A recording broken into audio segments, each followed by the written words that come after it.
veil where the stars don't gleam.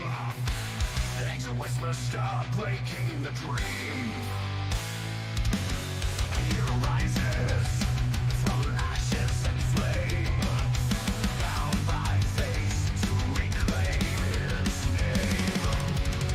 Stand and won't consume, like a light through the endless gloom. The way of eternal light cuts through the veil of night. For the kingdom, for the fight, we rise with the blade of eternal light.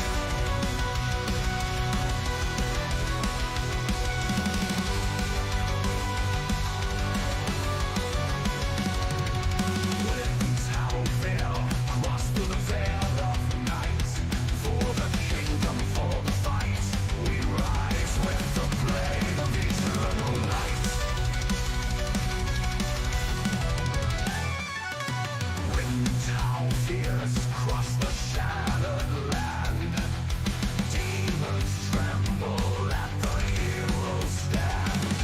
Through forest deep and mountains high, the fire within will never die. Ancient runes, they guide the way to the dawn of a brighter day. The blade of eternal light cuts through the veil of night. For the kingdom, for the fight, we rise with the blade of eternal light.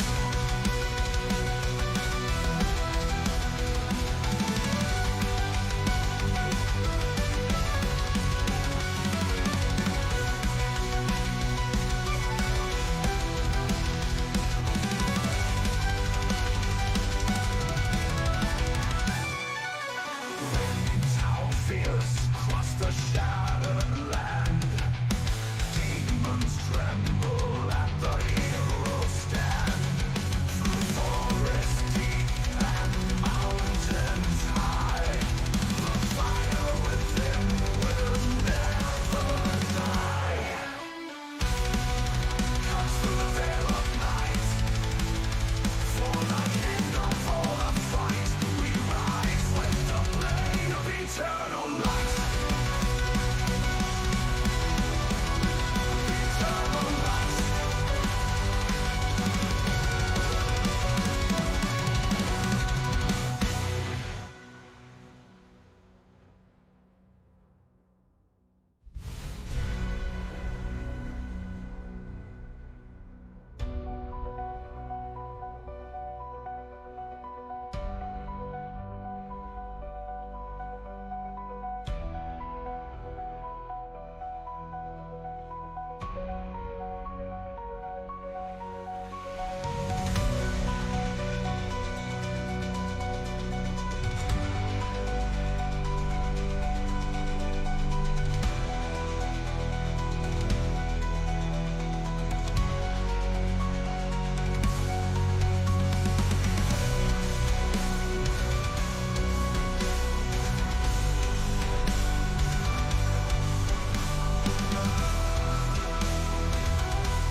Shadows rise across the sky. Iron wills never die.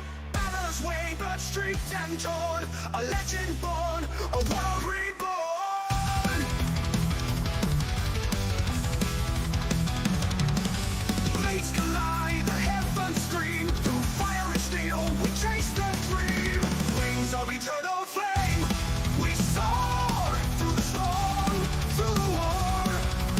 Light the fires, break the chains, forever bound by the dragon's veins.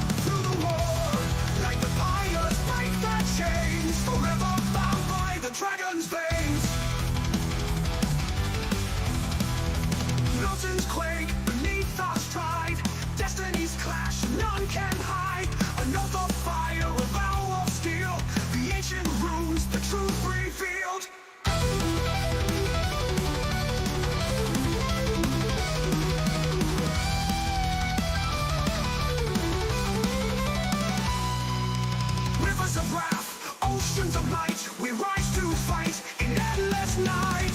Wings of eternal flame, we soar through the storm, through the war, through the war. Like the fires break the chains, forever bound by the dragon's veins. Wherever bound by the dragon's veins. Wherever bound by the dragon's veins.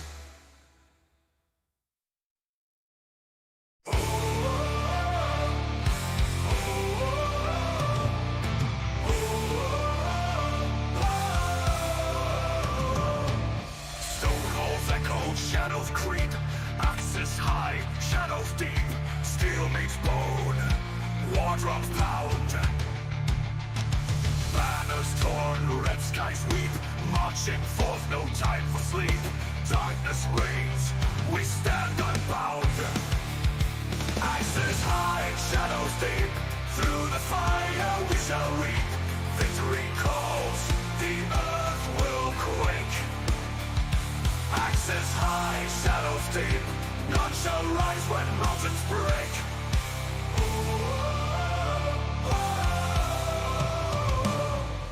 Blood on steel, blades collide. Through the storm, dwarfs abide. Might of fire, forged in flake. Ravens cry, death's grim tide. Enemies fall, no place to hide. Legends carved in stone, our name. Through the iron gates we stride, fearless hearts with honor tied.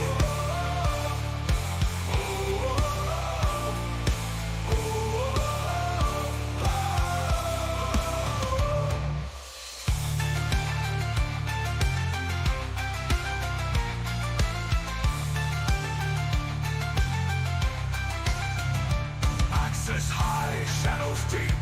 Through the fire we shall reap. Victory calls, the earth will quake. Axes high, shadows deep. None shall rise when mountains break. Blood on steel, blades collide. Through the storm, dwarves abide. Might of fire, the earth will quake. Axes high, shadows deep. None shall rise when mountains break. Blood on steel, blades collide. Through the storm, wolves abide. Mights of fire, forged in flake. Ravens cry, desperate tide. Enemies fall, no place to hide. Legends carved in stone, our name. Through the iron gates we stride. Fearless hearts with honor tied. Through the iron gates we stride. Fearless hearts with honor tied. The iron gates we stride, never name. Legends tide, when mountains break.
ashes and flame, bound by fate to reclaim his name.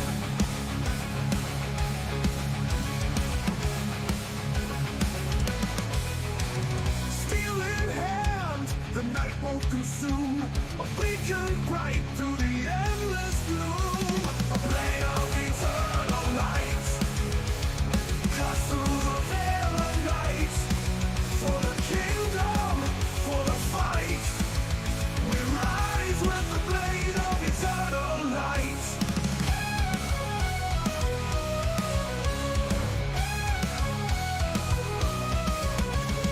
Winds our fears cross the shattered land, demons tremble at the hero's stand, through forest deep and mountains high, the fire within will never die. Ancient runes, they guide the way to the dawn of a brighter day.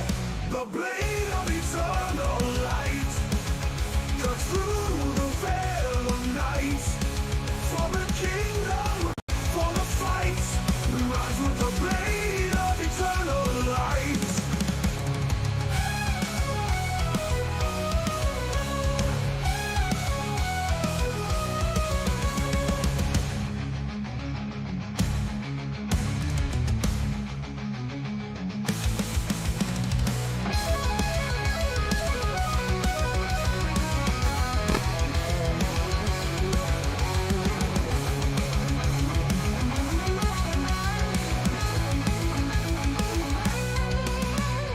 Ancient rules, they guide the way to the dawn of a brighter day.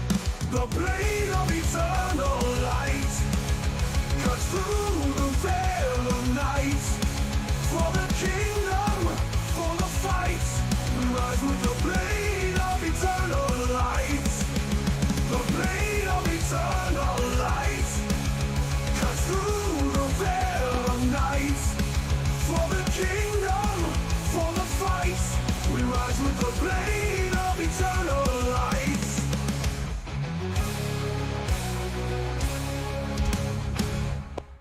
Woo! Alright, what's up? How y'all doing? It's D&D night. It's fucking Saturday. Is it Saturday yet? Yes. As a matter of fact, it is.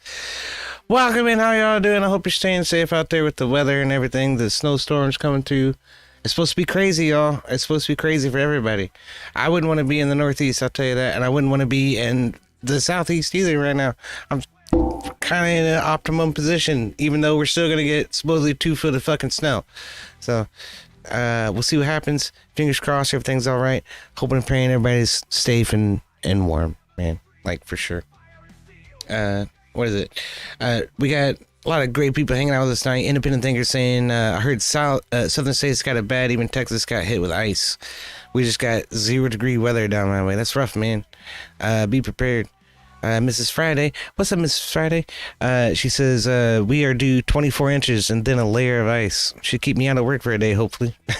Here's hoping, right?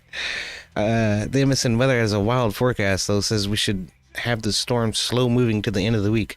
I was looking at our forecast, too. It's supposed to be super low temperatures next week. We're supposed to get down to like 0 and negatives. That'll be the coldest it's been since last January. So I would say of the year, but that would only be this month and these 24 days. That wouldn't really count very well, would it? Anyway, I know it's been a while since I streamed, so so glad to have you guys joining me, man. It's good stuff. And I'm sorry we didn't really do the session last week. I thought there was a necessary sort of session 0 that we should have had to transition into what will be homebrew content. So it should be fun. It's going to be a good time. Unfortunately, I don't think Marin's going to be joining us tonight. And she may not be joining us in the future, which is super big bummer, dude, because she was just spinning up her character, which was going to be a bard. But I don't know. Maybe we'll see her again in the future. I'm not sure. I hope so. Anyway, let's go ahead and jump into Discord and see how everybody's doing. Should be a good time. All right. Let me turn this down a little bit.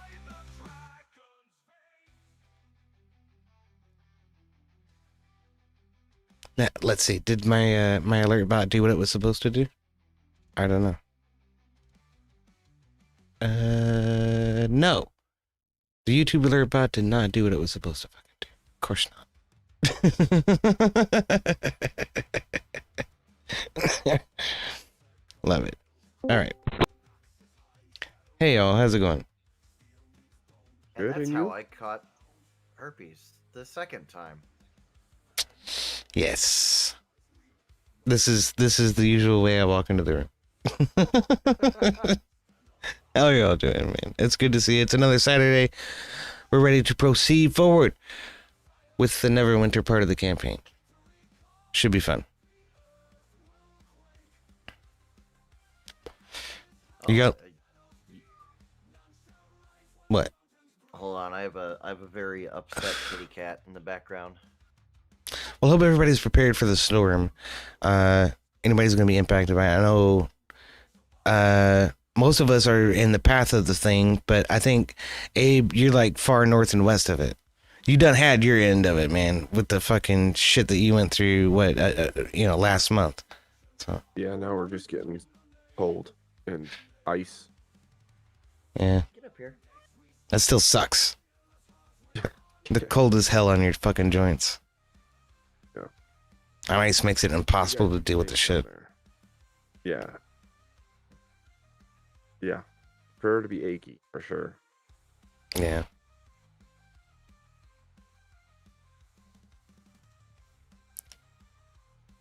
Well, like I say, I hope everybody's prepped and safe and warm and everything, for sure. Did y'all... Heeded to my own advice, I ate all my snacks in the first 30 minutes. That seems like exactly what you're not supposed to do.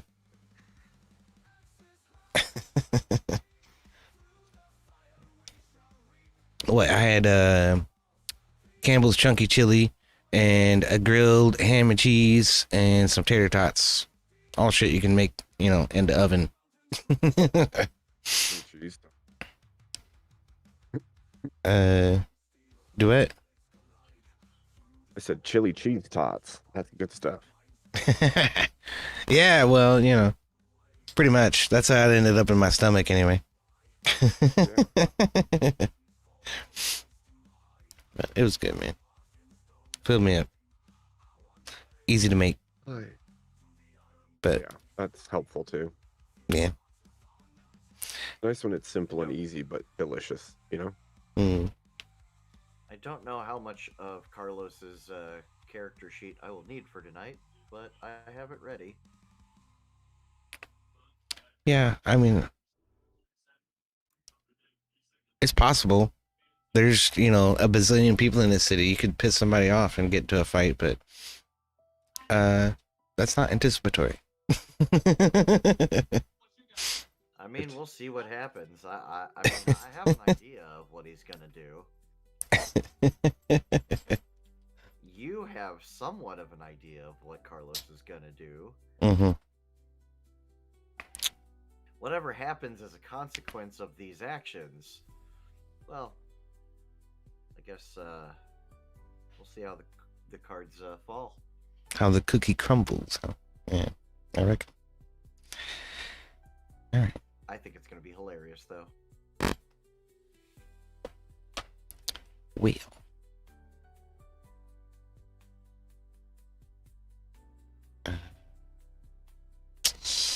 I always forget to open up the player tab.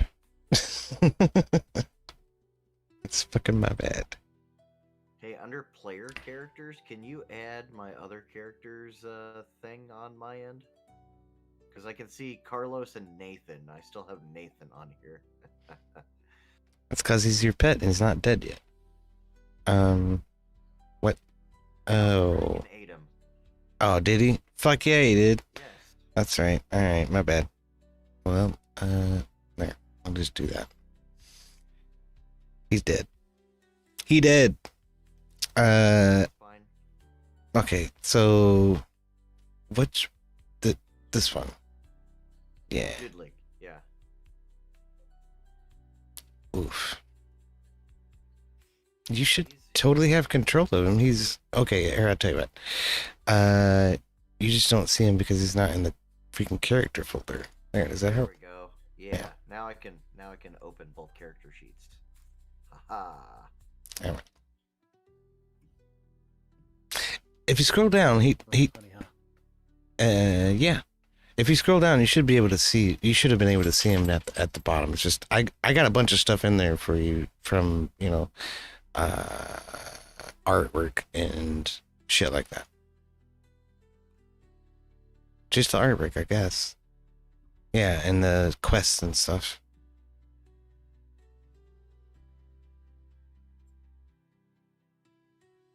Anyway, yeah, I got the tab open. This one. Yeah, we can switch my character token. The new one too. That's Alright, go lay down. There you go. Good boy. We're not ready to make the transition just yet. Yeah. There's some little formalities to happen first. Say, I know how I'm making my transition, and we're We're it doesn't involve surgery. we're all going to go through the transition this evening. Oh We're all boy. about to go on a wild ride following Carlos into a world of debauchery and Oh dear Lord. degeneracy. Let's go. Son of a bitch. Well,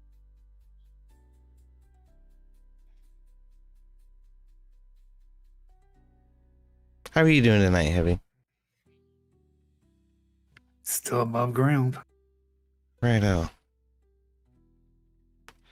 That's better than an alternative, right? We'll see. It's still more 12 midnight.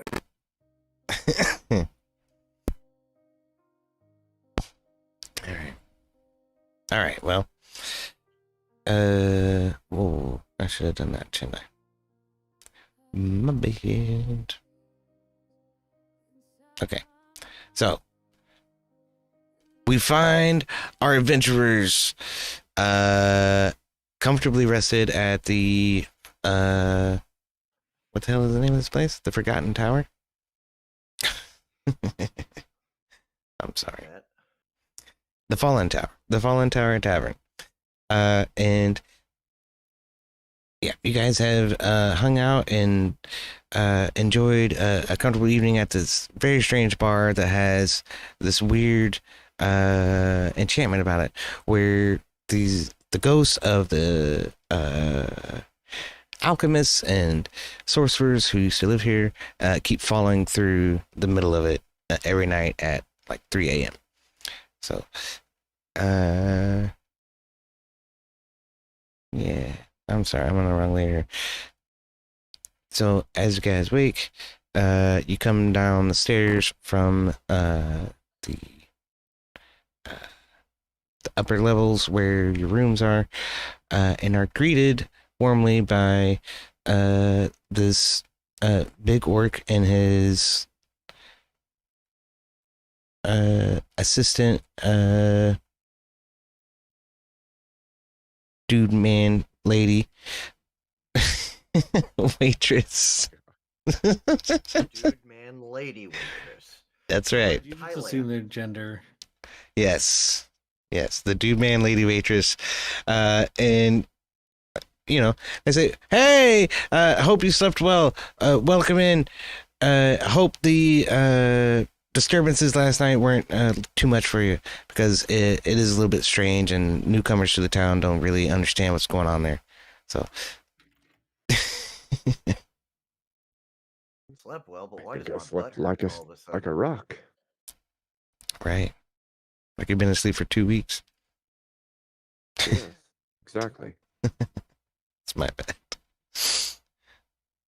It's not. We had a productive conversation last week. We That's true. did. Yeah, I reckon. Very good. I guess so.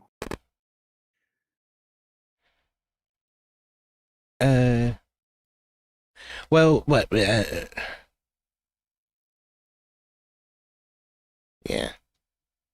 We can end it. Don't worry about it, Heavy. All right. So, The fine young lady at behind the bar comes up and asks, "What do you have?" We've got warm breakfast and plenty of ale, and any kind of enchanted potion that you might require. And she sort of winks at you when she says that. Oh, I've got something enchanted for you. Piece of bread. Bread, of course. She rummages behind the shelf, grabs a loaf of bread, brings it back out. Bread and water. You know. Basic. Oh, goodness sakes. I'm sorry. That's why that was so low. All right. Just bread and water. Are you sure? She says. And she looks you up and down. For now. Yeah, very well. She grabs a pail of water and brings back a cup. And starts to polish down the bar as she walks down it. The orc behind the counter seems to be fiddling with some kegs, trying to make sure everything's good with the local brews.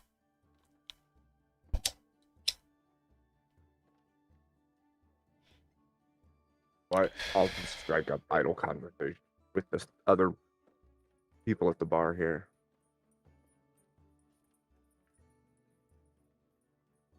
What's going on in Neverwinter these days?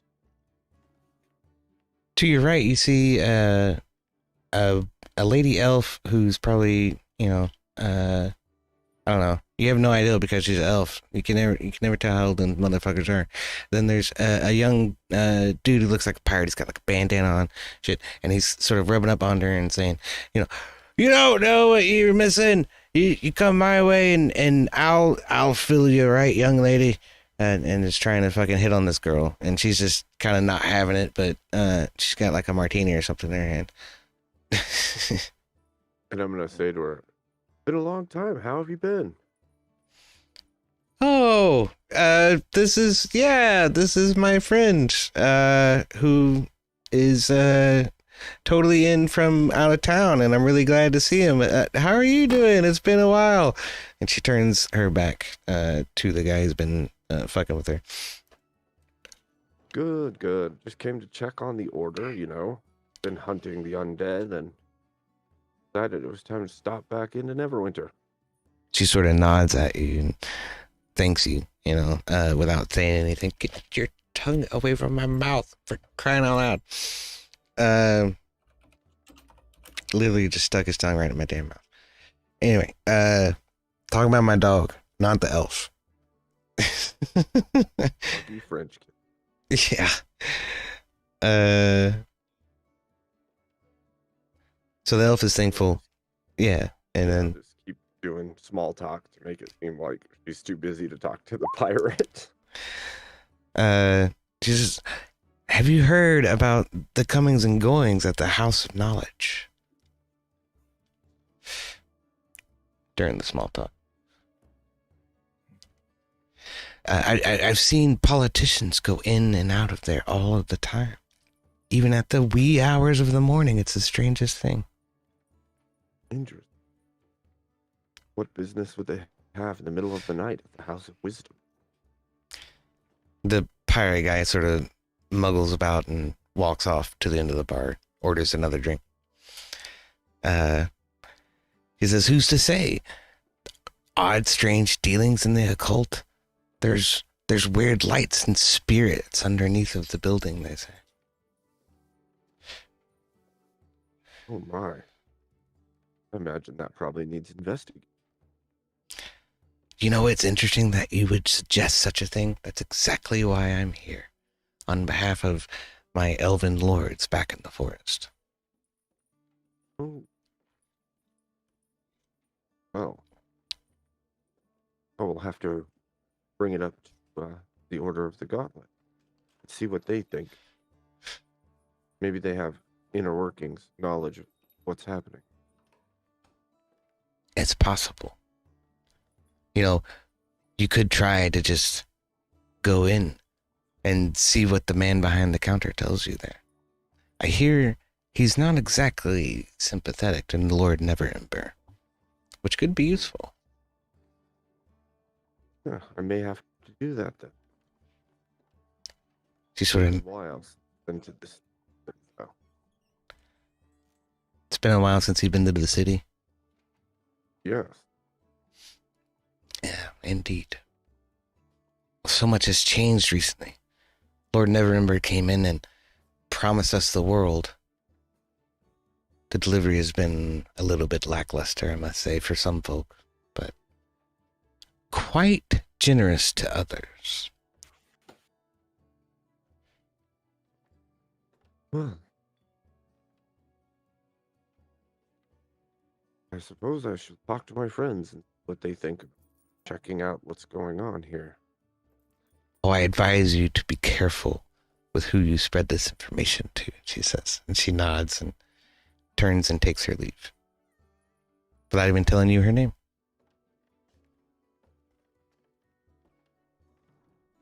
I don't want to know your name. I just want bang, bang, bang.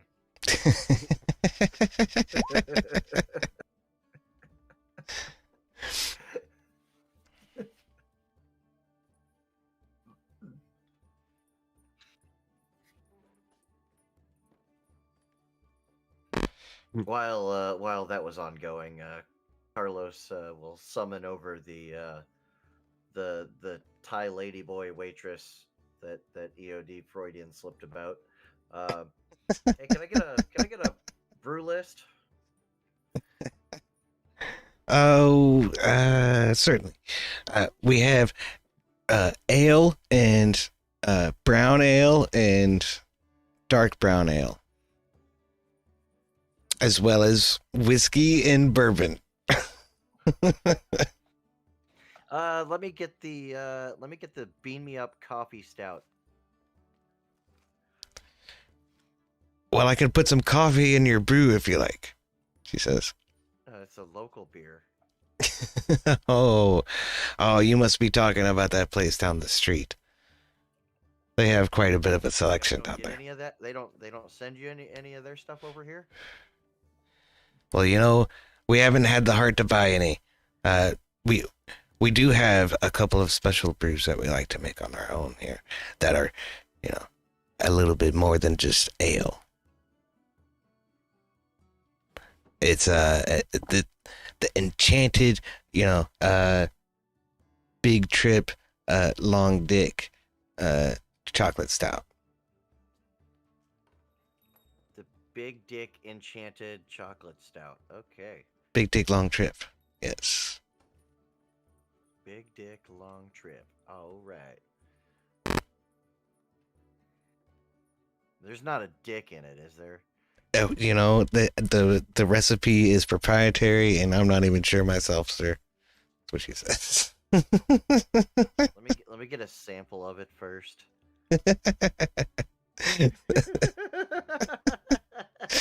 So Be careful, or you'll wind up going to, or you're going to wind up Bangkok.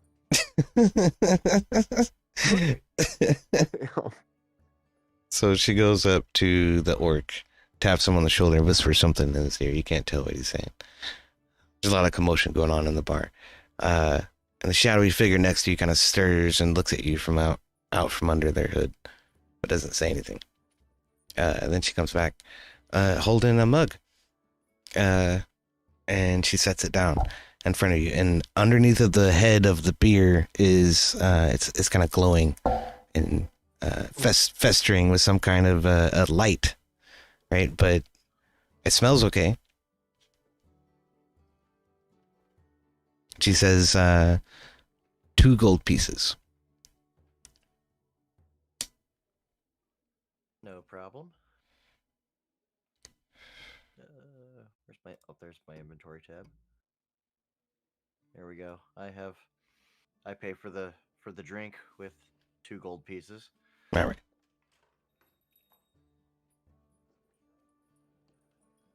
And Carlos will smell it, catch the aromatics of this mythical stout. Yeah, it smells kind of fruity, but it smells like beer. There's a little bit of heat kind of radiating off of it, and you can tell that it's at least room temperature. A stout shouldn't smell fruity. That's odd. Well, it does. I'll take a swig. All right.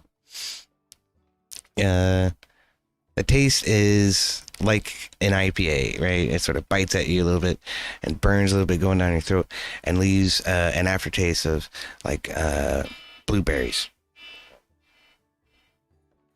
And it sort of tingles a little bit, sort of like Pop Rocks, as it's going down. Stout you've ever described. Yeah.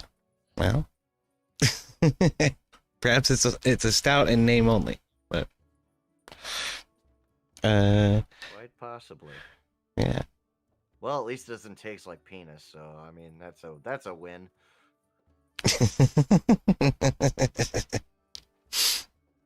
Yeah. All right. So you'll have another.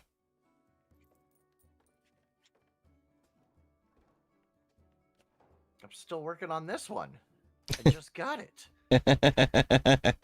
Oh, well, then. He sort of walks off and shakes her ass at you as she leaves.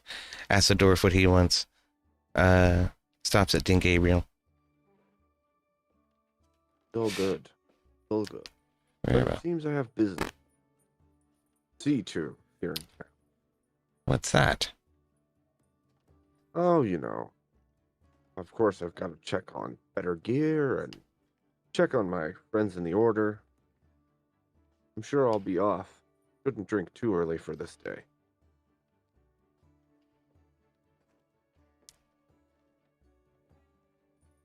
Well, you know, you sound like a right responsible gentleman.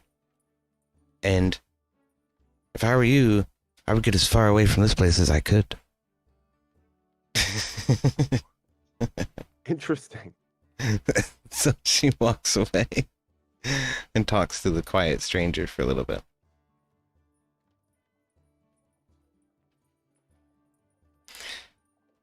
As y'all are sort of mingling about, you notice in the southwestern corner of the bar, there's a card game going on between what looks like two very gentlemanly figures and a rather rough-looking Amazonian kind of woman with dreadlocks, who stands about 7 foot tall.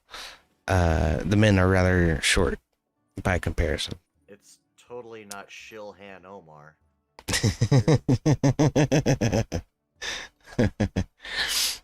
That's a rather large woman.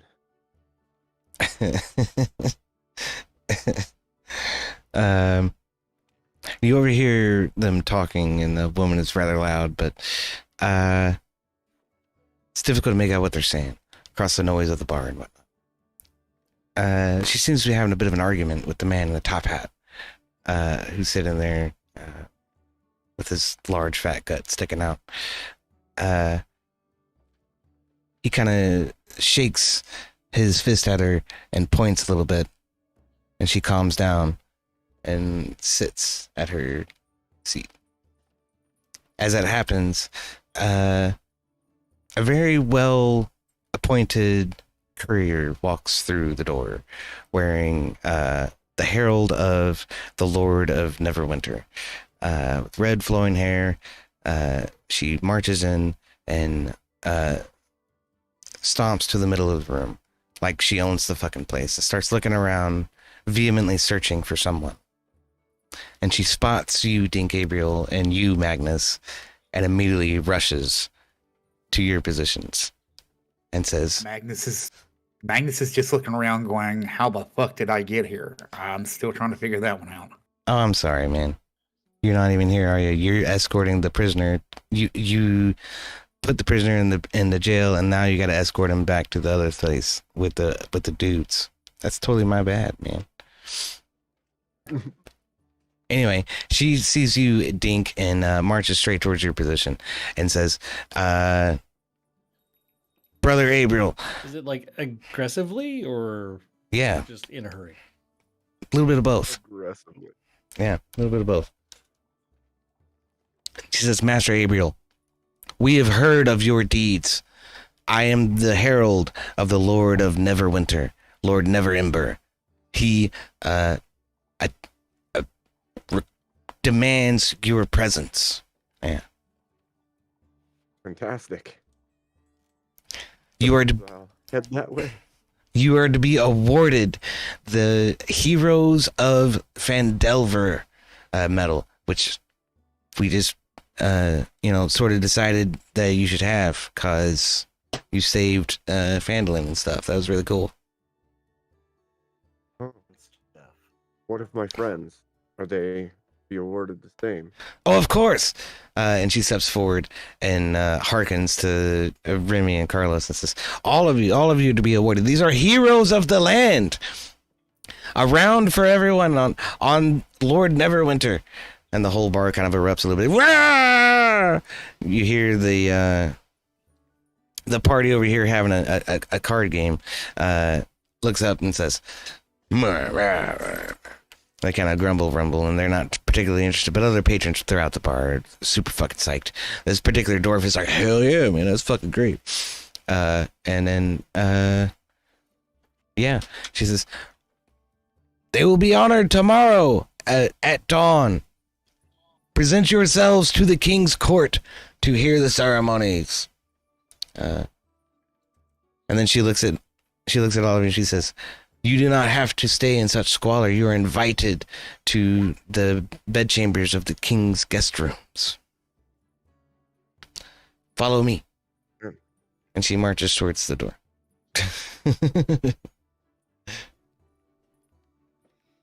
Well, I'm gonna have my free beer first. Well, gentlemen, I'm gonna head that way, I guess. I'll see what this is about. See you when you're done here. Righto. Yeah, I'll have another one of those weird dick cheese beers. Or whatever the fuck you called it. Fuck. the Terrible beer name. fuck, I fucking forget. You're the one that said it. I know, we gotta rewind the tape.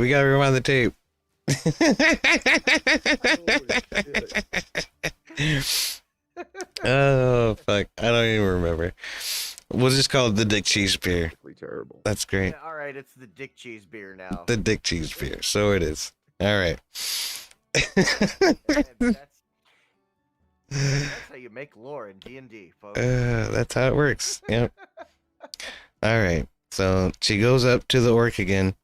The orc looks at her kind of sideways and says, really? I'm like, all right. So he does something underneath the counter, gives her the mug. She brings the mug back to you again. She sets it on the table, and it is again sort of glowing and changing colors and stuff from underneath the foam. She says, 2 gold pieces. Oh wait, no. Okay, we'll put it on Lord Neverwinter's tab. All right, we got that. Yeah, bitch, I'm a fucking hero. Very well, Lord Lizardman. Damn right. No. Carlos will gulp this one down, and then I guess he'll go follow after Dink. All right. What about you, Remy? Remy will follow with him. All right. You don't want any of the Dick Cheese beer? Are you sure? No, Remy does not want dick cheese beer. Okay. I'm just checking. All right. So, you guys are summoned to Castle Neverwinter, and Aravan McStabby Hands did not actually join you at breakfast. You're not sure where they're at, or where he's at. But right. In the meantime, Magnus, you are wakened early in the morning, around 6 a.m. And the prison, well, I say wakened, but really, you've been awake most of the night. because the prisoner has been throwing a fucking fit the whole night and screaming and kicking and trying to claw his way out of the prison cell unsuccessfully. But at 6 a.m, a guard comes in and approaches you, and he says, Hammer Magnus, we are ready to transport the prisoner back to the temple. There you go. And he presents you a guard of 2 hammers, such as himself. And they're all poised and ready to escort you and the prisoner all the way to the temple of Tempest, which is embedded inside of this place, which there you go.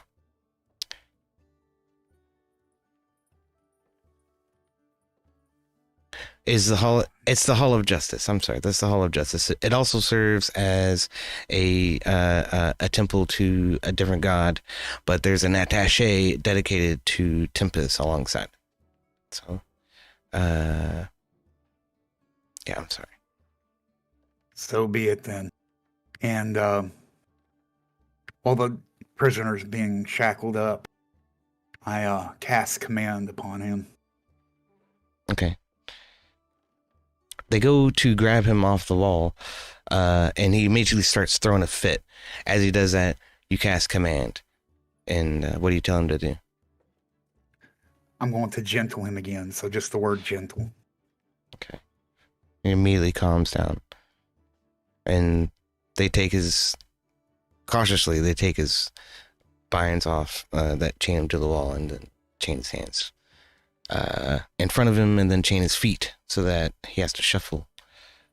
And then they stick him on a cart, on the back of a donkey cart, and bag his head. And so now they're transporting the prisoner with you across the city. Guards, we don't need to be dragging one of our brethren, no matter how bad he has been, what he's done, in the open air so everybody can see. So make sure to cover him up in the back of that cart. So one of the guards sort of pins him down onto the floor of the cart and then throws a tarp over him.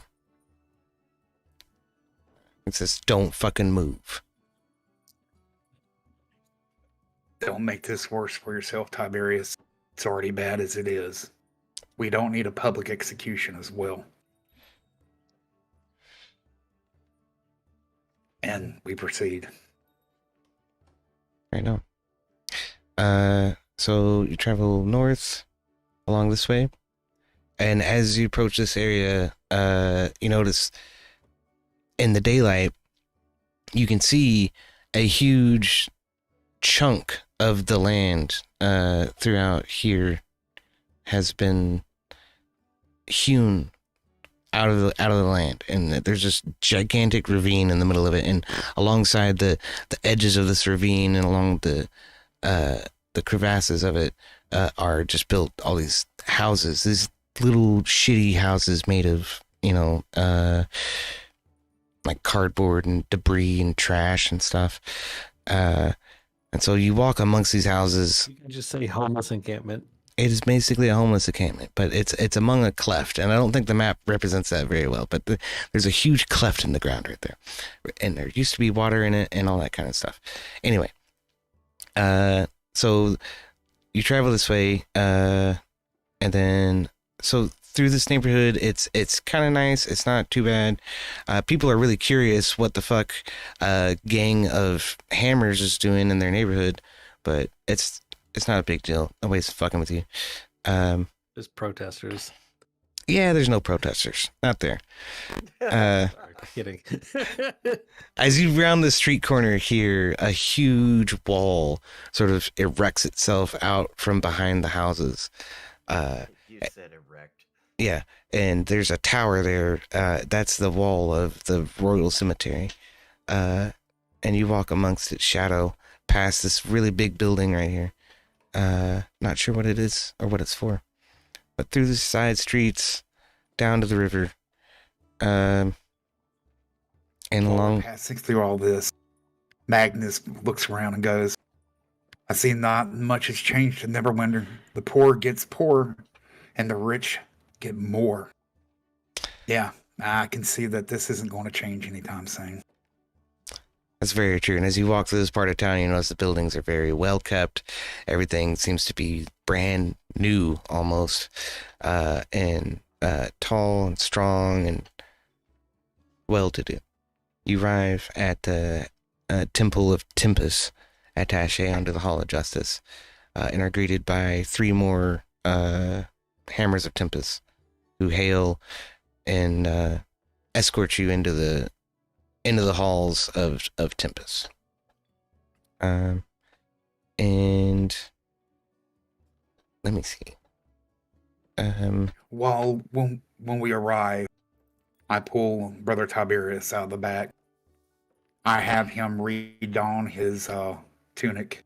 He still doesn't have his armor and all. I take his leg shackles off. I leave the hand shackles on. And I then proceed to walk him in myself. Not manhandling him, but having the guards to stay around, but not doing a perp walk for him. That's not what's needed. Right. So you're sort of walking alongside of him. And he wears his tunic. Here.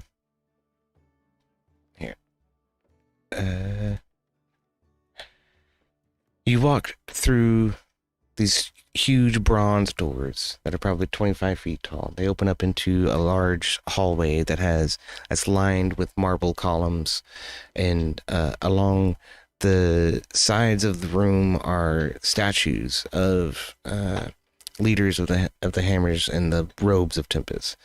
At the back of the room is a statue of Tempest, standing there with a flaming sword and a giant shield and a huge set of plate armor on.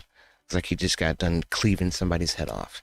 And standing at the base of that statue is a robe of Tempest, who greets you. He has a long beard down to his chest. He's cast in a yellow and red robe with the flaming sword of Tempest etched into the back of his hood.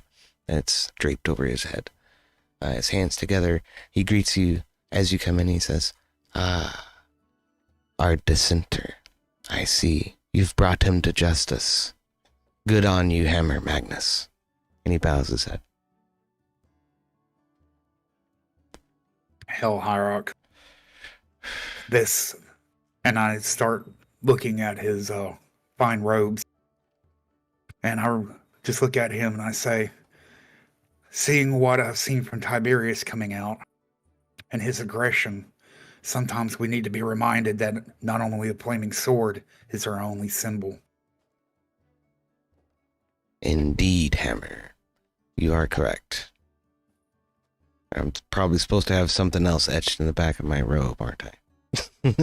No, it's just aggression isn't the only purpose for our order. Indeed. Well, we will see that this one gets the attention and knowledge that he is lacking. He wasn't the only one. The whole troop that you sent down was more than willing to go full in on combat instead of trying to reinstill confidence in Phandalin. The one thing that they're needing right now is protection and confidence. I see. This is most troubling. Most troubling. Tiberius was a commander. Perhaps he wielded some supernatural force over his troops. I don't know if it's training or sway, and that's the reason he's here. Malcolm has actually seems to be getting things in order in Phandalin. I left one who was a giant that I gave a field commission to because he seemed to be the only one that wasn't hot-headed. So he'll be getting his scroll here soon. Very good, Hammer. Very good. Malcolm is one of our finest. I do appreciate his dedication to service. And he motions over to some guards standing at the edge of the hall to come and grab Tiberius and take him down below to the brig. Well, while you get all this straightened out, my journey is done. My party is here in town. I will fetch and I'll find them and see where they're at, so I can join them. And until you figure out what you want to do with this situation, I leave him in your care. You know, Hammer Magnus, I do believe you will probably find them at Castle Never. The Lord Neverember has summoned you for an award ceremony. Opulence for opulence sake. Indeed. He sort of nods his head. What happened? It seems that the town is worse off since we've gotten here. After the eruption of Mount Hot now, Lord Neverember promised us to be fully restored, and yet he seems to only be interested in the parties that can help him raise money. Of course, it's not much of an issue for us, but other communities have suffered greatly.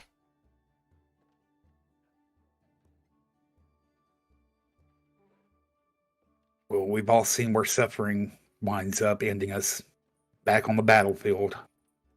As always to battle.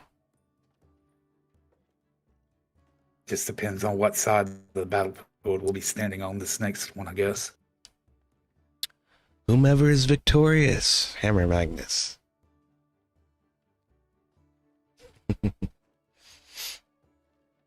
Yeah, Tempest doesn't quite agree with that, but hey, honor in battle. And I tap my war hammer across my chest until we meet again. The road just nods his head.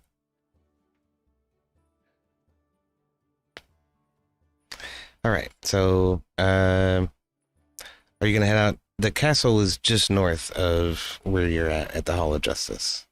So Yeah, I'll head out to wherever he directs. And while I'm heading out the door, if we need to correct this problem, feel free to call upon me. My mission is over, and my party is shown to be well versed in whatever the city needs calling in. And the hammers behind you are kind of like, ooh. But you turn and march out the door and head north across the bridge into the castle. Okay. So the rest of you are escorted by this... sorry, I was trying to put together a map for the inside of the temple. I didn't think I was going to need that, but I was a little distracted there. That was why. I'm sorry. Okay. And now I'm trying to find this freaking token I added a minute ago. Where did it go? There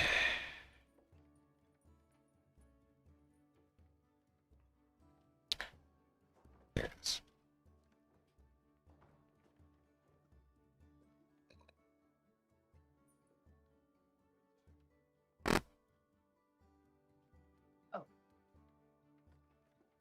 Okay. Right out loud. Sorry. Anyway, you guys head out through the neighborhood that you're in, and many of the buildings are mostly destroyed. It seems like they've been that way for several years. But the tower that you just walked out of is sort of a twisting spire that goes up about 120 feet. And it's mostly intact. It seems to be recently rebuilt, oddly, compared to the other buildings that are around. As you near the end of the street, things start to get better. Buildings are more put together. There's a church on the south side here, and a large sort of inn on the north side, called the Sungad Norwegian. Yeah. So we head north, through here. Things are getting progressively better. More and more rebuilt, more and more, sort of bougie. As you approach the south side here, you run into the wall of a fort, an old fort, and there's a spire peeking up, over the crest of a 110-foot wall or so. Your escort doesn't say much. She just marches onward at a deadening pace, so much so that you feel yourself having to stretch your gait, your steps, in order to keep up with her. You march through crowds of people who are just sort of aloof to your presence. They don't exactly know who you are, but they seem to recognize the ginger. As you approach the walls of the castle, their guards there look and see who's escorting you and immediately open the gates. They don't even ask. And so as you enter the gates, be down here. Yep. That one.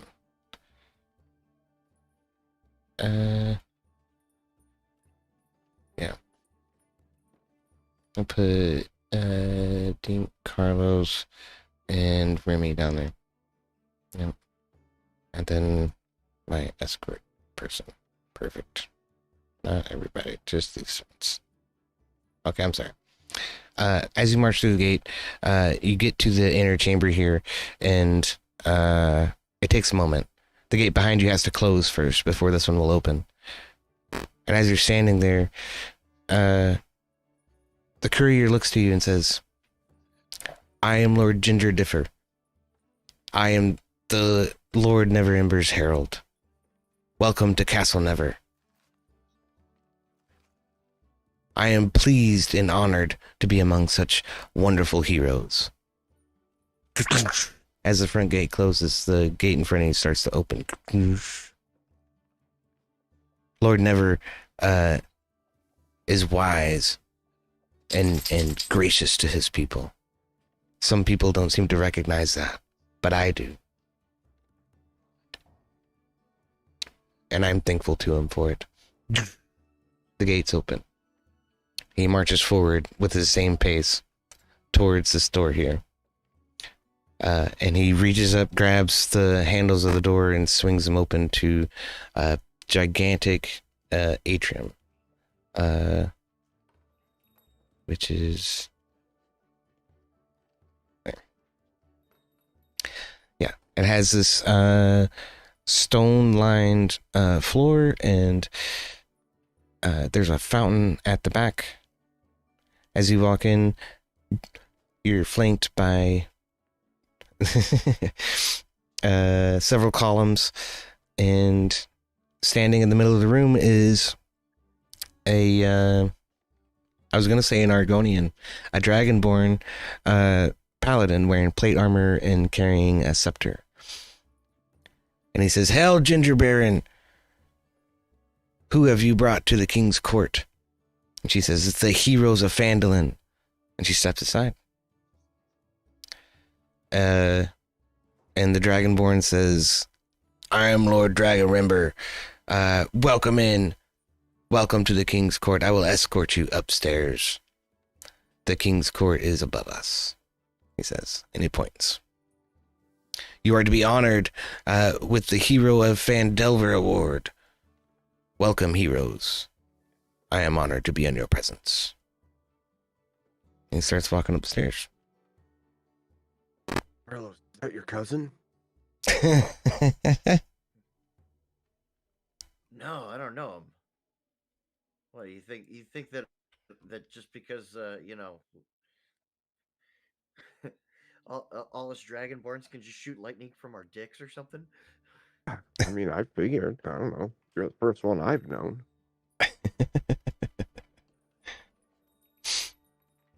Okay. Yeah, let me go ahead and do this whole part here. This probably should have already been open. I'm sorry. That's why I don't like this stupid thing. But it was easier to set up than trying to do the whole dynamic lighting thing. And I was trying to do it all. There.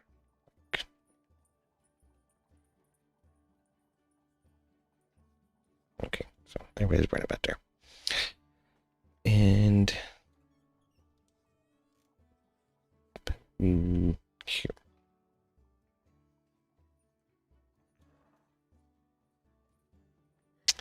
Pay no attention to the man behind the curtain. Yeah. Pretty much. I'm thinking about it.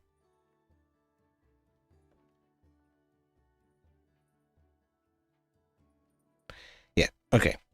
So, as y'all are coming in here, Magnus, you arrive and are escorted by guards to a different stairwell, and you come up here. And the steward of the court escorts you all to this room and says, "Just a moment." As Magnus is rounding the corner, following the instructions the guard gave him, he comes through this door and says, "Oh, there you all are." Magnus. Hail. You're a little late there, aren't you, pal? How did the dropping of the comrade go?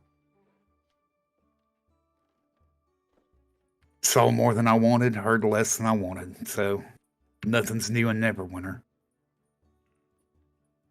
Yes, I would say I saw corruption quite often everywhere we went.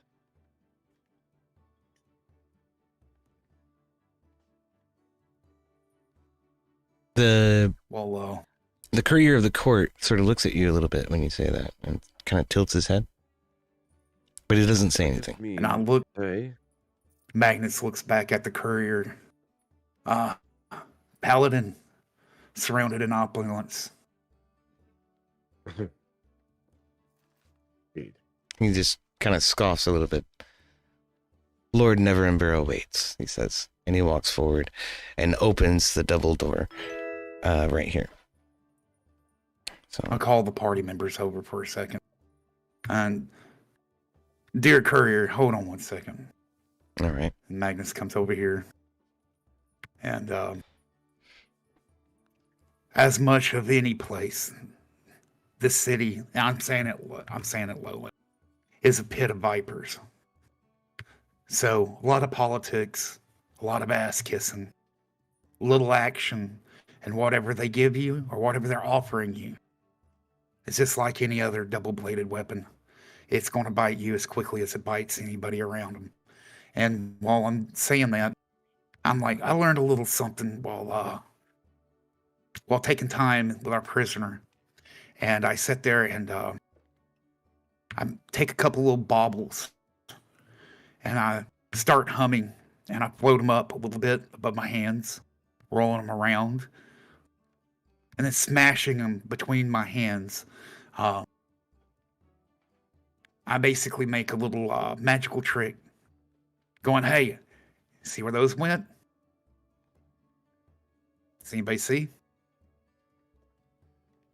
No.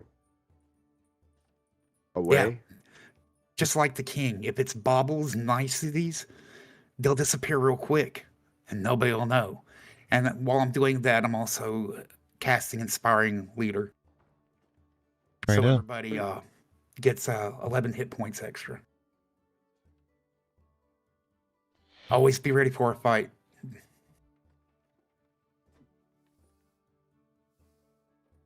Perfect. All right. Did everybody add the hit points? I'm adding mine. Concur with. Hey, that puts me at 50. Okay. Hold on a second. I gotta figure out what my dog is doing. He's eating something. Strong possibility. I would say to keep in mind, gentlemen, strong possibility for being rewarded because they want some drama. They want honor. No. Well, I got what I expected from my leader of my order. A lot of empty platitudes, words, and no real answers. I don't know how much longer I'll be with you in one way or the other as a party. Because with my cutting words, I don't think I'll be welcome. I see. I see. I don't know. Then Michelle, again- I ain't been in. Then again, who knows? Somebody might actually take my words to heed, and we might actually see some change in my order, but I can't guarantee that. So just be forewarned. Well, sounds like you're saying it's time for a reformation, Agnes. Keep that to yourself. That's not. That's words that get you killed in this hall. Yeah, the Dragonborn is just sort of scoffing under his breath right now. And he says, ready.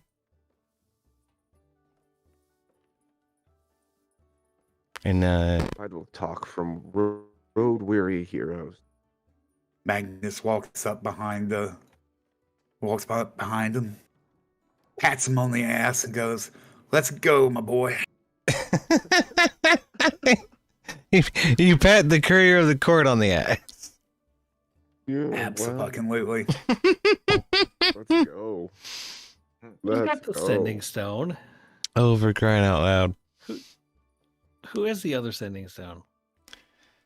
When you pat him on the ass, he turns and shoves his hand into your shoulder kind of hard and says, assaulting the courier of the court is a capital offense.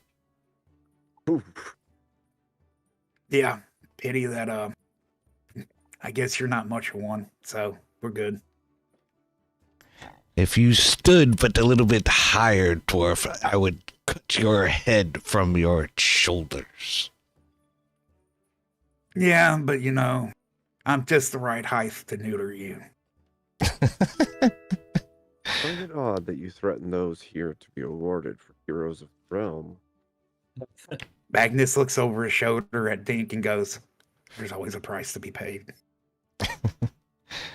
He sort of glares at you for a moment, Dink, and grabs the knobs of the door and swings them open. Okay. Oh, Magnus, do you think we should show the heads of dragons that we slew recently while we're here? Don't piss off the courier. It might be his grandma. He doesn't say anything. He just walks through the door and says, presenting the heroes of Phandalin. And he steps to the side. Before everybody walks through the door, Remy quietly whispers, "I ain't bending no knee to nobody." Especially not no And never- entity. And never should you have to, my friend. Magnus steps in and says, "I don't know about hero, but we did our duty." Mm. As you walk in, you're flanked on both sides by 3 giant wooden columns. It seems to be like 2 or 3 trees sort of spliced together and carved down, and there's patterns whittled into the top of them and the bottom of them and a little border, and it's like a weird cool shape. Then there's carpets on the ground. There are 2 guards standing on your flanks, and they're eyeing you down. At the back of the room are 3 thrones. Actually, it's 4, but I don't know why the map only has enough room for 1 token over these 2 thrones. That seemed like an oversight to me. Yeah. Magnus gives Dink a shoulder. Would you look at that? Shiny tin cans. You do more fighting in one day than they've seen in years. Indeed. They don't even react. They stand stalwart. The thrones are made of wood and adorned with sort of gold plate, red velvet. It's very fancy, very fancy. The Lord Neverember greets you as you walk in the door. He stands up and he walks forward and he says, "Heroes, thank you. Thank you for your service to our community.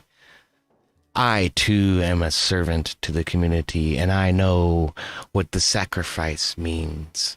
And I adore and appreciate it when I see it in my people. And he sort of nods. Now, he doesn't quite bow, but almost. He says, "You are to be awarded with our finest medal." And he looks at the courier. And the courier produces this box. It's like a cigar box. He opens it up, and inside are 5 medals. And he looks at the box. Lord Neverember looks at the box and then looks at your party and says, "Well, we seem to be missing someone. I heard there was a drow that traveled with you as well." But you know, drow kind of sneaky, and they like to disappear at random times. That's- Maybe Gabby just didn't think he deserved the honor. You know, all that sunlight, they tend to be afraid of it. That's true. Some people, and he sort of looks away for a moment, cannot be helped. Nonetheless, I will grant your party his award, even though he is not present with us here today. To kill 2 dragons is a feat not known by many men. I envy you, he says. And he sort of looks Magnus in the eye. Speaks up and goes, "So you haven't been told the full story. Why am I not surprised?" What story is that, Master Hammer?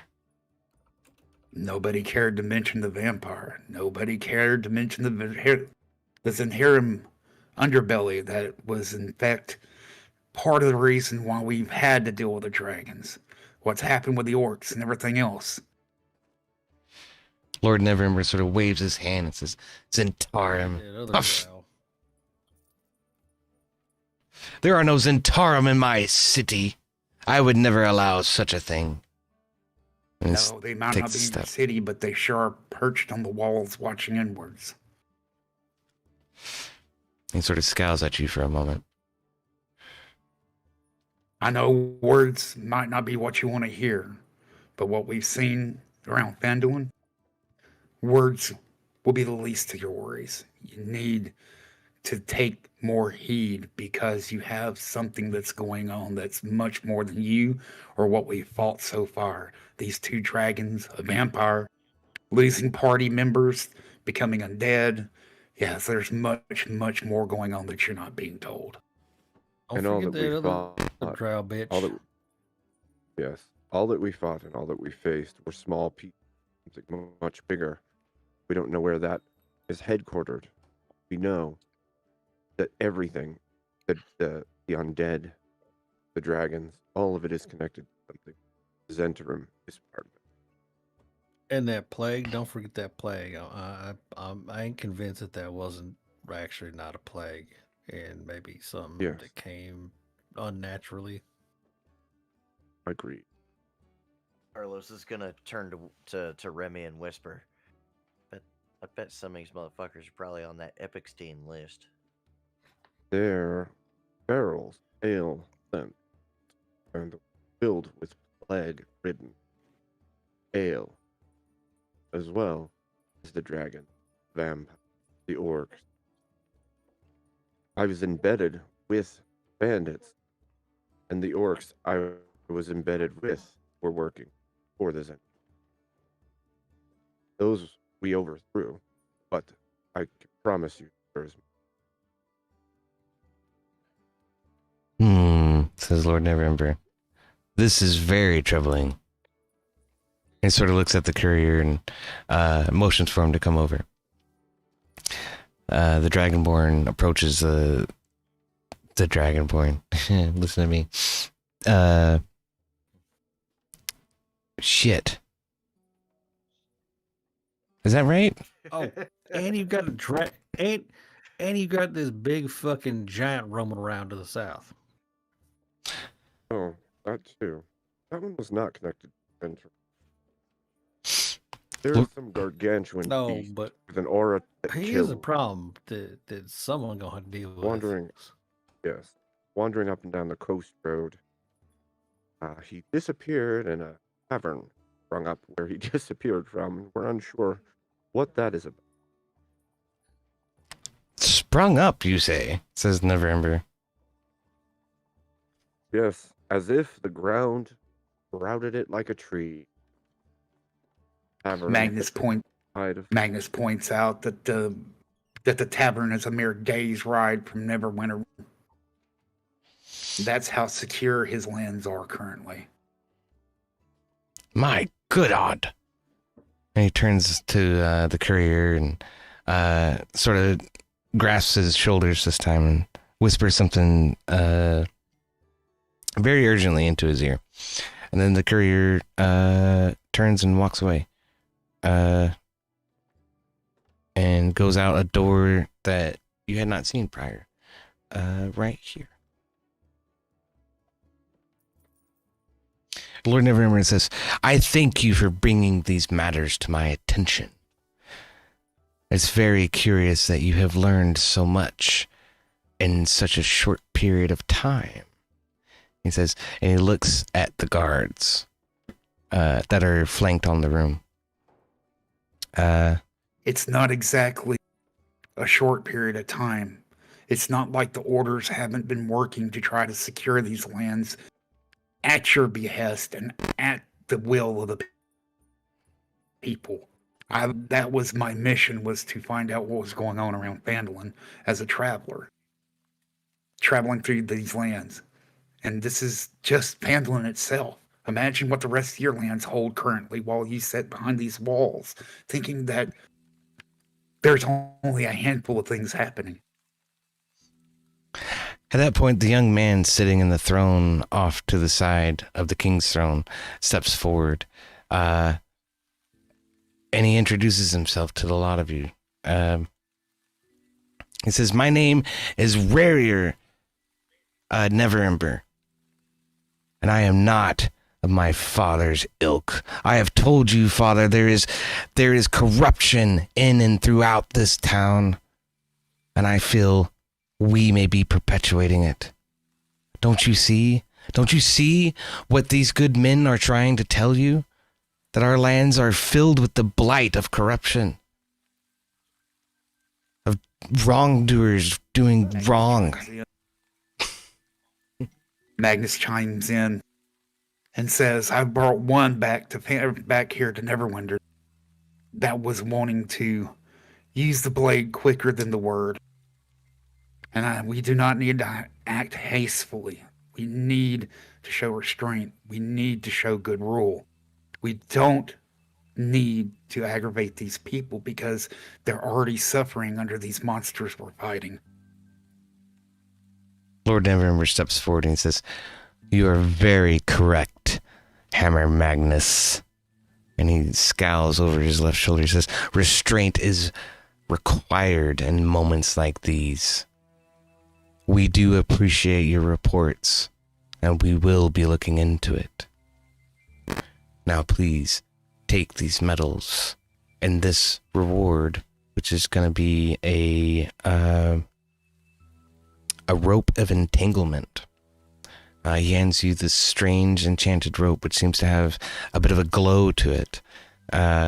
Rope's 30 feet long. While holding one end of the rope, you can take a magic action to command the other end to dart forward and entangle one creature you can see within 20 feet of yourself. So we can get more into what that means, but basically it means you can tie somebody down just with a command. So that's kind of cool. It has a strange... God, I wish I could just show this to you. I guess I can look it up in the compendium and put it on the stream at the very least. But it's the rope of entanglement. And that... the dog, Indiana. Anyway. And I make an insight check on the glance that he gave his kid. What are you trying to figure out? Trying to figure out like what the like discord there is, like what the like why is there some sort of disagreement between them? Is he hiding something? Well, you're not psychic, right? But Well, right, but no, I'm not asking for like a full explanation. I'm just asking for like, is he disagreeing with his son? okay, sure. Roll an insight check. What was Patrick. emotion? Right. Well, yeah, there's definitely a disagreement. There's a strong disagreement. It feels like something that's deep-seated and been there for a long time. And there's, he's hiding something. Yeah. Perhaps not only from you, but also from his son. Little bro's Are we just got gonna play- daddy issues. I'm just gonna point blank, like call it out. I don't think we're getting the whole story here, Sir King. I don't know how to address you, Sir King. My lord. Good bro. Lord. Neverember says, "My lord will do nicely." And about that time, 2 more guards show up at the doorway.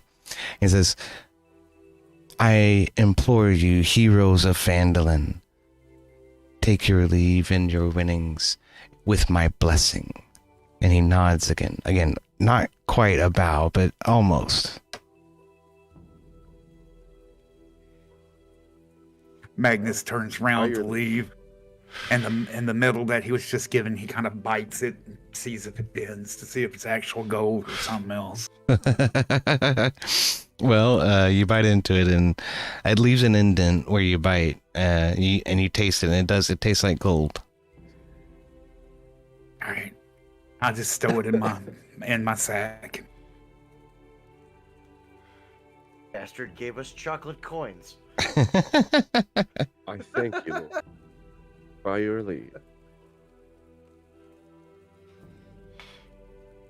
Well, just like any other hero, I suppose we should indulge in perhaps stimulate the local economy. Shall we? Okay, so who's taking the rope of entanglement?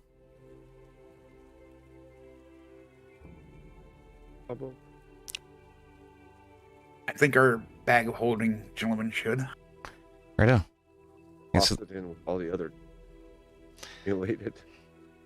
And while we're heading out, once we get on the other side of the doors, I kind of look around and I'm like just muttering about to be such heroes. There's nothing but a medal and a pat on the back and get out of my castle. Some don't sit right. Well then, I mean, it's not like we aren't of the wee folk, so I guess this isn't to be anything to be looked upon. It's not like the rich and crusty wants to get involved and get their hands dirty with us. But do you won't get your hands dirty with them? One of the guards, Yes. How about y'all? one of the guards shifts his armor and kind of takes a step towards you. When you say you want to get your hands dirty with them.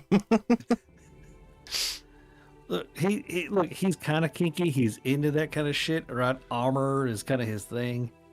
He likes to role Could ask play. him about the gnomes, gentlemen. Ask him about the gnome. Hey, Carlos. You know what you Who's got the haven't other asked him? Hey, who's got the other son ascending? Seriously, I don't remember. Oh man. I think Erevan had one of them. Yeah. Oh shit. Okay, never mind then.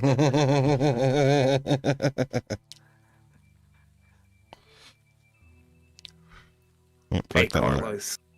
Do you think they want to see your wiener? I don't know. I didn't ask him. Yeah. Maybe I should. Surprised you didn't. There's no, Well, gentlemen- no time like the now. I don't know about y'all. I've already had enough of these highfalutin assholes. I could stand to get a drink, get in some trouble, and these these shiny tin cans are going to do nothing but keep an eye on us as long as we're marching around here. So, y'all ready to go? Yeah, I say we go find a less than reputable drink. Or I'm gonna go find the Oh. what do they call that thing? I believe in a faraway place called Amsterdam, they refer to it as the red light district. you want to go find yourself a courtesan? Oh, you mean one of them houses of ill repute? A mental asylum, yes. Oh, goodness. Perfect place. I don't know why there were two of those. All right, Listen, we'll we see just y'all done chrome did a domes bunch later. of adventuring and shit, and we done got rewarded. I'm About just saying, stiffs. I think it's time to kick back and have a at least. I think we can take a day off. You think? Hmm. I never was much for this place. I just know a few little spots and what I've been told. So y'all lead the way. It'll be as good as anything that I can show you. I suppose say you we- probably ain't into them hookers and blow, are you? Just because I follow the God of War doesn't mean that well, you remember Nomingrad. I don't actually. I don't Yes, remember that was much. Quite the. in Nomingrad, Shrooms. yeah. I Yeah. know. Midget I'm orgies. saying- All right. Yeah. Too far gone to remember. That's a good point. All right. Well, on your way out, Carlos, you asked one of the guards for the nearest whorehouse. It's over here. He tells you about the floating rocks that before the cataclysm, there was a wizard and a dragon who tried to destroy the fucking town. And one of the things they did was create an enchantment that tried to draw away chunks of the earth. And they managed to chain a few of these chunks down. There's a couple of them floating around the city. But one of them happens to be the Moonstone Mask, where you can find a warm lady for a good time. Magnus starts chuckling. Of course, the whorehouses would be right next to the Hall of Justice bullshit. They need I protection. mean, I think to me that just sounds like that's more of a convenience. You ain't gotta walk as far. Yeah, I reckon. Look, ain't it always them government official taps that are most corrupt anyway? Indeed.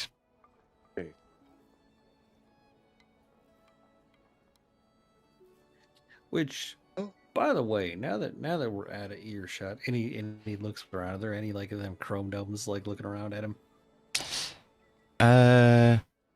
Well, y'all are within close proximity to the gate, but you can move away from it to get out of earshot. Sure.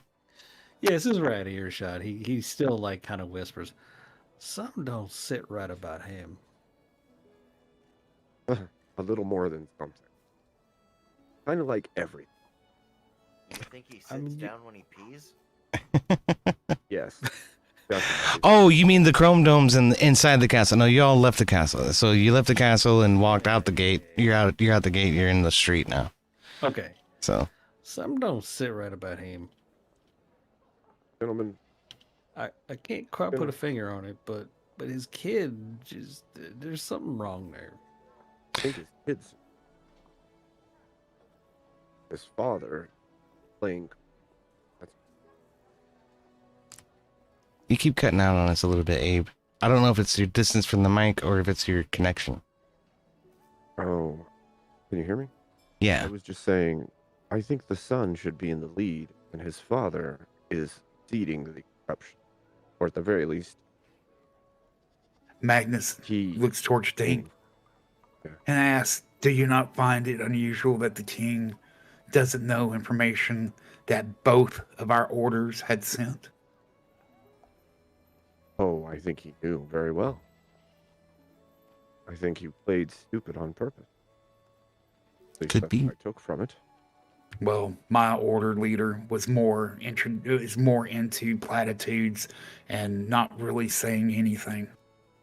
You would think that the leader of the order here would have at least had some questions on what was going on, but no. I think they're in cahoots. Yeah, I don't doubt that at all. Well, gentlemen, I hate to ask this question. Are you coming or not? Well, We let can your speak lead, into that as you see fit. let I your don't- wiener I lead don't- the way, man. I don't care too much for politics, so I'm gonna follow you. Gentlemen, I think I will head. Gauntlet. Talk. My order. Find out. They know. Right. Um.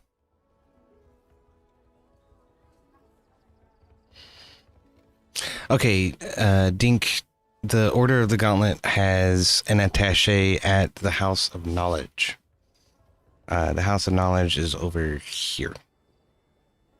And it's a well-known... Follow along with them. Okay. The attaché is this red roof building here, we'll say. Anyway. The House of Knowledge is a house of, like, public records and governmental records and historical documents and archaeological documents. Yeah, attached to it, the local guard is the Brotherhood of the Gauntlet. And they hold a special wing of the library that's dedicated to like arcane arts and that kind of stuff. So, yeah, so that's where you head. Carlos and Remy, you approach the docks. There's a lot of rough, gruff sons of bitches throwing boxes and shit around, fish, and then there's this floating island that sits about 20 feet off the water, and there's a drawbridge leading up to it. I have a picture for this. Let me see if I can find it. Dalaran, it's a floating island. Wow. It is. Let's just put it on the map for now, I guess. Because that'll be the easiest thing. I don't have to make a thing for it. Make the thing. Well, it's uploading. I'm sorry. Come on. Oh, wow, it's really big. Wow. Wow. Wow. No, it's just a piece of artwork that represents what it looks like. All right, it's the Dalaran whorehouse. Got it. Yeah. Okay. So, It's got a Dollar General sign, like under Right. construction going up. anyway, you walk up this drawbridge that leads up to the floating island, and you approach this building that's stucco and marble with some strange patterns etched across it. You're greeted at the door by a young elf lady who almost looks way too young to be where she's at, but she opens the doors for you and bids you welcome, and then you go. She's very scantily clad, lots of cleavage, and you're greeted by let's see here. Wait, how young is she? Well, do you want to ask? He's an elf. He would know. She looks to be like 43 or 45. Okay. But elves look unusually young. So, yeah. There we go. Don't elves live a long time in D&D? They live a really long time in Lord of the Rings. They do. Yeah, okay. So she's young for an elf, but... okay. Okay. Got it. Not Von Epicstein young, though. No, certainly not. Anyway, so you're greeted by the lady Lisette Cheldar. and she welcomes you in, wearing a mask. And as you walk into this lush room that has curtains of red and blue and purple and velvet carpet and velvet seating, there's like this round sort of bench in the middle of the room, sort of surrounded by other benches and girls and nefarious characters that look like most of them came from the docks, or sort of sitting and flirting and poking at each other all around the room. And most of the girls have masks on. So this lady in this bright green dress with this black thing on top of it approaches you with her mask, and she says, "Welcome, gentlemen. What can we do for you this evening?"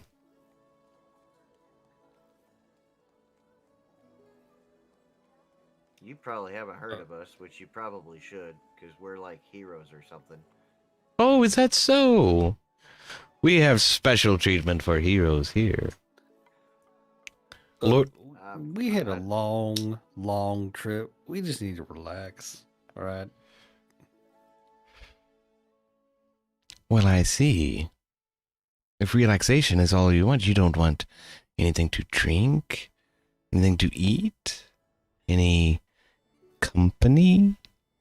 I mean, of course, that too. That's kind of what I meant. Ah, yes. Well, you're in the right place, Master Elf.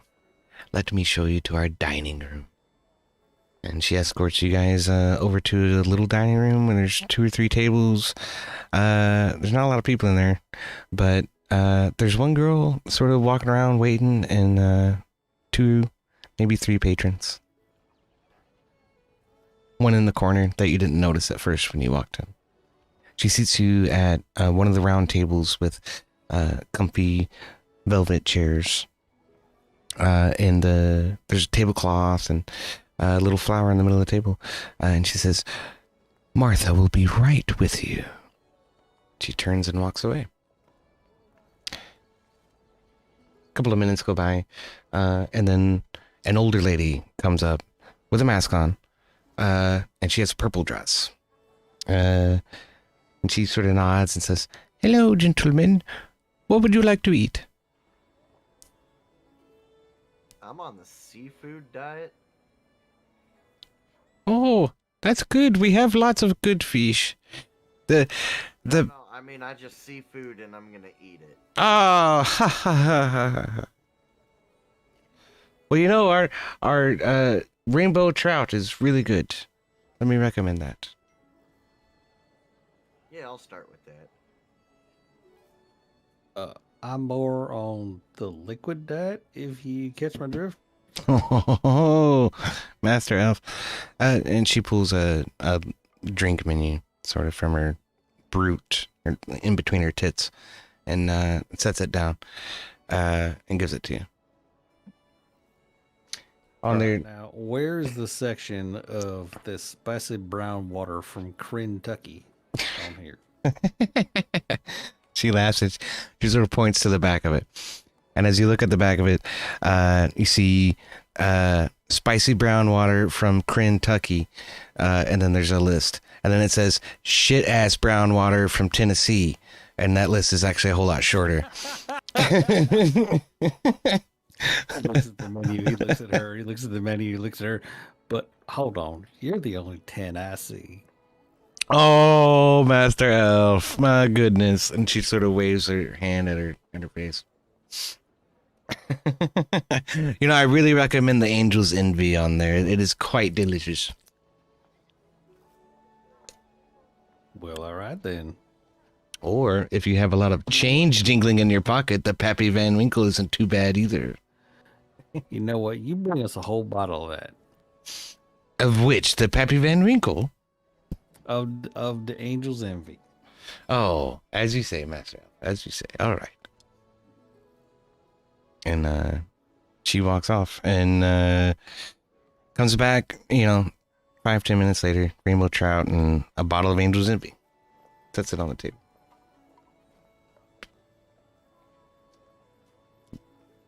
What?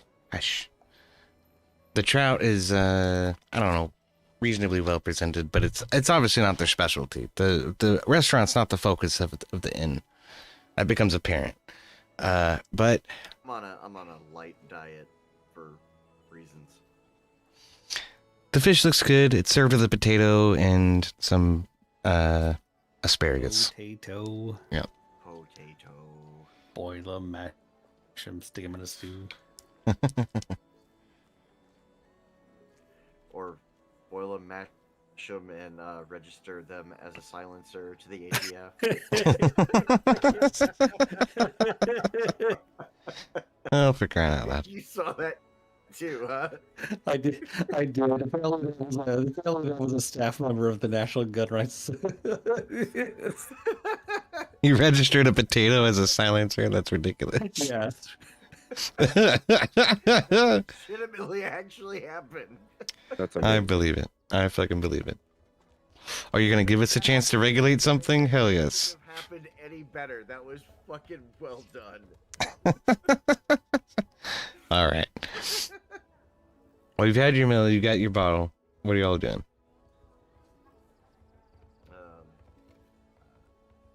Well, I'm here for the other reason. Well, I need lovely lady to love for medium time, not long time. Just love me medium time. you say this to the waitress, and the waitress says, "Oh, well, we have someone who's special for you Dragonborn folk." So, For medium time.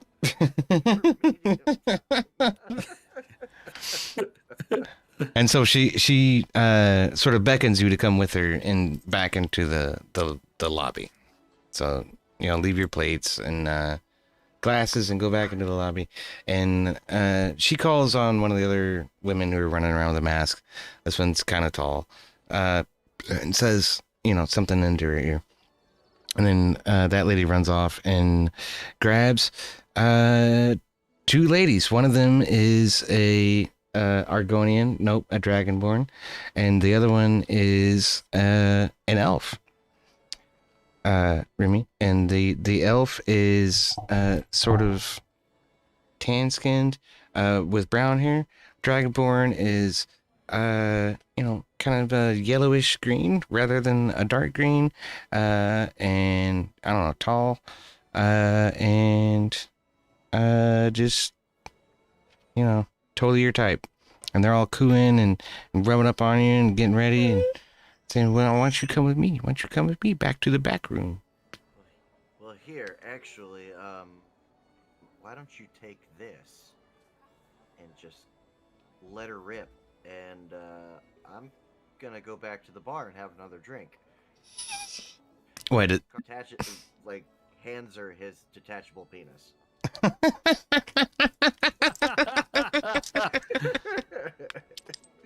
oh my goodness sakes. Get down, dog. She's sort of... Both at the same time. I'm gonna drink and get my dick sucked at the same time. she sort of looks at it, looks at you and says, "Huh, yeah." And then she walks off back towards the rooms in the back. wait, hold on. I got you. Any points at the fucking dragon? Bring that with you, and you points at the up. You, all of us. Let's go. And she gleefully, with the detachable penis in her hand, joins you and follows you guys back to the room. and so both of them, Remy and the detachable penis, all go off in the back room. All right. That's probably about as descriptive as we can get with that. Is there a bar and other patrons that I'm sitting with? Yeah, there's 2 or 3 people at the bar. Yeah. Which is excellent timing because I need another beer. Oh shit, so do I.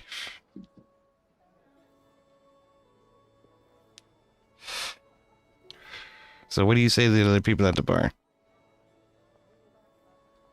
I just sit down at the bar and order my beer, and then as they they're doing their thing in the back room, Carlos starts making some really funny faces.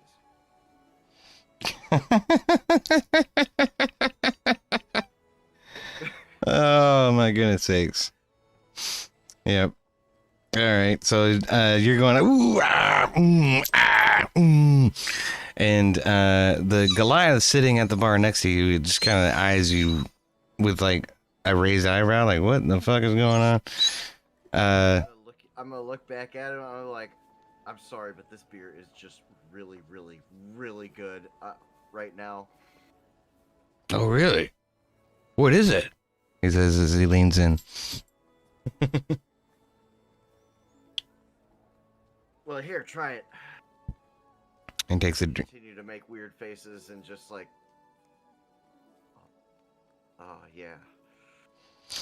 All right, so he grabs your beer and takes a big swig of it and downs the whole thing in one shot. Slams it on the table and says, It actually tastes like shit. "It tastes like a regular beer." And What's wrong with you? he slams this fucking thing down on the table and says, "That's not bad. That's not bad. Tastes about like mine though." And he belches real loud. And goes back to his home. Still continues to like make faces and just kind of like his arms start twitching. Okay. About that time, the dwarf sitting down the bar from the Goliath, he sort of looks over and says, "What's wrong with that boy there?" The Goliath says, "Well, I don't know really. He gave me his beer though, so he's all right by me." Takes him with a swig of his own.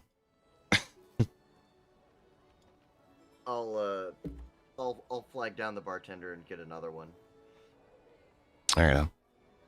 A barkeep comes over. The lady in a mask. This one's wearing a red dress with a red mask. What did we lose? I don't know. I was gonna ask if I got disconnected. That was IPA. Oh. That might be his internet. I don't know. Anyway, she's wearing a red. Yeah, his mic was cutting out real bad earlier. Yeah, she's wearing a red dress. She brings you another ale. It's just regular old ale. I'm gonna drink it and still play it off like it's my beer that's giving me all this euphoria. We'll say. All right. By that time, an elf lady walks up. She's not wearing a mask. And she's dressed rather modestly compared to the rest of the women who are running around. She has a apron on that's rather dirty. And she says, "Where's Lilith?" to the barkeep. And the barkeep says, "Well, I don't know. She's around here somewhere." And she looks over at you and says, "Well, fuck, he doesn't need any help, does he?" I reckon not. She grabs a beer and... Only you knew how good this beer was. Is it the beer that does it? My goodness. And she grabs a beer and The beer.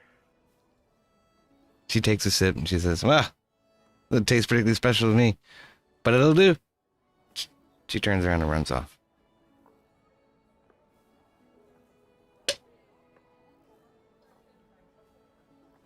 This is all going on at the bar at the same time that, in the back room and stuff. Yeah. You mean the back room where there's sex happening and we can't really describe it very well. Yeah. But, well, being that Carlos Carlos is doesn't- Carlos. Carlos doesn't know what hole it's in.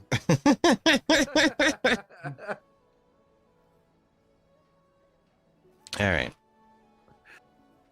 I mean, he's like secretly getting pegged or something. My goodness sakes. You'll never know.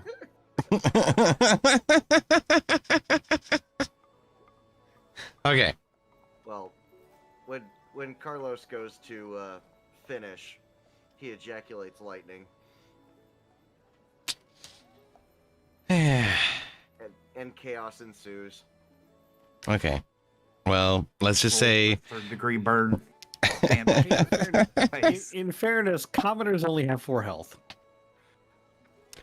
Yeah, actually, yeah, do roll damage for your fucking lightning bringer. Oh, for fuck's sake.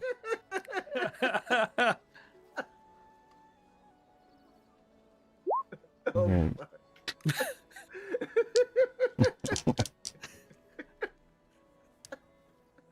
Roll damage for your lightning. Okay. All 3 of them emerge from the room. No. Okay. So you're going through all this with the people at the bar, and then suddenly, shit happens. You know what happens, and then from the back room, you hear, "Ah!" And then there's a bright flash of blue light coming out of one particular door in the hallway, and then out from that door bursts one of the women wearing her mask and screaming, "Oh my god! Oh my god! Oh my god! They killed Candy! They killed Candy! It killed her! It fucking killed her!" And the lady in green comes running to console this hysterical woman and says, "What? What's going on? What are you talking about?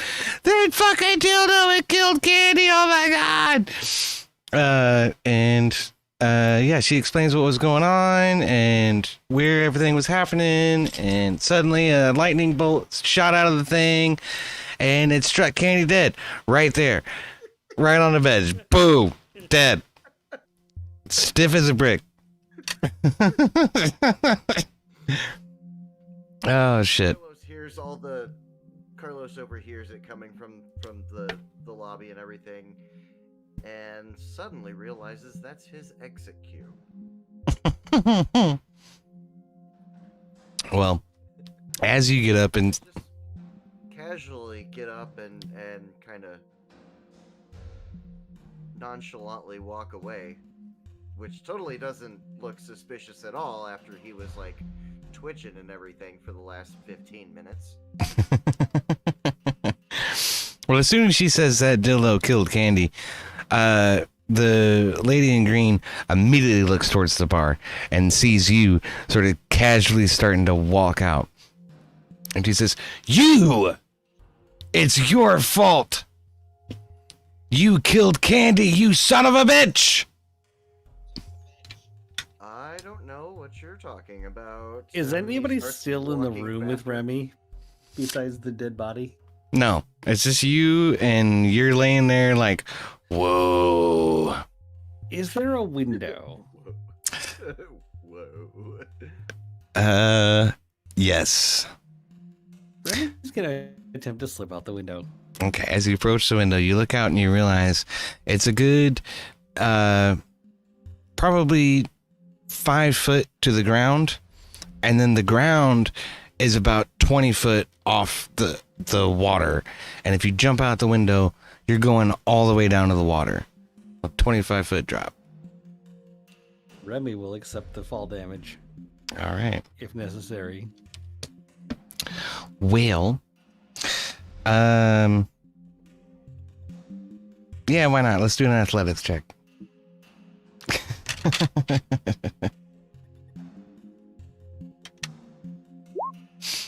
All right. 9. You jump out of the window. You hear, Acrobatics. yeah, why not?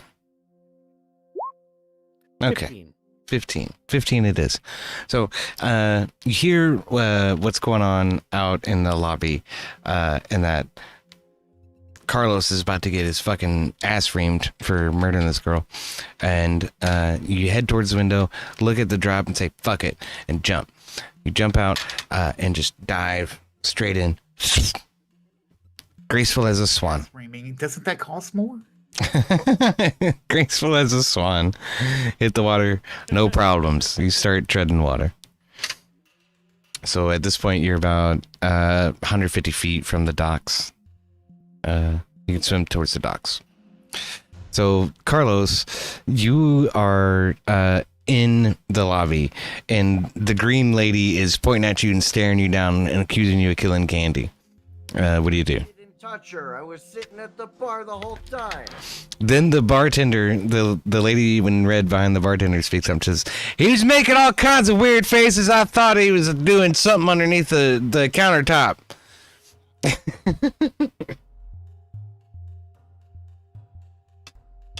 I mean, it wasn't me. I don't know what to tell you, but I really don't want to have to do this because. And he just pulls down his pants. He's like, "Well, how is it me if you know it's not there?" You know, pulls his pants back up and you know. The lady in the jade dress walks up to you and grabs you by your neck, and she says, "The ladies at the Moonstone Mask are off limits. Lord Neverember knows. And he will have your balls in a vice." And her grip tightens on your throat. "If he finds out that it was you." And she lets go of you. "We will investigate this. I will figure it out. But I know it was you." And she storms off and goes back to the room.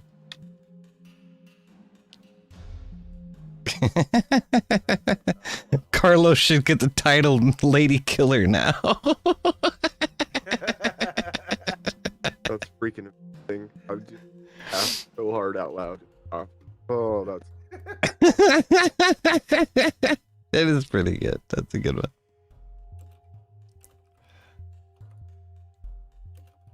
Okay, so she storms off to the room. The other ladies are just sort of just looking at you and sort of trying to figure out what the fuck just happened. None of them are anywhere near as aggressive as she is.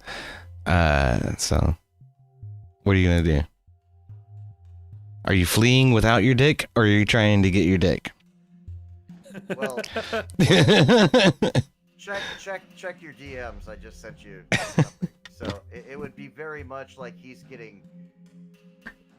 would more than likely be getting chased out, and it's like, "No, you're not welcome here anymore."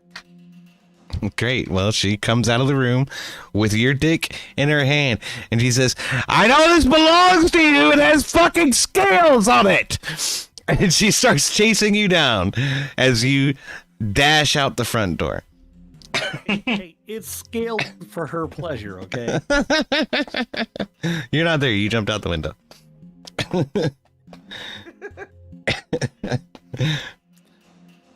All right.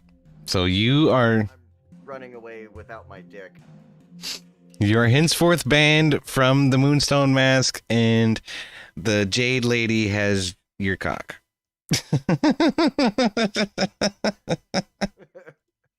Okay. Oh, dog. You need to go lay down. All right. What? Would Remy be able to see me running across the bridge frantically and be able to identify that it's me? Remy's over there. So Oh, okay. maybe by the time you got to the middle of the bridge, he'd be about here, getting to those docks. So yeah, he could probably see you.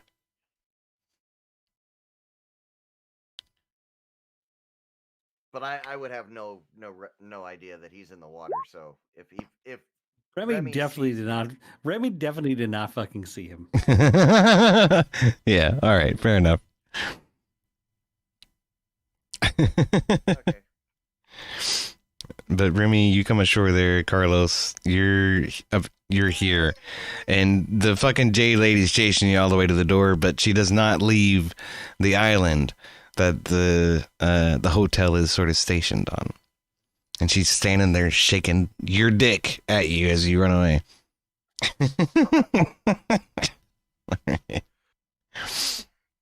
All right. I'm gonna run in a direction to find a place to fucking hide from these people. I am going to take off in the direction towards the sunken Norwegian. Okay. So you're not even going to try to rendezvous with Remy. Well, I don't even know that Remy is even on the docks. Right. Well, So all right. all I know is I'm being frantically chased by very angry women because it was an accident. Oh shit. Well, you run past the Hall of Justice, past the bridge to Never Castle, and by the time you get to this quaint neighborhood over here, which is well appointed and well kept, you realize nobody's chasing you.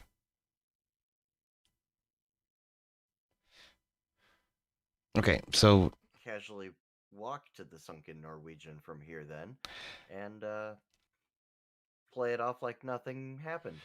right on. I don't need to make a scene. Okay, so Magnus and Dink, will you all bear with us for a 5-minute break? 5 minutes it is. Right now. All right, let's do that. No, I don't want that song. I want this song. All right, cool. All right, so we are back. We're back doing DnD again. Woo! Man, I'm sorry. I need to be fucking streaming more. That's totally my bad. But I don't know. I know that if I start streaming during the week again, my sleep schedule is gonna be a complete fucking disaster. You can sleep when you die, motherfucker. Yeah. Or wait until you get really, really sick, so all you do is sleep for a while. Right.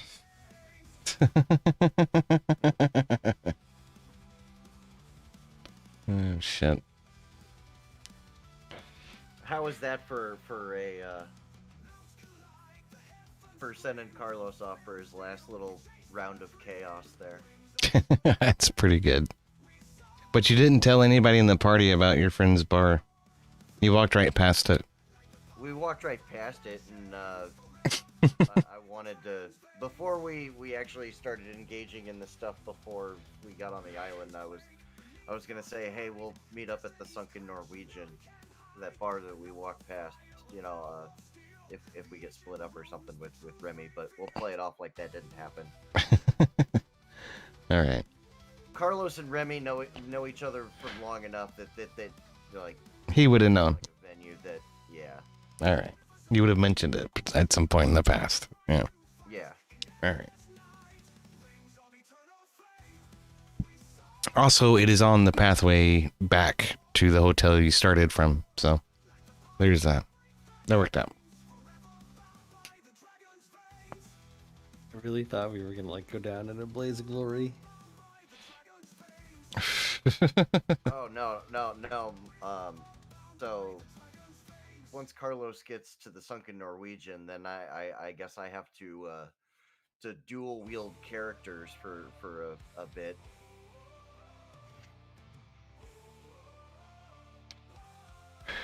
I don't know. I guess I kind of left that option open a little bit with the guards, and in the king's court, but Dude, that's what I'm saying. I thought we were gonna go down to blaze of glory right there. Oh man, I figured that the guards at the floating moon would have tied them up and tossed them in the water and let them drown. yeah, that's the thing. There aren't any there. It's not exactly a sanctioned resort, but I mean, I even sent race car a message about, hey, are we going down? Is this how we doing it? Well, the part of how the transition happens from Carlos to my next character, like I basically Carlos is going to become an NPC and work at the brewery that where they trade off from.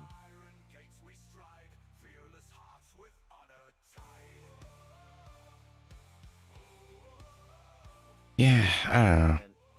And then Carlos will become an NPC, and then he can become EOD's problem. Right. Well, Figured I would and training back in All right, I gotta go Valley pee. shape. okay, I feel that. Back in like 2 seconds. You figured you would recommence training back at the With the order and Brother and Gauntlet, tell right? them on everything that happened. Right. Things.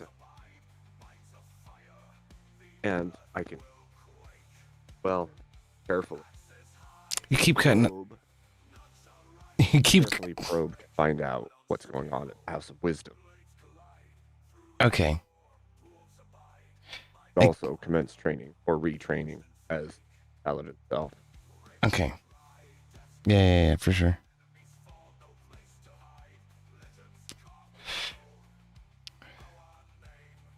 Yeah, right.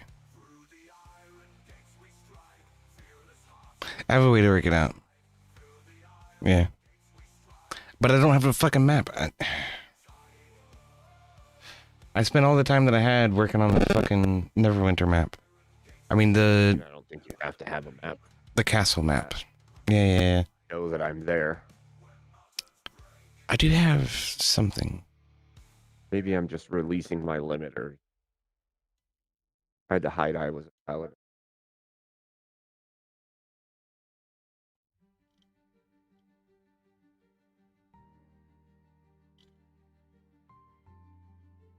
Mhm.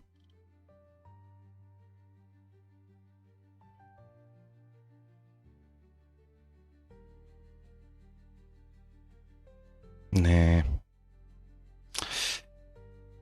I don't know. It's good work. Hmm? I'm talking to myself about this stupid map. Oh, well, Did y'all hear about this dude who got shot by ice? I saw that another had happened. I haven't figured I'm gonna need to have to talk about it. Yeah. Probably not. But it's like, I don't know. I'm worried that the message is not getting through. You cannot stop federal law enforcement from enforcing federal law, you know? So the issue is they are blocking, they are stopping, they are doing everything they can to get in the way of and obstruct federal enforcement from doing their job. In doing so, a lot of the people out in the front ranks are paid agitators. But the problem is when the paid cause a big enough stir to get somebody harmed or shot, it soups up all of the ones that are unknowing. They don't know that there's people being paid. They're just passionate about it because they've been fooled into believing that these aren't agents. They're unmarked and nobody knows what they're doing. And there's no judge or judicial system in part of it, and then they go out and do even crazier things because now they're justified in their acting crazy. Somebody got shot, so now they feel justified to go and do crazier and crazier things until it becomes so much worse than it already is, because the leftist organization will not stop applying. I mean, that goes pressure. both ways. They need that pressure to be. I agree that it goes both ways. But so long as there isn't protesting, or there isn't people going beyond protesting, right? Protesting is one thing. When they go beyond protesting and they block and they willfully obstruct, they're causing an issue that then the officers have to take some kind of action. Like with the Renee Good, for instance, that officer was trying to get her out of the vehicle to arrest her because she had parked her vehicle in the middle of a road during either an investigation or a raid. I of don't some kind. entirely disagree with you. There's a very nuanced legal argument to be made there, right? Like he absolutely was hit by the vehicle. Like period, Yes. end of story. There's footage showing that, Yes. right? Like there's a very nuanced like legal argument they had about did he place himself in that situation? And yes, Governor Walz signed a fucking law in 2020 that says yes, you can in fact shoot a fucking car if it is coming at you as the use of a deadly weapon. Right. So all the people out there, oh, you can't shoot a car. No, yes, you absolutely fucking can. And Governor Walz is the one that's signing the fucking law. Shut the Yeah, but fuck up. I feel like the issue is bigger than that because already was blocking traffic, blocking federal agents doing their job. He was given a lawful order to get out of the vehicle so to be detained. All of those things were prior to hitting something. Again, He was nuanced already legal argument. I feel like this most recent thing this afternoon was Yeah, I don't know anything about it. well, again, there's conflicting information, and I don't want to say like hardcore one way or the other, because there is conflicting information as to whether like he was brandishing a weapon or Right. whether he like there's rumors that like he bit the officer's hand. Like Here's the thing. Here's the thing I would say, right? The same exact thing happened with the Renee Good situation for the first little bit before we found any reliable, and we didn't have all the footage, we didn't have all the info. So I would say generally what I do is hold off until everything or enough is released that it's like, okay, this is fairly obvious. Now, I can't say 100% for sure, but this seems like this happened. And I think we should be cautious with all those situations. We should never jump to, oh, she I was agree. guilty Yeah, or he was guilty. 100%. I agree with you. Yeah. Yeah, I think it's the wisest thing we could do. And I think that every side needs to hold down the temperature if possible, because otherwise we're just pushing. However, shy of, there is evidence that yes, he did in fact like attack the federal agent or draw the firearm. Like shy of that, then yes, there's a problem. Yeah, because Right. Whereas the good incident, if you jump there's straight to the end of the continuum. yeah. Whereas problem. like the first incident, she very fucking clearly hit him with a car. Yeah. Yeah. I'm gonna have to look into it, and I'll keep an eye on it. Because if you jump the whole ladder of escalation straight to lethal force rather than feigning or using other, we have a huge. I don't know. But the pushes that have been happening, like, if you think about this, really think about it. Like, for myself, I don't know about everybody in our channel. I'm a combat. If I'm on a raid of something and there's cars surrounding it honking, there's people screaming and yelling, there's all chaos in all directions, and people bumping, pushing, attacking in different ways, and then there's a perceived threat, it becomes far harder to judge the threats well in the moment. Yeah. And that's the goal, by the way. Oh yeah, definitely. The goal of agitators that they're making it so hard to differentiate what's happening for the agents who are just there to make arrests that it's like you are making their job a million times harder and you're putting everybody in jeopardy. Sure. And they're encouraging the person that they're actually after to flee and, cooperate with other people in the crowd, making them fucking criminals in the process. When I look at the situation that happened earlier today, I saw it from like 3 or 4, maybe 5 different angles. And I can't fault the officers. I don't want to sit here and try to give them absolute immunity and say that they did absolutely fucking nothing wrong. But from my perspective, what appeared to happen was the guy was partially tackled. Somebody actually saw his firearm, reached in, grabbed it, removed it from the holster, and started walking away from the mob of ICE officers and this guy. And in that moment, he reached back to his fucking holster and they shot him.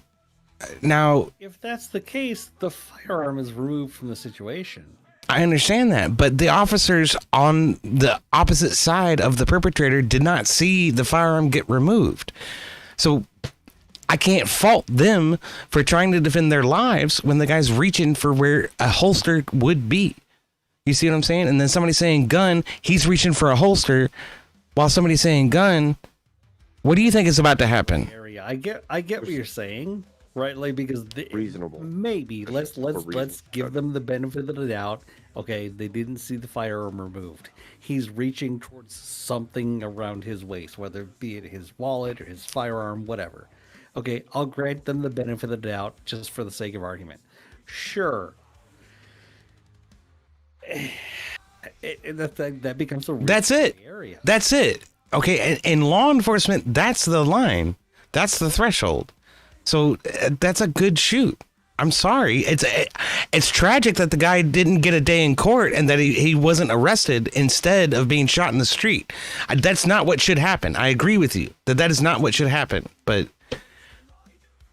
it's still a. I'm sorry. I think that if it was believable and reasonable to assume, then that's the hardest part. Yeah. If it's reasonable to assume that they intend you harm and they have a weapon and they are drawing the weapon harm, Well, I don't know how else. That's the thing is it all happened in an instant, you know, the guy removing the firearm from the suspect and then starting to walk away. Then the shot is fired. It's instantaneous. It's less than a second. It's barely enough time for anybody to react, you know? So we all look at it in freeze frame mode and frame by frame by frame and do an in-depth analysis. These officers don't have an opportunity to fucking do that. Right. That's the issue. Always Monday morning quarterbacking. Yeah. Because even like when we look at the Renee Good situation, everybody's like, well, he could have done this, he could have done that. Well, guess what? In the moment, things are a lot different. Yeah. Battle in the heat of the moment. Whatever it is. Again, like this is what this is where that specific incident is going to way more nuanced, right? Yes, 100%. She drove the car towards him. Yes, 100% he got hit by the car. Yep. The legal nuance becomes, did he knowingly and intentionally put himself in that scenario where he was endangering his own life? Questionable. Regardless. He's a law enforcement officer. Traffic control point. No, but that's No. Have you where ever the seen- legal battle is going to happen. If this goes to court, that's exactly what the argument's going to be. No, because he circled the front of the vehicle to start with, went all the way around to the rear of the vehicle. Correct. To look at their He did it license twice plate, and circled walked back in around front to of the front. vehicle. She was given a lawful order to get out of the vehicle. He's in front of her. He did. Correct, And he did. then the other officer reaches for the doorknob. She backs up and then plows forward. So, like, Yeah. I don't think that there's any case in say that officer couldn't have stepped in front of the vehicle. I think you're No, going to he be did. surprised He did because step in front of the the. vehicle. Right. I'm saying You're going to be shouldn't have surprised reasonable because of suspicion. SOP.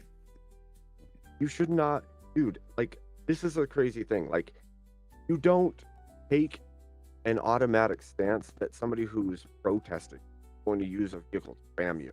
If you knew that this person was fleeing police because they're a flea risk or something like that, it makes sense to stay out of the front of the vehicle. This Right, is just and again, a this is random where I'm soccer saying- mom blocking the road. This is You where don't- that really nuanced legal argument is going to come from. This is what any subsequent court cases are gonna hinge upon.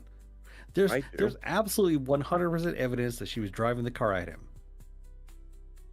There's absolutely 100% evidence that he drew the firearm before he was hit. Let me ask you. There's absolutely 100% evidence that he hit him with the Right. car. Right. Yeah. Those three things we know. Is it reasonable to hit a person in order to leave a spot you're in with your You're vehicle? breaking up. I'm sorry. What'd you say? Is it reasonable to hit a human being with your vehicle in order to move your car? Absolutely not. And not under any fucking circumstance at all. So even if he put himself in jeopardy by stepping in front of the vehicle, she still hit a person with her vehicle. Regardless, Again, she that's can where see it he's gets, standing there. that's where it gets tricky. I don't think it's that tricky. Under Minnesota state law, that's where it gets tricky. We are not a standard ground state. If this were a There's stand your no- ground state, no, that changes. No, talking about? that's again where it gets really nuanced. No, No, hold you're on. a stand your ground state. If we are a stand your ground state, this No, is no. not a question at That's not all what I'm asking. whatsoever. If this That's not happens what- in Texas, no, fuck off. She fucked around and found out. Yeah. But in which case is it reasonable to hit a human being in order to move your vehicle? By law. In which case is it? And then Again, When you're being surrounded by fucking protesters in Florida. and then furthermore, in which case is it reasonable to hit a law enforcement officer with your vehicle in order to move your? that's Okay, where it- so that's that's a no. That's where the nuance comes in. No, there's no nuance. That's a no. You would. Okay, this is what I'm saying. In a You normal forget there are state- states that you are allowed to use deadly force against law enforcement if you fear for your life. There are. Yes, okay, but let's take this again. The reason I started with when is it reasonable to hit someone with your vehicle in order to move it is because you would say, if it wasn't a law enforcement agent, that it's never okay, that's not an okay thing to do. The second you bring law enforcement in, everybody's like, wait, he put himself in that position. Well, it's still unreasonable for her to hit a human being with her vehicle, regardless of whether or not he's law enforcement. So that is still on her, regardless of whether or not the law enforcement agent put himself in that position. Again, But But it that's doesn't died in change front the of it. legal nuance That- that he's saying, though. That's the thing. That's where it comes down to state law, case by case. This case is a very different case in Texas or Florida than it is in Minnesota. I don't see how that applies because it's federal law enforcement. Just like the Trayvon Martin George Zimmerman case is a very different case in Florida than it is in Michigan. Yeah, but George Martin wasn't federal law enforcement. George Martin was just a dude on Neighborhood Watch. Federal law enforcement changes the context of it too. Don't you agree? To some degree, yes. Again, nuance, right? That's Mm-hmm. where it comes down to a court case. Yeah. Well, And no matter how much we discuss it, it's still going to wind up being in court and fought over for a few years. That's true. That's absolutely. and they're still gonna fucking burn streets down. That's always. I don't think any. In doesn't matter what in this particular case, this afternoon, as long as the gentleman who got shot and killed was not flagrantly attempting to harm the federal agents, no, I think they're in the wrong. Sure. But the street burning is going to happen regardless.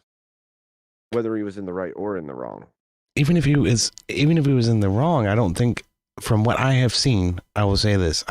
From what evidence that I have seen, I would say that I don't think you can reasonably charge the officers, because in that situation, you're struggling with somebody, they're armed, they have a firearm, they're reaching for their firearm. How is that not okay for them to stop that threat before it happens? Okay, also, I'm going to get real spicy here for a second. Okay, sorry, YouTube.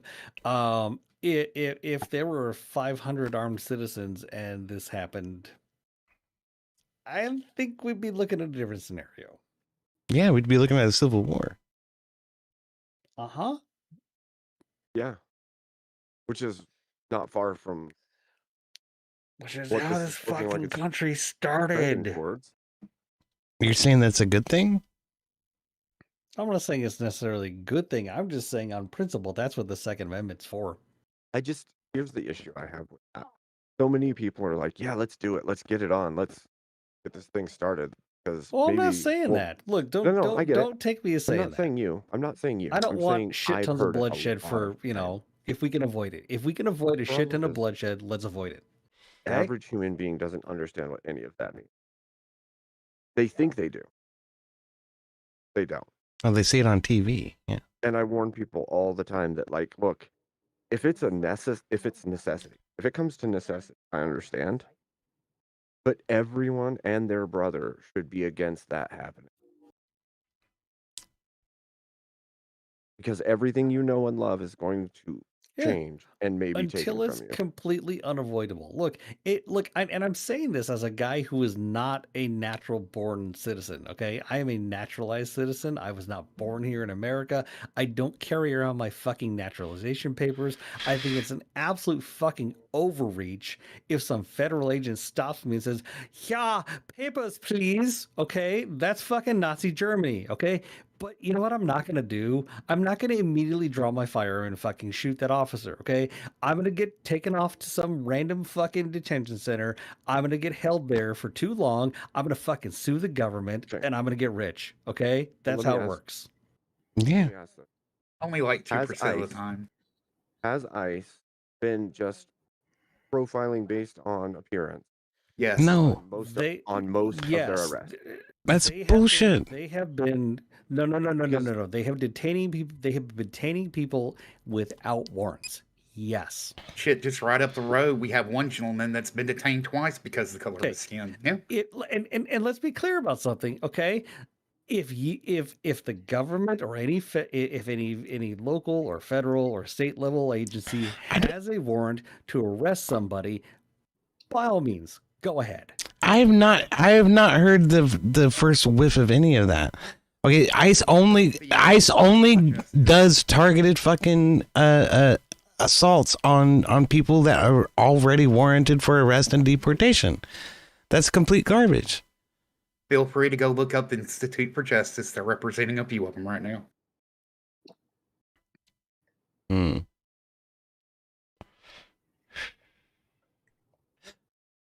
The thing And would like I said, say- if you have a warrant and you have evidence against the person that suggests otherwise, great, cool, execute your warrant. Go ahead.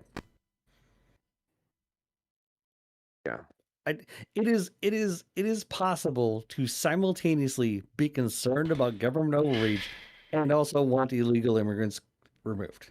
Okay, like those are I don't that are mutually I agree with they're you. not mutually exclusive, right? I agree. Look. with it. I agree. man. Okay. Look. I was asking the question: if it's random because they look a certain way, then arrests are being, then that's an issue. But There a are lot of what there I've are seen is I- there's lists because they have foreknowledge of certain, and I don't know what the limiting factors are. Sure, there are secondhand accounts of people coming forward and saying, yes, this has happened to me. Mm-hmm. Well, how come none of this is reported in the news? How come none of this is official knowledge? How come none of this is being blasted? How come none of it is being blasted on fucking NBC and CNN every fucking day? I haven't fucking seen any of that shit. What are you talking about? What? Give me an article or something. Give me a name. Send your articles off when I the see them. road. Yeah, sure. I'll send you articles when I see them. Yeah, but it's the number is less than zero. Well, Well, my okay. question would be, what's the Like that's probably always gonna be true. Yeah. Like no system is fucking perfect, right? No, it's not gonna be. What would be an acceptable? 1%? There shouldn't be an acceptable percent. I mean, So they should never get. Well, I mean, we're looking at a boldening. I mean, I've been talking about the actions of police before Trump ever went into office. I'm talking about like Kentucky showing up, blowing away a homeowner at the wrong house. And I mean, that's acceptable in that 1%. Or how about in Georgia where we've had people cops literally forcing themselves into a house warrantlessly because a kid is suspected of doing something. Not even with, I mean, there's just so much that's going I think this is a on. mess. I think what I'm saying is, I'm not saying that we could be okay with it. I'm saying that there's going to be reasonable margin of mistake or failure. That Right, and if the that people are is held going- accountable for their actions, that would be one thing, but we see that that is not what's going on. I'm okay if you fuck up and there's accountability. That's one thing. Okay, yeah, that's a good system. You're being held accountable. But when you fuck up and there are systems upon redundant systems to protect and to make sure that people aren't held accountable, yo, then there's a problem. Andy, I'm gonna link this in the voice chat. We are transgressing pretty damn far off topic right now. This was just supposed to be a short little discussion for the break, but My gummy is hitting. There you go. Anyway. There's the most recent example. I had to go back and look at my like social media to figure out where the story came from. But Come here. Okay, so he was detained for 8 hours. Come here. yeah, Okay, that sucks. a legal U.S. citizen. That sucks, but it's not like they sent him to the fucking, in trench, whatever. What do they say? That fucking asshole who went to the fucking church was bitching at people because they were white. Was saying that they sent him to fucking concentration camps. Detained for 8 hours is like being thrown in the drunk tank. That's not a concentration camp. Here, hold on. Let me. Like if I got shit faced and I walked down the street with my pants off, the same fucking thing would happen to me. Okay? No. If you got Point shit was- faced and got detained for actually being drunk, that's a whole different thing. If you're a legal U.S. citizen and get detained, that's different. Okay, hold on. Let me find something. This is a local business owner that I actually know, like in person. Hold on. Let me find the link to it. You might have a problem seeing this because it's on the stupid local news and there's a fucking paywall behind it. But anyway, that's a local business owner. He's not a citizen, but he is a legal permanent resident. Excuse me.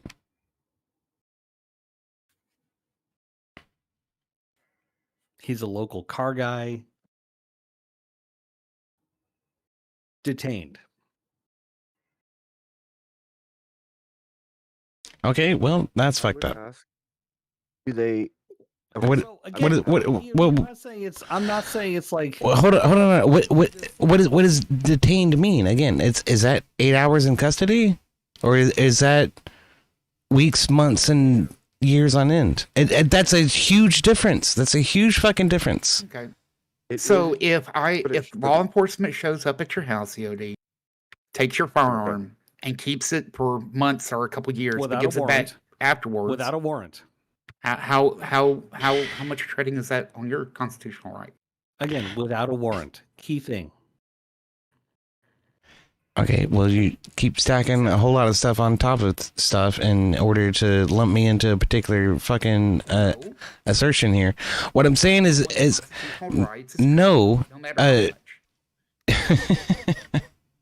Okay. You have to think. Yes, You have to think. If Yogi. somebody, Wait, if law wait, enforcement wait. has a warrant that says you did a thing, and therefore we have the actual legal right to search your house for said problem or thing, evidence, right? By all means. Okay, sure, go ahead. Arrest and detained for nothing, like nothing, literally, and they confiscate all of your stuff. And some of your is held because of it. Like, first of all, being arrested, there's no reason, no cause, any other than look a certain way. That's an injury. Kind of like Right. asset forfeiture, right? That's like an right at the forefront. Unless you've come over more authoritarian side, I think that's it. Should the police have the ability to arrest at any time because of their appearance? No, that's the difference between a reasonable suspicion and probable cause, right? Right. Reasonable suspicion says, "Hey, you match the description. We're going to make a Terry stop." Probable cause says, "Oh, your ID matches the person." Like, Well- there's a big difference, right? Well, this is- Reasonable. Sorry, go ahead. I was going to say a big part of the issue is there's a level of if they are the person we're looking for and there's no way to confirm or deny it at that time and we take them into custody, we've done a wrong. But if it is the person, we've done a right. And there's like a whole level of if we don't take them in and they get away and they were the person we were, then we screwed the pooch, right? But again, Yeah, but that's it's the becoming difference between reasonable suspicion and probable cause. Right? Right. Reasonable suspicion says, hey, we're going to stop this person and do a short investigation and kind of figure out what's going on. Yeah, but we're also seeing the elderly lady who gets picked up on her front yard and held for a long time, and it's not even close to being the right person, or the vacationer in Correct. Florida that comes back from a cruise and that gets detained over Christmas for how many weeks and wasn't the right age or anything. Yeah, we keep seeing these same mistakes made, and That's not accountability not probable held. cause. Right. That's not probable cause. Well, who are the officers who perpetrated those mistakes? They should be held accountable. Take them to court. I agree. If there's a system where they're held accountable, I agree. then Which is that's why There is a system where they're held accountable. You take them to court and then you prove your case and then they're held accountable. That's how that works. Which is why I want to get fucking rich off of ICE if they pull me over. Thanks. Well, by God. good luck with that 2% tort awarding. They'd Well, make it I'm about asking- impossible. I'm asking what reasonable I don't give a shit. Uh, I'll show up in court. I'll show up in fucking court with my naturalization papers. They're in my And safe. I'm not saying it's okay. I'm asking what would we look at and say that's kind of understandable, and what would we not? And That that- never happen. It seems like it's your noise gate, Abe. I think your connection is good, but I'm sure it's my noise gate. Yeah, because it's I'm in the almost same room it's- as my your wife gaming. your threshold is set too low. yeah. Your threshold's too low.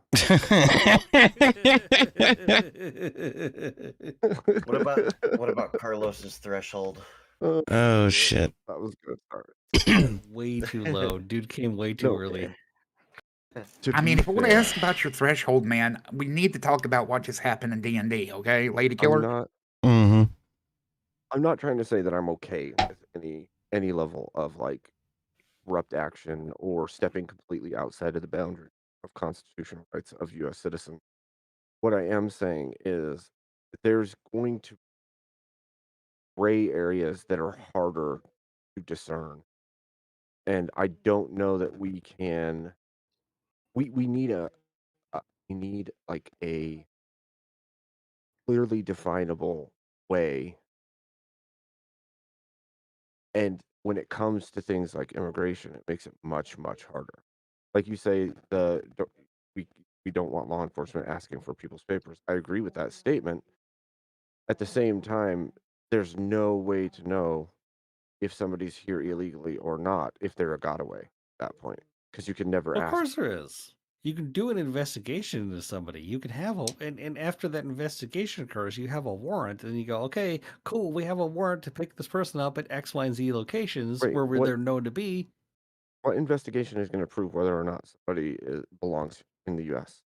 What would they need to get the warrant? To I arrest a don't person know the without a details of crime, that, to be honest without with you. That's kind of my point. It becomes very gray because this person's just here. You don't know if they are or aren't. No, supposed if to be well, here. okay, so let's do the inverse of that, right? If you were here legally, you have a work visa, you are a permanent resident, you're a citizen, you're a naturalized citizen, whatever that happens to be, there is documentation that you were here legally. Right? So the inverse of that being the absence of any of those things warrants Yeah, but further how did they get investigation. that information? How did they get that information? You have to get a warrant for that information. Why would they get a warrant for that information? Everything what? that you're saying is recorded and put down on massive servers. Everything you say, everything you do. So the whole Hey. needing to have no, they've already Point- got it. Yeah, It sure. took me now. Granted, it took me Oh. 3 FISA requests to get it, but I recently applied for a point- passport because I'm going to go out of country next year. But But like, point it is- took me, but it took me 3 FISA requests. That shit's on file. If you follow the full extent of the law as you are stating, you need a reasonable suspicion to even start looking into that information. Which means you have to have a cause in the Correct. first You place. get a tip off. You get a tip from somebody that says, "Hey, I know so and so is not here illegally." And that's going to be enough cause to get a warrant to start digging into it. It's at least enough cause to subpoena the records, but Yes, to get correct. Exactly. It was point. You subpoena the records. Yes. And go, oh, And how do you're, you know that? And they that's what say, I'm oh, saying, well, though. they're So not an that H-1B we're going to employee, or do they're that they're not whole a, process yeah, for every individual. It may be. or like, oh, their visa expired. that's a lot of what's happening, right? Hey, their visa Most expired. Cool. We have most their actual visa and when it expired. most of the deportations that are happening are people that are leaving on their own because they know they don't want to get picked up by ICE and face fucking charges in federal court. If they leave on their own, they're absolved of that. So that's been appealing to a lot of fucking people. That's been very effective. It's very good. My thought process more along the lines of got somebody that came across the border illegally. They didn't have a at all. They're just here. Maybe they're Yeah. working under the counter or something somewhere. Yeah. How in the world do you have any? If they're not breaking any laws Again, and nothing wrong you has can been search. done, Okay, so let's just and I'm not going to name them all because A, I don't know them at all, and B, I don't know the ones I do know. Okay, that's fine. but if you said, okay, so and so doesn't have X, Y, or Z legal thing, right, to be here, it's very easy for somebody to search a bunch of databases and go, oh, you're right, they don't have those 10 possible legal reasons to be here. Let's look into that. Yeah, but there's definitely record of them existing, right? There always is. Like, okay, two of you But- I don't know my legal fucking name. If somebody said, hey, legal name IPA law doesn't have the legal right to be here in the United States, somebody could very easily You'd look have to at have my the legal legal name, right? fucking name You'd have and to have go, their name, right? and go, oh, wait a second. Yes, he does. He has natural relationship paperwork filed That's with the my state of whole Illinois. point. My whole point Cool, is no you problem. have to have information on that person to begin with to even get that far. Right, so people who are crossing the border illegally don't have that stuff, right? Right. And absent that information, you don't even have a name to put into a system to look them up. You have maybe a face. That's my whole point. Like, there are going to be cases where you have nothing to go off of. And then you're going to try to get warrants on a person that's not breaking Correct. any And, laws but after that crossing the that border, and you have but no. that like that reasonable suspicion does warrant some level of investigation. It doesn't warrant a certain level of scrutiny. Sure, that's a whole different legal issue, right? But it does at least say, hey, let's look into the legitimacy of this claim. Okay. Again, if I say, hey, race car's not a legal citizen here, someone can very easily fucking figure out if he is or isn't. And if he doesn't show up in any of those databases, okay, cool. He doesn't show up in any of these Okay, so legally allowed to live. I think Therefore, now probable cause. I think we're Execute warrant. we're touching on two different issues. And then it's all starting to come together. Okay. The primary complaint that you guys have is that people who should not be arrested or detained are being detained, and yet at the same time you have to admit that determining who should be detained and who shouldn't be detained is a bit of a quandary, especially in the instance where people are hiding their identities or filing false information or crossing the border illegally and not being appropriately documented. As you're saying, they don't have naturalization papers. They don't have a passport. They don't have a driver's license that's actually attributed to their real name. It's attributed to somebody else, somebody else's identity, right? In those cases, detaining those people becomes exceedingly difficult. Can we agree on that? I'm sorry, I'm just not for shortcutting justice. Is that you have probable cause to obtain a warrant to detain them at that point. If you can't find them in any of those databases, that's probable cause in order to obtain a warrant in order to arrest them. Right. But who are you talking about? You're talking about a description at that point. You don't necessarily have a name. You might have an identity in Mexico that may or may not be the person that you're fucking looking at. You see what I'm saying? Like it's rough to zero down and decide where's the perp, who is the perp. You probably have an alias and a picture. I mean, this is something that law enforcement has faced for centuries. Sure. And yes, if somebody, And the problem that you're pointing out is one that has existed for centuries. Yes? What, arresting the wrong people? Yes. Yeah, and how much accountability's come with that? We're still centuries in and still not there. none. I disagree. I think people are held accountable for that. I don't think it's none, right? It's less than zero. It's more than zero. Yeah. In prison, It right? is more than zero. Uh-huh. Less than 50%. I promise you that. And yes, part of this means, right? Most people don't have the right. Most people don't have the means to fucking sue the government. Some people would say that is the mission of a fucking public defender, right? Isn't that the greatest fucking challenge? But Guess what I do, and I'm going to sue the government if they do it. Well, I mean, a public defender is criminal cases, and we're looking at a situation where this goes above and beyond that. That don't come to their docket.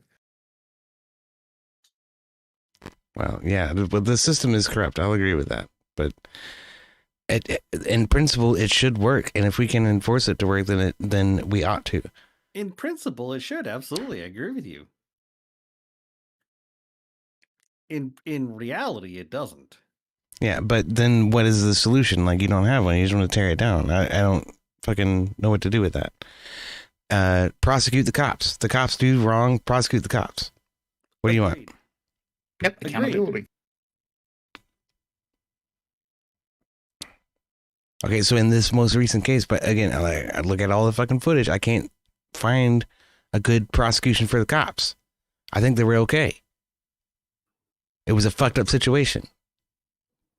I honestly don't know about the most current case.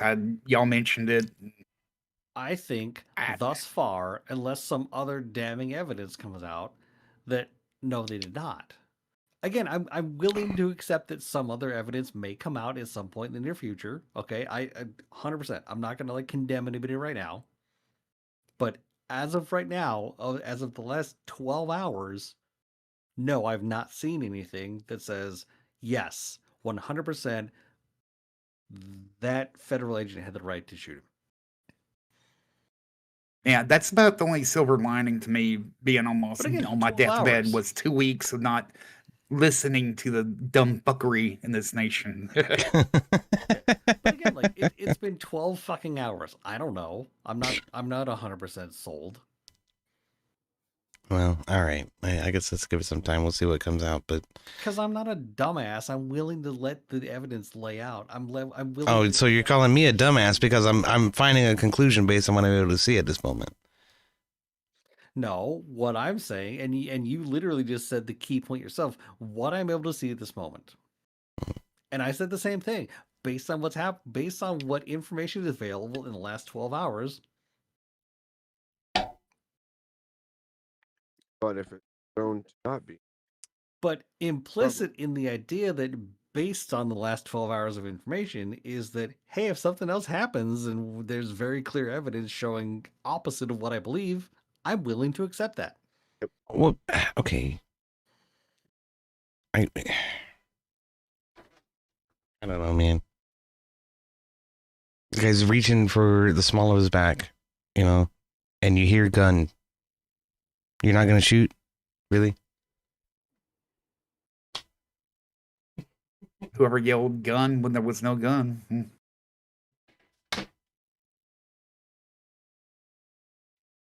it actually.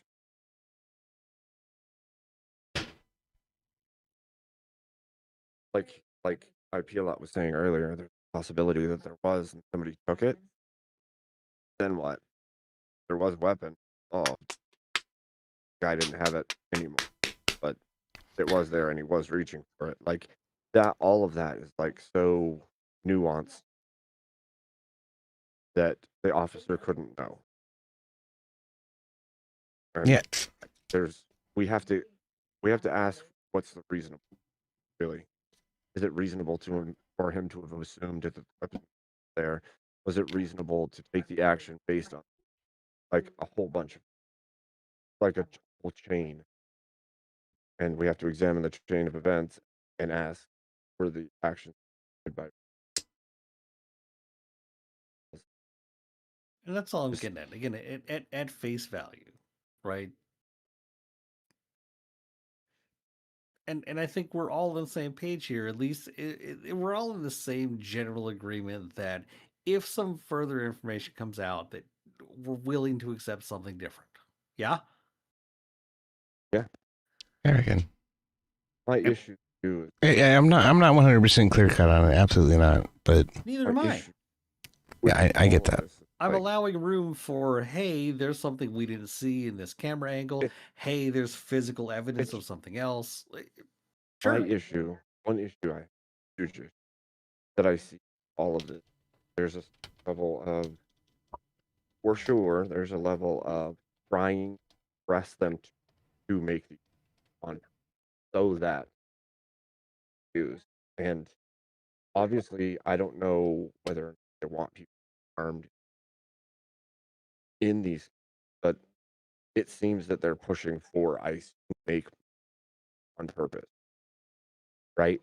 Why are you out there in huge numbers, and why are they paying protesters in huge numbers to cause as much strain and strife as get them? Like, if you know that it's already a tense problem, tense issue every single time, why are you out there blocking the road? Why are you out there throwing stuff at? Why are you out there? You know what I mean? I can understand protest. I can. But when you're going beyond that, why is that happening? No, 100%. And there is some argument to be made about impeding public safety, right? Like there were the last time this happened during the George Floyd riots, there were reports of ambulances that were held up for longer periods of time than necessary, which could have potentially caused problems. In which case, yes, absolutely, y'all motherfuckers standing out on the fucking highway on 94, yes, you're responsible for any subsequent death or injury that occurred to that person. 100%.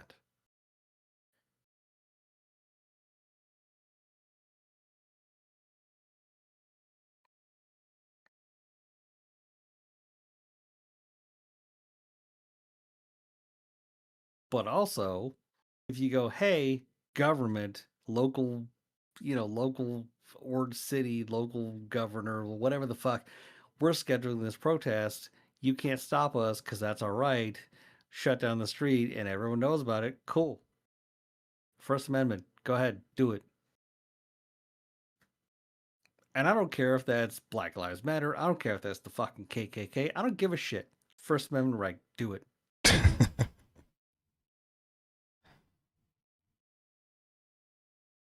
Do you remember the No Kings protest? Yep. Yeah. And it was like this. First Amendment right. I understand what your position is. I'm asking about this particular situation here, where they scheduled this protest to happen at thousands of locations all across the country. You recall this? Yeah. Yeah, we had them here. Okay. Well, Yeah, yeah. that's great. Okay. They did the same thing with BLM. Okay. The point is that all this was coordinated to happen on one day. So what if all of that happened in LA or New York or Chicago or all three, and just those places, right? Okay. And it happened on, I don't know, the closing day of the fiscal market, right? Okay. Specifically in order to interrupt commerce on a national level Like Tea Party? in an effort to interrupt our global trade initiatives. Don't care. Doesn't give any fucking... Don't care. No, don't care. First Amendment right. Don't care. Which thing? As long as Sorry. as long as they're not impeding emergency vehicles that are like Hmm. that are. But we know they do that. They are not You don't have an interfering issue with with blocking emergency. roadways? you As said? long as they are not interfering with emergency services that subsequently like impede on shit people need to in order, for life-saving emergencies. But we know they do that. There's a certain Yes, level. and again, if that happens, and like I literally just said, yes, there have been cited cases, okay, during the George Floyd riots and the protests, okay, there have been cited blocking cases. is arrestable. Yes, 100%. So- Those people are liable. Fuck them. Get the fuck out of the way and let emergency vehicles through the way. Okay, if they're trying to get from A to B in the most efficient way as they can, and you're impeding their progress, and they're not there to arrest you, fuck off. Let them through. Right. I don't know, man. I feel like you're shaping a utopia. Like I just described to you like an apocalyptic, economic event that's as bad as COVID, and possibly orchestrated by a foreign fucking country. Like there's nothing stopping that from happening, right? With the internet and whatnot, like, it doesn't matter. Yeah, no. So Just like the Second Amendment. even in those cases, you don't think that the National Guard should be mobilized. You don't think the National Guard should be mobilized in those instances. In order to restore commerce, in order to save the Republic. In order to ensure that emergency services are allowed through when necessary, yes.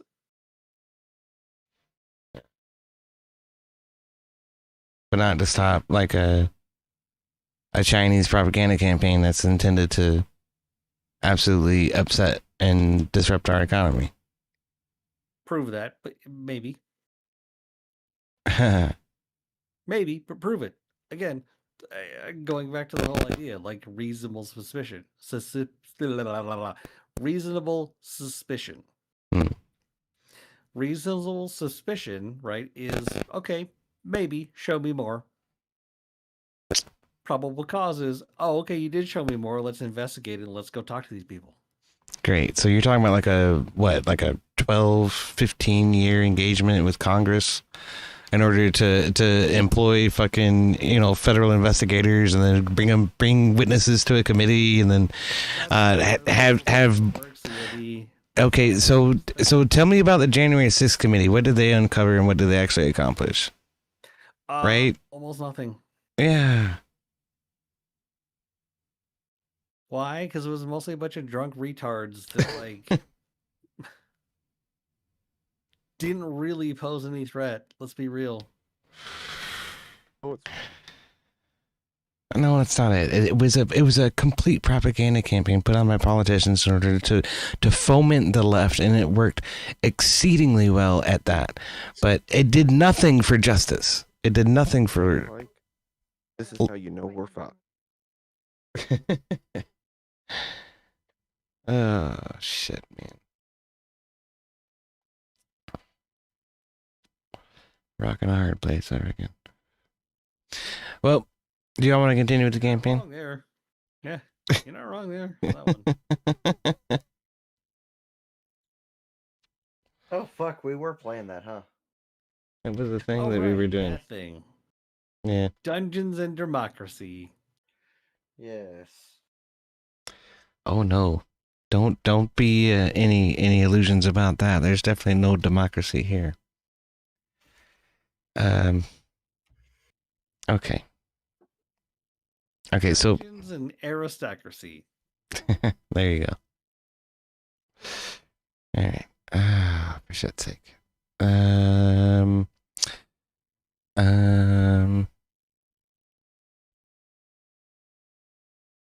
Let's try this one.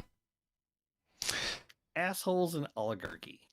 No, what? Well, that's also applicable. But Magnus and Dink, as you approach the courtyard of the House of Knowledge, just a huge library essentially.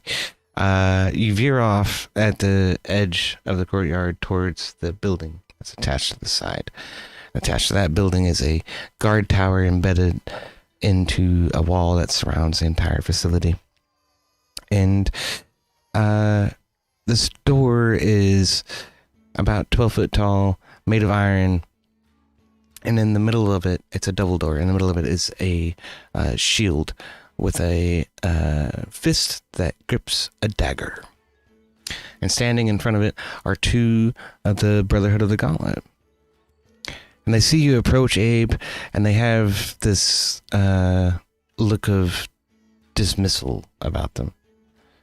And suddenly your DM realizes it's a terrible song. I don't know why I played that song. It's a stupid song. I will play this one. Yeah. Have a look at this. And Go ahead. that I need speak to leadership. He says they need to speak to leadership, do they? All right. And one of them lifts his gauntlet and bangs against the door. Let us in! We have a visitor! And the door creaks open. And you're led into a rather dark hall that's only lit by sunlight through vaulted windows near the ceiling, lined with columns and a marble inlaid floor. And you approach a modest-looking priest who's walking the halls and tending towards several statues that line the walls of leaders past of the Brotherhood of the Gauntlet. And he greets you. He says, "Welcome, Master Abriel. It's been long since you've gathered here." Has indeed been quite a time. Guards seem to see me as distasteful. Not sure why. Well, you know, there is rumors of your excommunication floating about. Oh hell, I'm sorry. I thought it was just my ass ranked that bad. I hadn't had a shower on a wall. My bad. Oh my.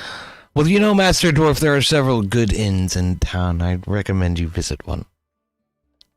Ah, yes, but the stench of the poor and those who are prospering, it's hard to wash off just in a tavern or inn. The priest sort of looks at you with an inquisitive eye for a moment and says, Indeed. So,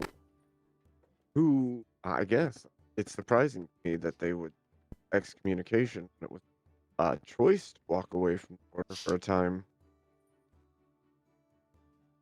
I wonder who would spread such rumors. But I suppose that's neither here nor there. I would like to talk to the master and discuss rejoining the order and give him information, the goings on. Yes, you've been adventuring through Phandalin. I've heard you and your party have killed 2 dragons. My goodness, Master Abriel. What a way to win back your favor and return to the Brotherhood. We do welcome you. I didn't do it for that purpose. The people are in need of protection all over this kingdom. And I dare say, and I would expect Magnus agrees, that especially within these walls, people are going to need protection. You are so correct. The poor folks over in the cleft have been bereft of any aid for so long. And there's no rhyme or reason to it. I mean, look around you. The town prospers as long as you're on the correct end of it. Makes no sense to me. Those corruption run. He says those over there, and he motions towards the House of Knowledge, seem to have some better understanding of the underpinnings of this corrupt city.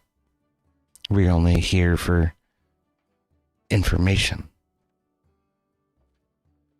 Well, with that, I would ask, what do you know of the Zentr activity? Is there any in the city that we've encountered it outside? Just down the road, Vandalin. Oh, you know, the Hammers of Tempest seem to have the Zentarum well in hand, or so they tell us. Don't always believe what you hear, sir. Yes, we seem to be monitoring lots of their activities in the city nonetheless. I would have thought the Hammers to have extinct them by now. But, And what of the Lord of Neverwinter? you know, I'm not All kinds of rumors of his odd behavior. I'm not entirely sure. He promises the people the world, but he only gives it to those he favors. It's very unbecoming of an honest man. Gentlemen, I do not want to impose. So I am going to leave you with it, good sirs.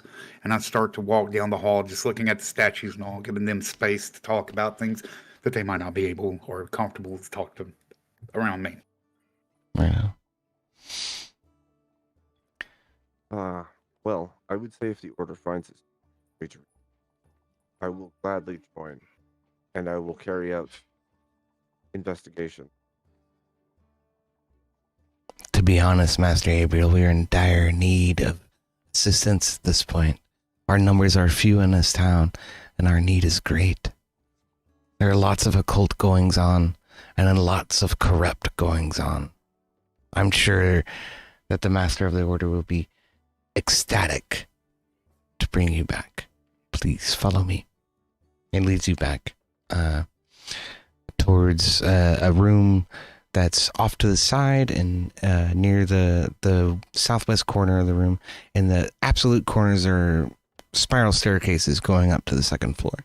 But at the base of the staircase that's closest to the House of Knowledge is an office. And it's not exactly opulent, but it is absolutely stacked with books of all kinds of arcane knowledge. Library shelves line the walls, and there's not an inch to be found amongst any of them. And there are books piled on the one chair that's stationed on the opposite side of the desk from the person sitting behind it, and books stacked on the desk, so much that you can barely see him when you walk in. It's an old, frail man with blonde hair and a rather short beard, but his hair is very long, down to his shoulders, and he appears to be, 80, 90 years old. And he looks up from something he's writing at you and says, "Well, welcome, Master Gabriel. I didn't think we would ever see you again." And quite frankly, you're surprised he even remembers your name, because you barely talked to him the last time you were here. Sure. Well, I found some level of absolute on my travels. I had given up on justice and the right after my family was taken by that vampire, but I'll tell you, Master, that vampire came after me and my party a second time, and we took his life, or his own life, actually. Those bloody vampires, they're so hard to kill sometimes, You gotta get the stake in there, you gotta paralyze them somehow. Aye, annoying things. Vile things. They are. So I would say I've seen great injustice, and this world, or at the very least this land, needs justice again. And so I've come to seek rejoin. Well, that is excellent news, Master Gabriel. Welcome back. I am so proud of you, he says. To have found your respite against your family's murderer is a great accomplishment. And to kill a vampire, oh, That's one of our highest honors is among the vampire killers. And so you must be appropriately rewarded. Follow me. With a groan, he stands up, straightens his back, and walks out of his office across the hall over to a storeroom, which is at the base of the other staircase on the southeastern side of the building. And there's a stairwell that leads down into an armory. And there's just caskets of arms and spears and arrows and bows and armor on stands and shelves, helms after helms and shields after shields and breastplates after breastplates. And he walks to one corner of the room where everything seems to be sealed up in cases. And he beckons you over to one. Rubs his hand on the engravement on the casket. It's made of stone. It's sealed, but there's an etching with the Brother of the Gauntlet's insignia on it and some words written in a language that you can't read. He rubs his hands on it and mutters something in a language you don't quite understand. Trunama Hamanama pressure.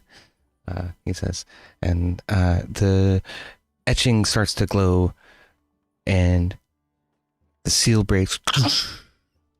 It slides open, and it's a set of plate armor, which is enchanted to +1, and it bears the insignia of the Brother of the Gauntlet on the breastplate. It's ornate and dark and steel.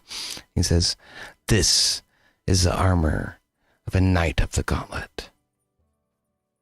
If you think that you deserve it, it is yours to take." Sure. Wear it.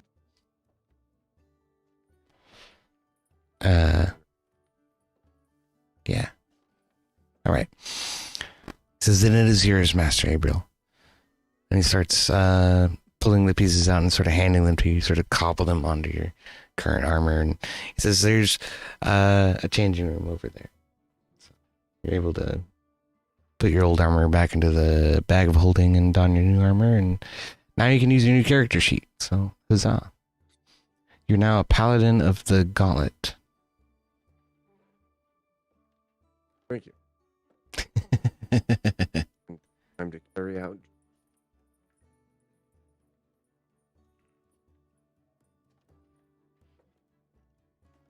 That's right. It's that should go in there. That's where that goes. All right, sweet, cool. So now you're Brother of the Gauntlet, and the priest looks at you and he says, "Walk always with the light of the Brotherhood in your heart, and do to evil things what they would do to you, and stop them from doing it to others. Contain the evil. This is our mission," he says.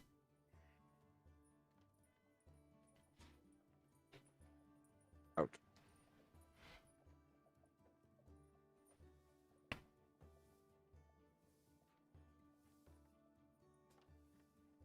All right.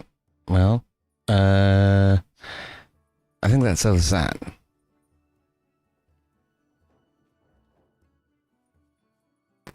Did I make a... I did not.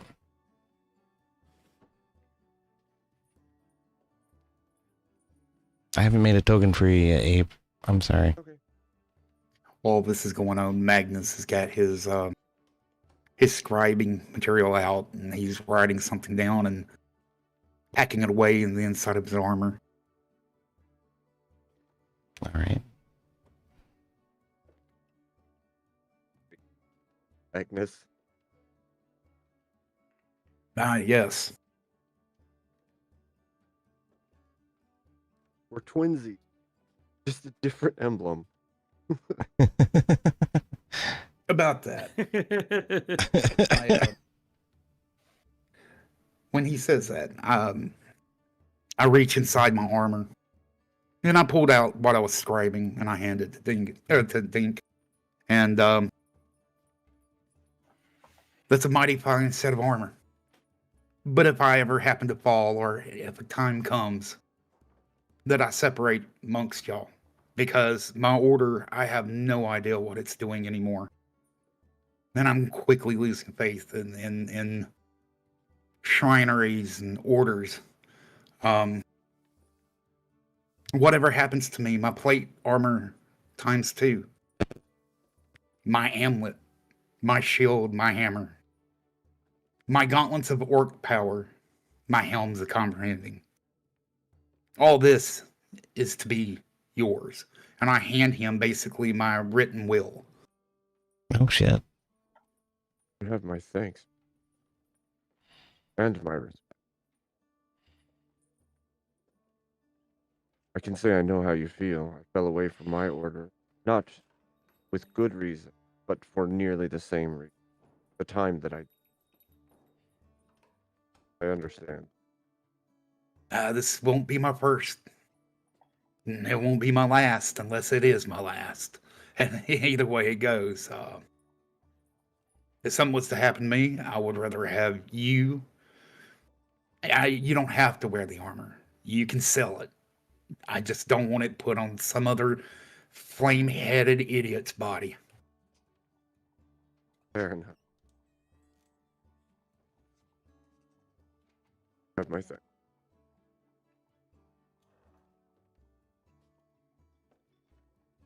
Suppose catch up with the others, find out what they've gotten up to. Yeah. I mean, Oops. I felt kind of strange leaving them, but I didn't know how things would work out. And plus, I'd never been in y'all's hall, so this has been interesting. But the last time they got drunk with women, you remember what happened? Somebody lost a penis, so... Oh dear, I forgot about that actually. I hope Yeah, they this didn't is do something Neverwinter, so... What stays in Neverwinter, what happens in Neverwinter stays in Neverwinter. I fucked that up. I'm sorry. well. Where'd they go? I feel Oh, an pass? incredible need to commit some domestic violence on some cheesecake. I will be right back. Oh shit. While we're walking out of the hall, Magnus takes his amulet from around his neck and wraps it around his wrist, where it's not so prominent. Fair. All right. That's an amulet of Tempest, yeah? Yeah. Yeah. All right.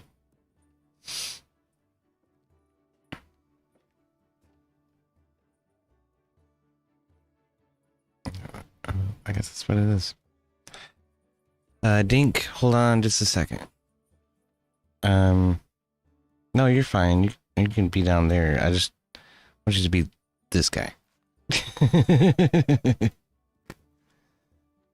Because that's your guy now. Top hat with fucking plate armor. You should be able to control him, I think.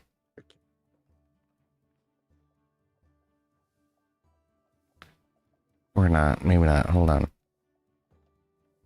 I'm the move. Yeah. And, let's see. And then you are in fact just Dink Abriel, but you have sort of integrated into your final form. I can't update the default token. That sucks. Alright. I'm sorry, y'all. So Carlos is headed towards the Sunken Norwegian. He probably makes it to here by the time you guys are done in the temple there. So and he's just strolling. So you can probably catch him if you try, but you don't know that he's there to try to catch him. There. Ask after them. What are you saying? I'm sorry, you're cutting out on me. I was saying we would have to go to the whorehouse and ask after them. Okay. That's gonna go so well for us. What's that? How long of a swim would it be from where Remy jumped out of the window to the dock? Like I said, it's about 100 feet, 125 feet. 125 feet. Okay. Why are you asking? Because I'm going to roll some dice. Okay. Usually there's a scale. Yeah, it's right here. Yeah, it says 125 feet. Yeah.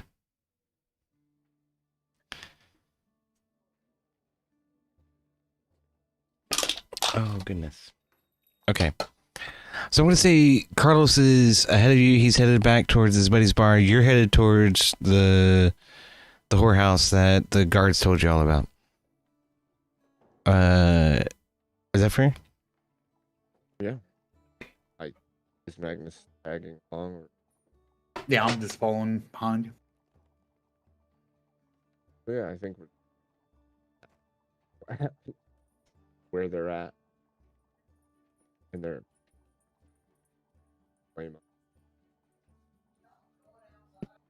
Okay, cool. Then, right, y'all pass by the. You can't go that way. I'm sorry. It'd be right here. That's wall and defended, but this is a little passageway into the docks, and then you meet a guard, let you through, and then you're greeted with the floating fucking island. So you walk up the drawbridge and talk to the people there. Lady in the green dress greets you and says, "Well, hello, masters. What can we do for you today?" I think we had a couple of friends who came out here earlier today. A lizard man and an elf. She immediately raises an eyebrow and says, "A lizard man and an elf, huh?" And she pulls something out of her pocket which looks conspicuously like a penis. And she says, "The man who belongs to this?" Oh, damn it. What did the idiot do? He killed one of my girls, the son of a bitch.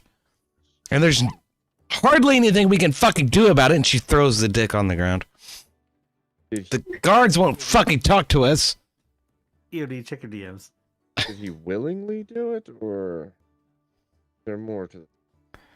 Well, from what I understand, there's hardly anything unwilling about it.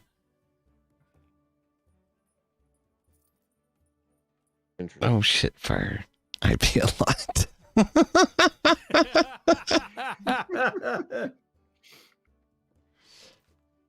Okay. So she throws the dick on the ground, and she says, there's hardly anything we can do about it. The guards won't hardly come over here to enforce any kind of law. Well, what can we do? You could find your friend and tell him he owes me her salary. That will make me whole in the very least. 850 gold. Well, I can give you half now. Yeah. You can. She raises an eyebrow. We want to make it right. Well, that would at least... Feel that is justice. Then we... And the very least, it will help to pay for her funeral. The bastard. I hand over 400 gold to Dink. And I'll give Okay, and then Dink, you're just gonna give her the 400 gold, or what are you giving her? Yeah, I'll give her 400 Okay. and also his work to make her square. She gathers the gold in her hands and she sort of looks surprised for a minute. Well, you said you would cover half. This is nearly the entire amount. I offered Yeah. half and he offered half. So, Yeah, hand me that damn thing. I think we paid for it. Well, thank you, gentlemen. It's very rare that men will come in here and give us money and not receive any services. Do you see anyone you fancy? And she motions around the room to the many ladies that are walking around with masks on. I've already done enough damage to my pockets. Whether it's a freebie or not, I'm done for the day. same. And it isn't wise taking part in this as it is. Oh, gentlemen, please. Martha, come give us a couple of your donuts, dear. And the old lady comes out from the restaurant and hands her a paper bag that has 2 pastries in it. And she hands that to you. She says, take this with our thanks. Thank you. You know, there is something I can do better, though. How much did she mean to you? Well, she meant a lot more than $800, but if we don't have this money, then Lord Neverember is going to repurpose our inn.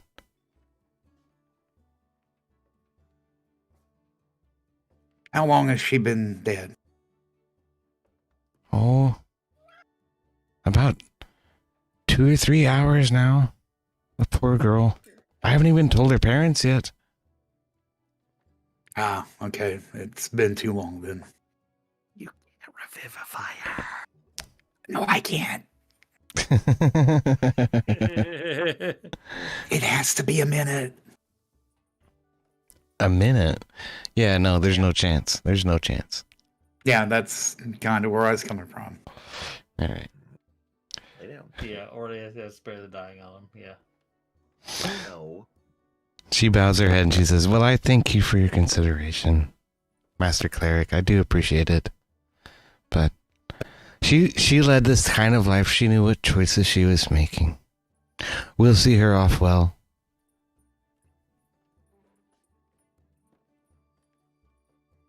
Helm.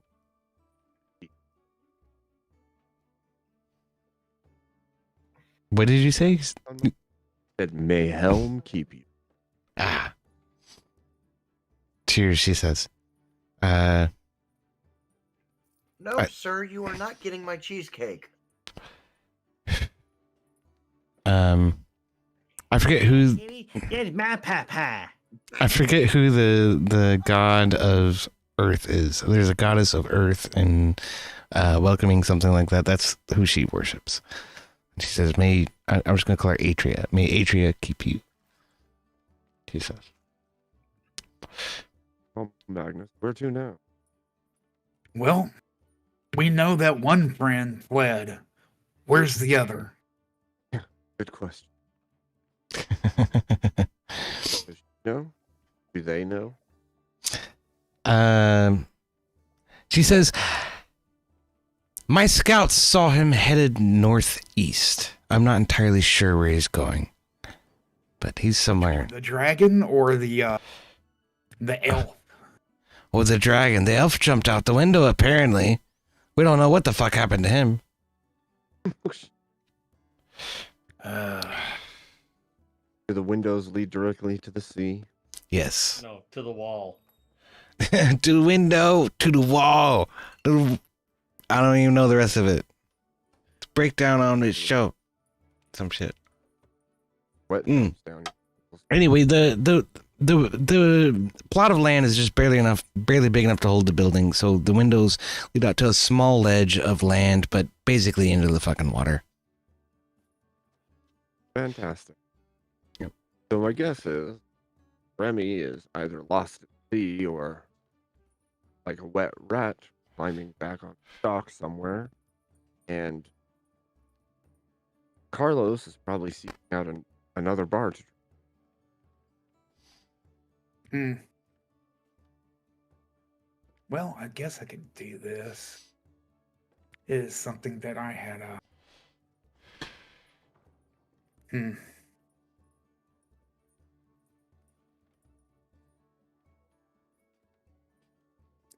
All right, so I guess what I'll do. I'm going to go with my new level 7 spell. Locate creature. Okay. Does that work on dead creatures? Yeah. Let's see. Does it work on dead?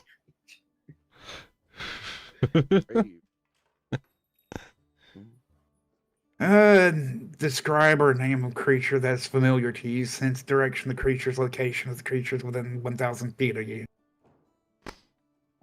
Does not say alive or dead. Moving.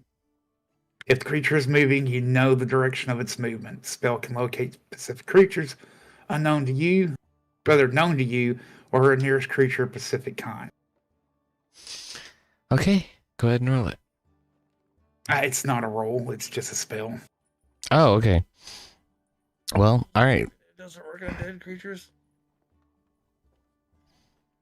I have one that. It doesn't say it works on living or dead. Yeah, rules is written, no, but that's up to you, Yuri. Okay. Okay. Well, here's what you're gonna find. You cast a spell. Detect creature. You're searching for Remy. Yes. Yeah, known creature. Yeah. Okay. Searching for Remy. You feel him, but he's just barely hanging on to life, and he's under the water near the docks. Here.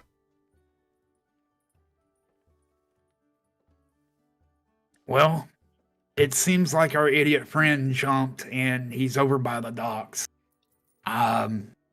I can't tell how much life he has or what, but if we're going to make any headway, we better fucking move it. Quickly as possible. Post haste.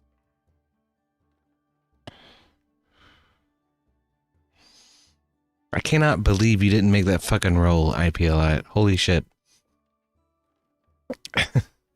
So funny. And red water. Freaking elves were graceful and Okay, so IPL, roll a survival check for me.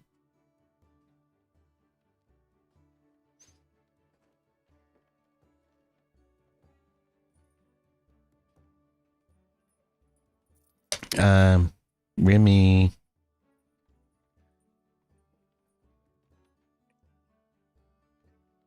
Okay, well, I'll roll it. I don't know what the rules in drowning are.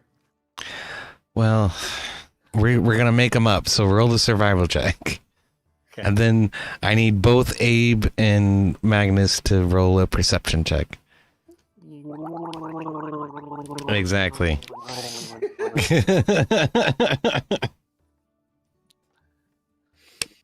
check perception.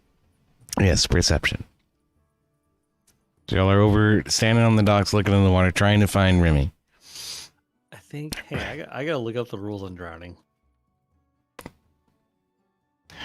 It's gonna be time based. It is, and it has something to do with your what is it? Oh, you just make death saving throws. Yeah. Well, okay. The 21, I'm gonna say that this round, you're still alive. Okay. So we'll count that as one saving throw. No. We'll just say that you're still alive for right now. Okay. Abe, you can barely see what appears to be a foot leading into the dark murkiness down below. You think it might be Remy, but you're not entirely sure. And I use rope. I'll tie a rope Rope at around. him. I'll tie a rope around Dink. Okay. You Well, might wanna, I don't know, gonna rust your armor there, that new pretty stuff that you're Yeah. wearing. I'll just disrobe. Okay, but I was thinking like rope we got. Airs. Shoots out, grabs Yeah. a creature, pull him in. Go for it. okay, so wait a minute. Are you tying Dink to the dock and he's disrobing, or are you throwing the rope out? Well, I was gonna throw the rope first. Okay, throw the rope. The new special rope we just got. What do I need? So, athletics check. Let's do that. So does that rope seek out the target though? That's what the athletics check is for. All right, how accurate are you? It's not very accurate, so you miss. And it doesn't actually grab a hold of him. So now, Remy, throw a death saving throw.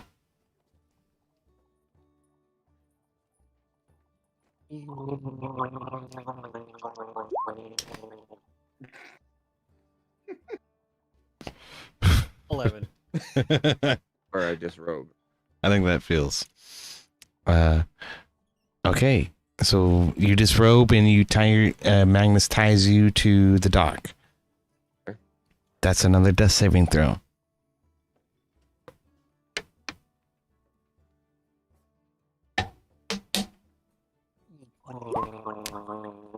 Well, that fails. He's got one more. So you dive in. Make a perception check. Can you see him after you submerge in the water?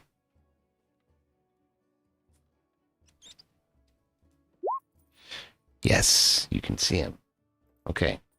So you make your way over to him and you grab a hold of him and you start to make your way back. Death saving throw.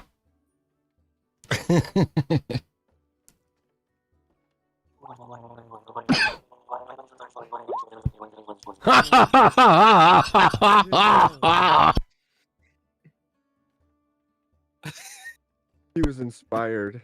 You can't kill him even if you try. You can't. All right. So, Abe, you haul Remy up onto the docks. And immediately you start pounding on his chest. He spits up some water. He's barely hanging on to life. And he's looking at you amazed, like, what the fuck just happened? Was it your goal to end yourself, Elf? What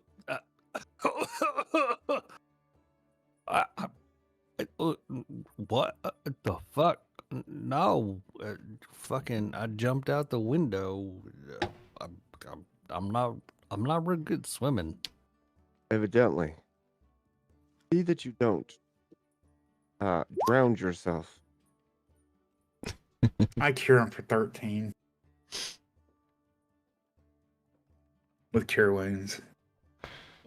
Is it true, Remy, that while you were inside this establishment that we're looking at floating above the water, that Carlos killed an innocent woman? Not that I'm aware of. No, Carlos himself did not kill anybody. No. Was that dick? How exactly did the woman die? From lightning. Oh. So that's why his member was still at the establishment. I mean, it's possible. Interesting. Do you know where he went after he left? It's very clear that he's lying. I mean, look, I don't actually know. I jumped out the window like I told y'all, and this is the first I remember since jumping out the window. Well, did you guys have a plan for after this establishment? Knowing Carlos, he probably done went to a bar.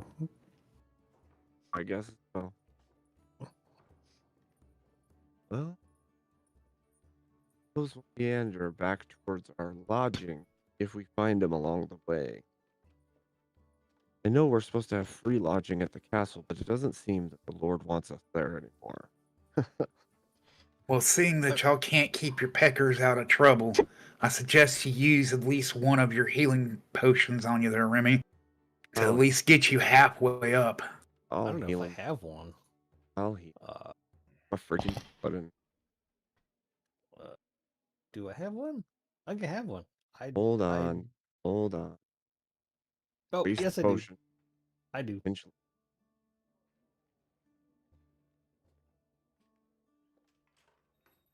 I better. I don't You're worry back. about it. Off. There. Oh,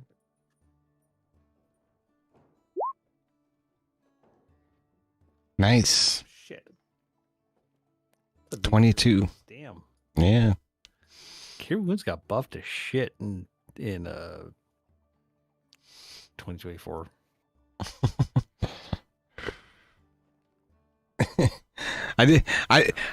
I'm only gonna reveal this one message that IPLat sent me. He says, I was trying to write him off, LOL.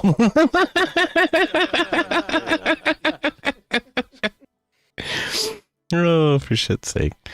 That's why I say, like, I figured that too.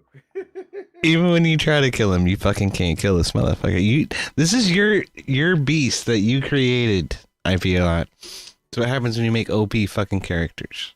But I'm also all about like letting the dice roll. So like, That was you fun. know, Magnus kind of shoves his way between Remy and starts going up the boardwalk. You owe us all drinks all night. uh, you ain't going to argue for me on that one. Carlos. Freaking half his soul. Can we go Where's that way? Magnus Can the we other just half? walk through the fucking wall? Yes. Yeah, Way there. that's a gateway. It's a gatehouse and a gateway. Yeah. Or right in front of the Hall of Justice. You walk past it, it's like a Capitol building, and then it's big bridge and tower and everything over here. Okay, wait. Yeah, you guys make your way back through town. Carlos is Way downtown. has already made his way back to his buddy's bar. So let's catch up with what happens between him and his buddy. This should be fun. Yeah. He's like, oh no, I have to do shit. While we're walking along, I'm taking Carlos's detachable penis, and every once in a while just slamming it against the ground, stomping it, picking it up. 100 foot, slamming it on the ground, stomping it, picking it up. Every time he does that, you feel it, Carlos. So you're constantly berated by these fits of getting fucking kicked in the dick. So I gotta go back and look at our fucking DMs. Who's your new guy? Oh no, I already have him. I'm sorry, I'm fucking retarded, man. I'm a fucking retard. All I gotta do is drag that over there. That'll do for now, I guess. And then you're sitting here, and this is the map. So, all right. So you're sitting in your friend's bar, who you've known for a very long time. But the bar is Seen each other and haven't seen each other in years, like to the point where it's been like a hot minute. Then they realized that they were old friends. They catch up, and he's like, "What the how the fuck you end up here, you know? So Carlos explains to him, you know, the whole like backtracks all the way to like the first adventure in Phandalin, yada yada yada. Fast forward through all that, the midget orgy, and throwing of them, and And all the while, every once in a while, he's like, "Oh Jesus Christ! Oh!" Oh! Still just stomping on the damn thing all the way.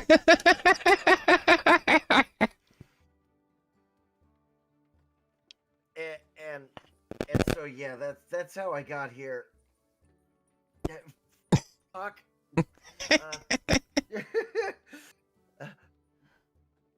Um.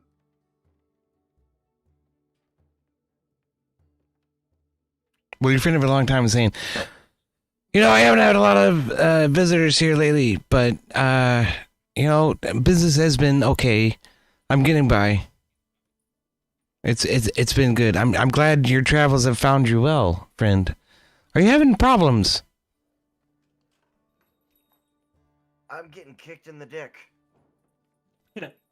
Well, that fucking sucks. That sounds like it sucks balls. No, I mean, I'm literally getting kicked in the dick right now. Well, you should have never had that enchantment done where you made the damn thing detachable. Otherwise, it would be in your pants right now. Well, I did it for plausible deniability. That's good reasoning. You could leave the dick behind. I mean, I usually would if, you know, but I kind of needed it. And yet now we find ourselves in the current quandary where you're getting kicked in the dick and it's not in your pants. Another time. This is not the first time, but the second. Well, Man is yeah, very irresponsible with his member. this would be the first time this has happened.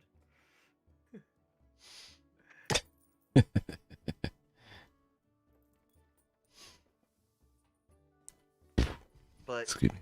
you know, long story short, we're you know, one of the things that we discovered through our adventures through Phandalin and whatnot was we found this list of names, and oh shit, Remy has that list, doesn't he? Somebody definitely does. Yes, he does. Oh, Yeah. well, thank God you didn't write yourself off, now did you? So, shit, as a matter of fact, my buddy Good thing Remy's he- got it. And, Good thing he didn't Pam Bondi the quest line.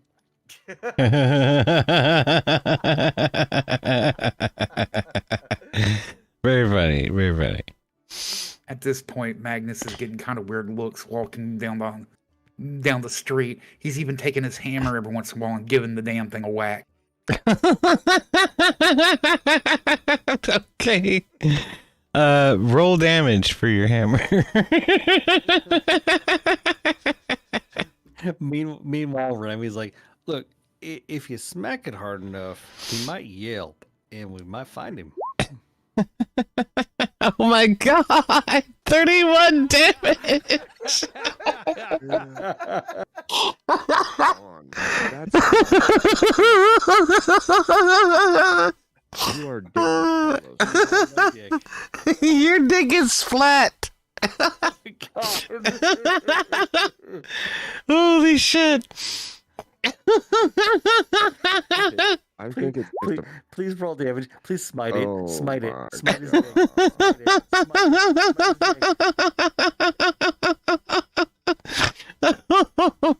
Fuck. Heavy smite his dick. I do have the divine strike too on this. Smite his So- dick. Do it. That'd be 18. Yes, hold on. Oh, for shit's sake. 88. No, double. You double it. That's pitch 2d8. in. I can pitch in. I'm not trying to kill him. I'll do the 22. You can't kill him by killing his dick. You can kill his dick. No. Blowing the thing completely up. Double it. Do it. Oh my god. I did roll crit damage, so that's 18 plus the 1d8 in Yeah, so it's 22. radiant damage for my divine strike as well. 22. Alright, so Carlos, you take 11 damage. And your dick is flat as a fucking pancake right now. It's kind of broke. It's kind of it's a little to the right. It looks more like a boomerang now. So that's another title. Is it Broke Dick Lady Killer? You can't actually break your penis. Like, you can pull the muscles. The broke dick lady killer. Tell that to a possum.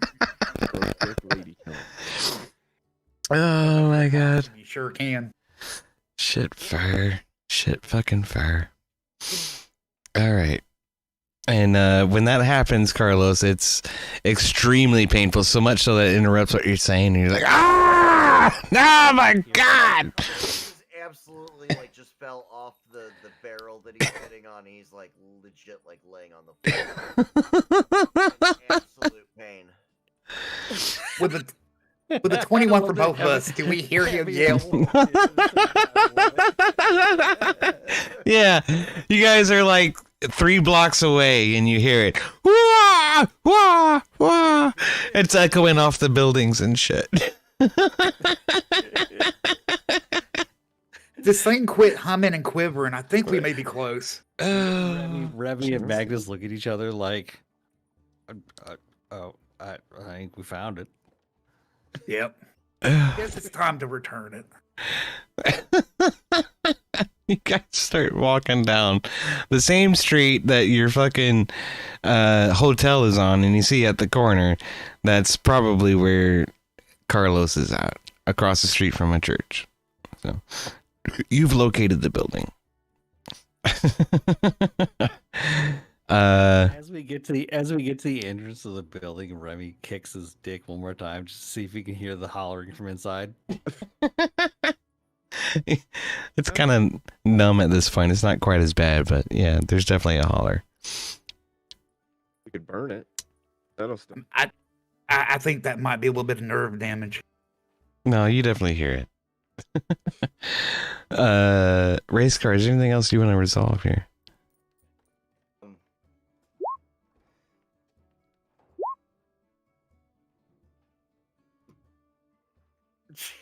You guys are assholes. Objectively true.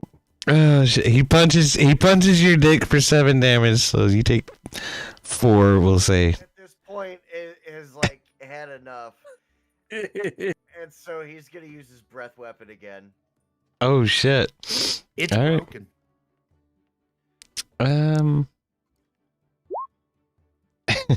Should I roll it?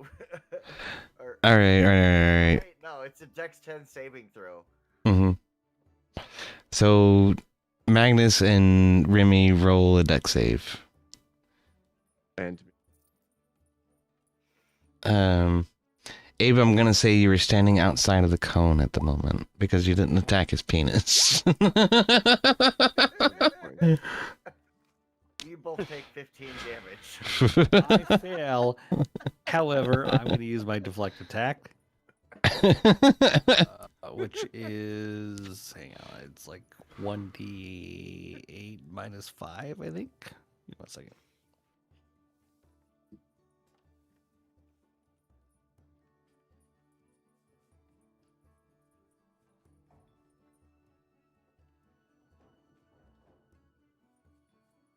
D10 minus 5. Okay, hang on. What you talking about, Willis? I have an ability called Deflect Attack, which is take my 1d10 minus plus my monk level to reduce damage. All right, now. So 2 plus Fucking 5, 7. so I take 1 damage. All right. So be it. You take 1 damage. Already taken all on. I was gonna say you take the full brunt, I guess. All right. So the dick erupts and electricity and thunder and shit. And, yeah. Remy does his save and takes 1. Magnus takes 15. Yikes. I think I have a token for this guy now. I like give like a sigh of relief. I like that should hopefully calm it down. I go ahead and cast Cure Wounds on myself. Both overheal. I felt bad that penis damage. Oh, okay. I'm sorry. Then I don't cast since you already did that. Sorry. Like, damn, that's Oh, goodness sakes. I appreciate it there, Ding. yeah. Might get a couple Well, more shots in Right. before we get there. Yeah, I was thinking that too. Surprised But you he guys haven't deserved didn't it. Put it. Yeah, I'm surprised you guys didn't like put it in the bag of holding and think about that ahead of time. Well, I don't want it ripping a hole in the bag of holding either. So when Got a quite troublesome little prick there.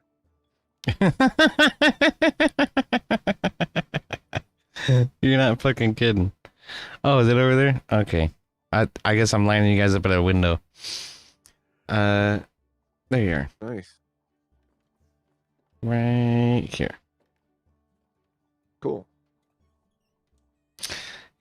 So you guys arrive at the bar and enter in to find it mostly abandoned, with some spare plates scattered around on some chairs and tables, and Carlos and Dodlig are standing at the bar. Dodlig greets you warmly and says, "Welcome, Dudelig." I'm sorry. It's an umlaut. That means it's pronounced ooh. Well, why don't you tell us how Dudelig greets the party as they enter the room?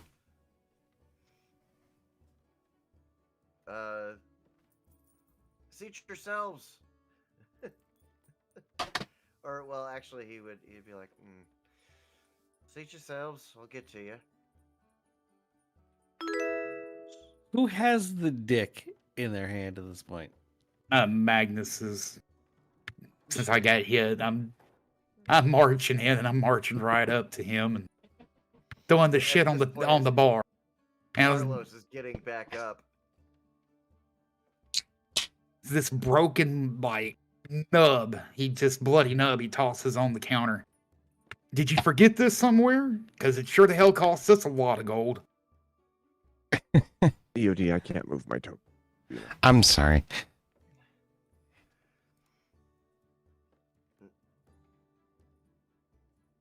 You paid for it?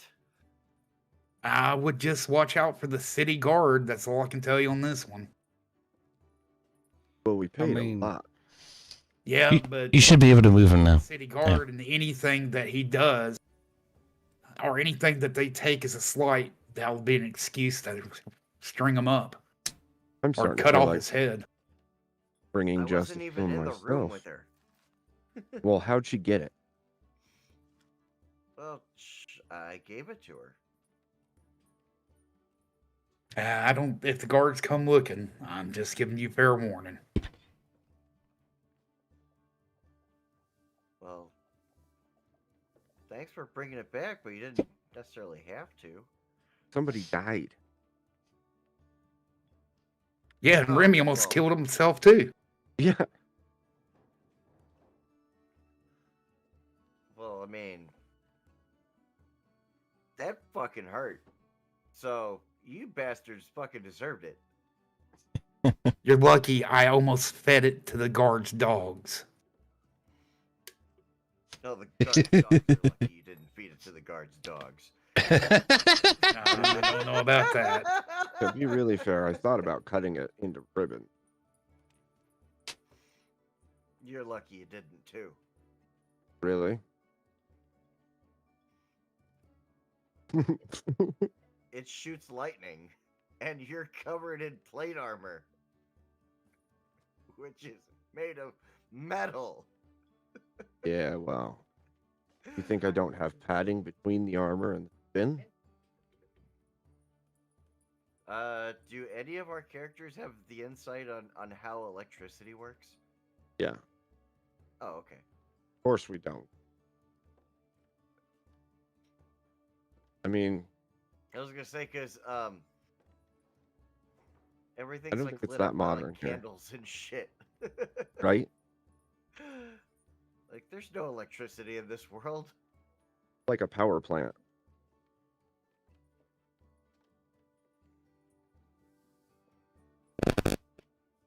Anyway, I'll just have a drink while we're here. I guess as long as it's not around women, we're good for the moment. Yeah. More secure.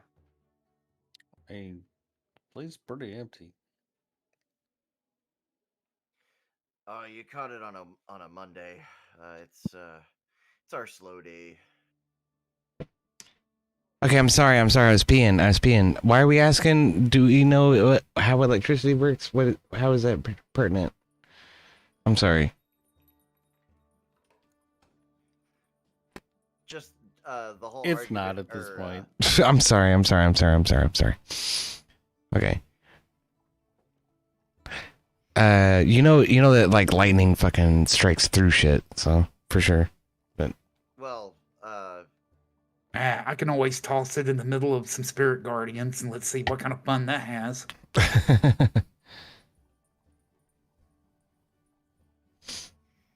well, essentially, what you missed was they were throwing insults at Carlos for about oh, you're lucky I didn't do this. Oh yeah, well, you're lucky you didn't. Right. Okay. I'm sorry. I'm paying attention. I'm listening. I'm just trying to pee. And yeah, Dink was trying to back up, like, you sure? And I'm like, well, you're covered in plate armor, and which is made of metal, and Right. Does electricity yeah, conduct like, metal? wait, do we They don't know have, that. like, the knowledge of how electricity works since everything's all candlelit and everything. Okay. Yeah. Probably not. Sure, there's That's certain- probably not common knowledge. Sacred flame it to death. Yeah, exactly. All right, fine.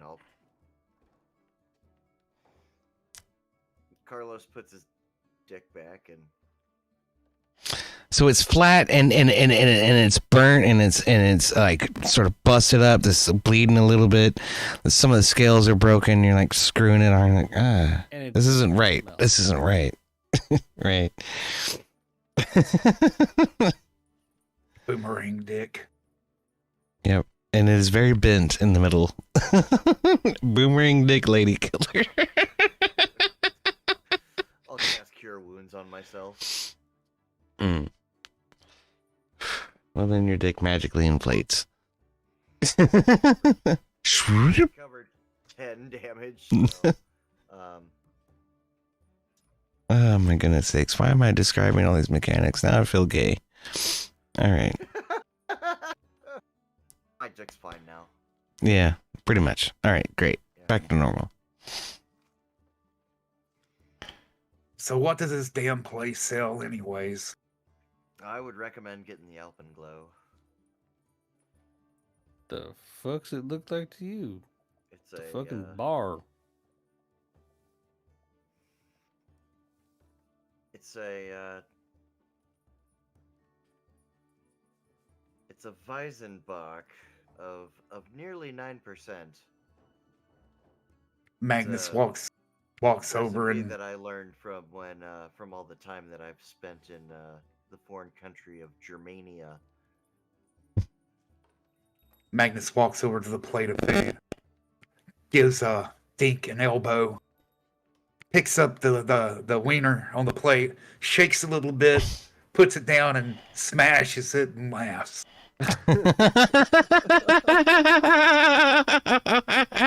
Oh, it's too amusing. You smashed it in your ass? Smashed it and then laughs. Oh. Yeah.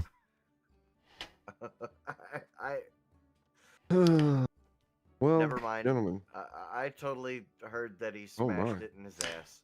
All right. Well, about that time, yeah, an older gentleman walks in with a large beard and a large stomach, and he hollers out to Dude Leg and says, "I love the usual," and walks over to a table and sits down. "Good to see you, mates. How you doing?" And he waves to everybody in the bar. Doing fine. And yourself? Oh, just trying to deal with all this bullshit about bribes and corruption and the people rising up, those little pissheads.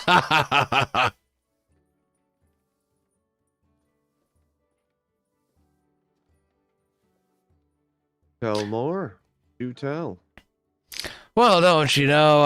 I am the Lord Constable to the magnificent Mayor Wall Timms. Wimtalls. God, it's such a tongue twister. Wimtalls. My name is Fackup Gay. It's good to see you. How are you? We have been well, I think. Besides, attempted drowning and wiener loss. Wiener loss, you say? Who could ever think of such a fucking disease? You're not right with these pissant terrorists that are storming our streets, are you? I can't say that we are. Well, that's good. That's good. At least you seem like fine stand-up gentlemen who'll understand the rule of law, that is. And to understand that when the nobles come down and tell you what is, then you must listen. Is that so? It is, and my lord, Wim Talls is one of the finest nobles in the land. By God, he pays me so well. And he chinks a pocket of gold on his belt. What did you Magnus just call me? Magnus at that time reminds Remy that he owes him a drink.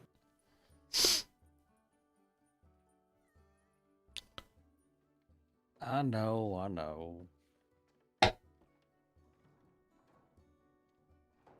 Hey, bartender, Yes. you got any of that spicy brown water, the kind specifically from Kentucky?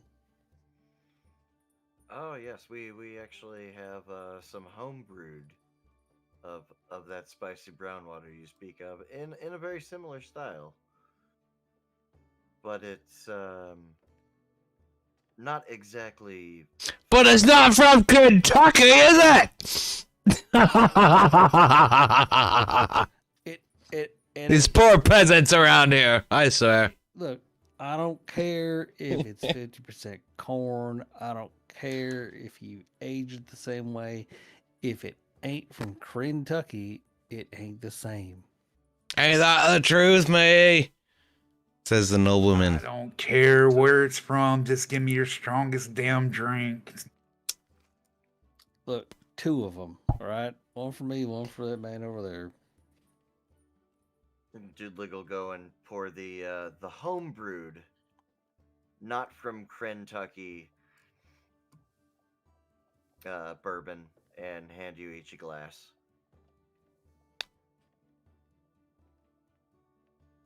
I'm still waiting on my order over here, says the nobleman. Magnus pulls his helm down just so it's showing his mouth. Starts drinking and kind of leaning back on the chair a little bit, just taking it all in. Hey, barkeep, get him one of them 2, right? Just shut him the fuck up.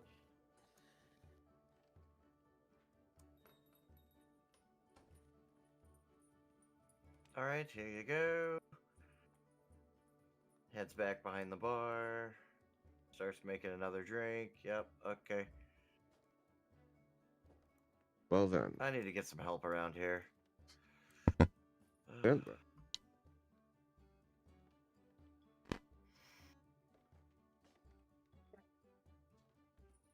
The nobleman just nods.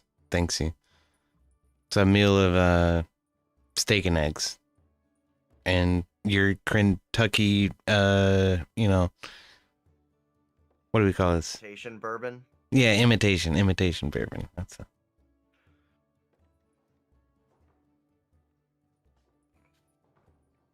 It's not like the real thing, but it does the trick. He drinks it anyway.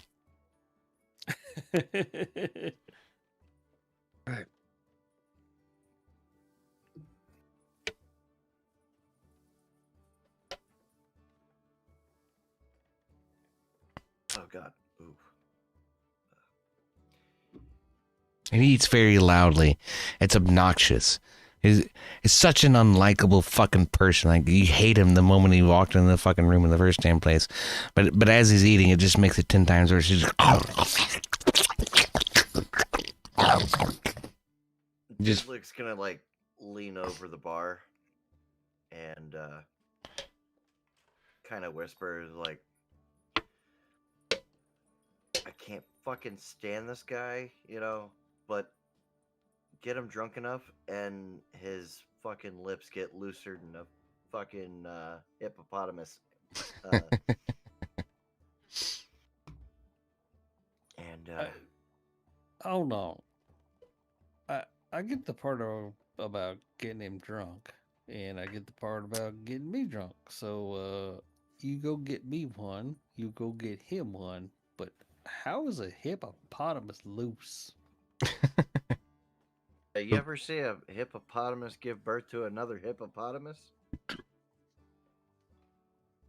You know, I met a baby hippopotamus once. Its name was Ace. I saw it come out of the fucking thing's asshole. No, I think it was hippo. It was a mechanical hippo. I remember that movie, Ace Ventura 2. That was good. You're right, it was a rhino. Oh shit! Was it a fucking rhino? I'll be damned. It was.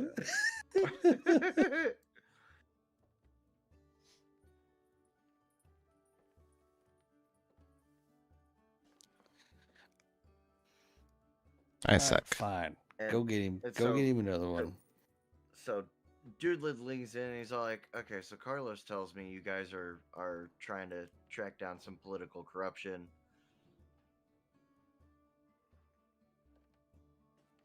Magnus is just Listen. still sitting there drinking. But you start getting this like aroma of hot metal and a little bit of singed flesh, and you notice a little bit of smoke rising from the hand from Magnus that's not holding the tankard and drinking. Shit.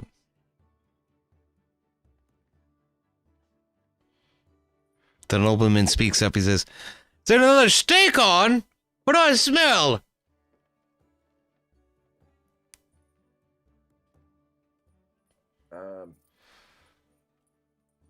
No, don't worry about it. That is the charred barrel of the Kentucky you're drinking. Oh. Well, I thought this was impersonating bullshit. It still sucks. He Hey, don't drinks it worry anyway. about it.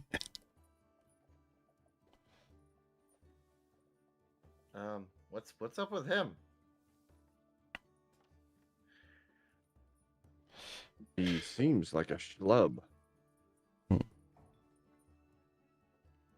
He's still just eating his steak and eggs. Like, completely obnoxious. What do you think, Magnus? Nah. Best if I Leave not it say be. anything. Hmm. My what y'all are smelling and seeing vapors is I had taken my amulet off and put it around my wrist earlier in the day. And I'm just sitting here getting madder by the second at this pompous ass, and it's just sitting there smoldering with my anger. Interesting.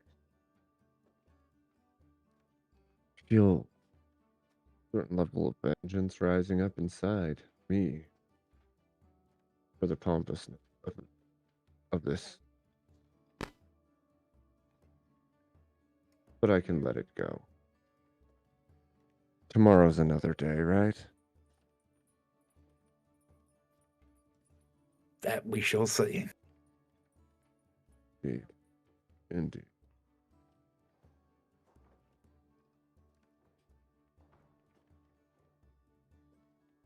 Well, Let me have another barkeep. yeah, I would say give us another round. In fact. All right.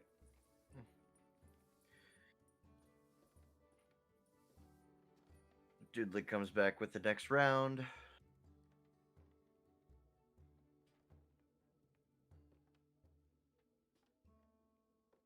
You go get him Carlos one over is there. just gonna kind of remain kind of quiet because he's just like not trying to stir the pot about the whole dick situation. You go get him another one over there, right? And he points over to the fucking dude sitting at the table on his own. I just mean around for us. I'll buy him another one. I mean, it's not like he can't afford his own. Another from the patrons, you say? Well, he looks over at the party and says, "Thank you, gentlemen. You're quite kindly." And he raises his glass, tips it up.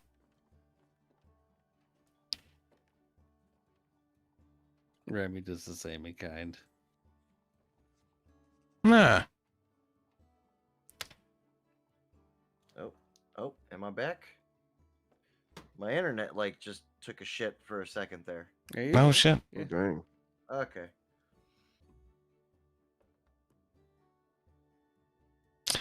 Well, the nobleman. Leans in Okay. and tells him, he's like, listen, if you buy him drinks, he'll pretty much tell you anything you want to know. The nobleman stands up at that point and starts walking towards the bar. He sort of waddles over to Remy, slaps him on the shoulder. "Is that you buying me them drinks, sir?" Indeed. "Well, I do appreciate it. Thank you so much. That's very kindly of you. I enjoyed a very good meal. Thank you, Doodlig." He nods towards Doodlig. "You all are quite kind, you know." Look, I get it. It ain't from Kentucky, all right, but it's close. You know, you get what you can around these parts. The city's been in such a tire since the mountain blew, but you know, it's been helping us. And he rubs his fingers together. I mean, Crane's so far away, it's hard to acquire these days, you know? Oh, you don't say, mate. It is quite a ways. About how far do you think? He doesn't seem to be sure himself. Okay, so correct me if I'm wrong, Crane's a whole other fucking realm. Yeah, well, all right, there you go. It has to come through a portal. That's where Dragonlance. That's where Dragonlance takes place. Yeah, all right. Yeah. That's cool. I like that. That means Portal customs. that, You always got the stupid. that means You know what they say? It's not gay if it's the USA. that means Kentucky is a mystical land far, far away. I can dig it. All right. So, that's fine. So he says, you know, the shipments coming through these days have been so sparse. I can understand it a bit. But I would like to have some of the comforts that I used to back in the royal palace. And he sort of looks up, thinking about older days. Hold on. Are you saying you're royalty? Oh, don't you know? I was part of the greatest royalty. The greatest family that the Sword Coast had ever seen. By God, my father would have had us in tires getting rid of them damn dragons that you all did away with, apparently. All on your own, with the 4 or 5 of you. We would have had an army. We would have had an army of 250 out there getting rid of them damn dragons, and then probably 100 of them would have died. Yeah. And- Quite a feat. We were very lucky. Well, that is quite the feat. They seem like quite the useful bunch, you know. And he sort of points at Doodlig to get him another drink.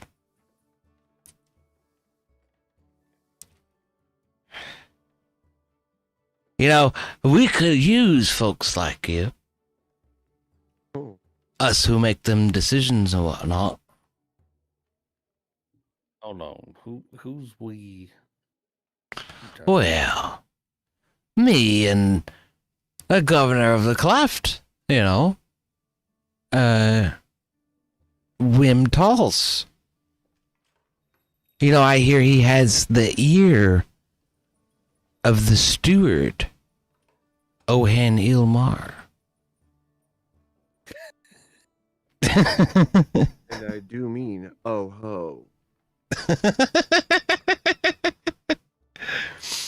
There's rumors that she married her brother, but it's completely unfounded, okay? It's complete garbage. There's no incestuousness in the court. But Interesting. she has resources that can be used for good causes, such as your own, fine gentleman. And he raises his glass. She that one? She got that luring center. Oh, we have leering centers of greatest quality all across the cleft. You should come and see. Clearing center. Oh, yes. The greatest quality of leering centers.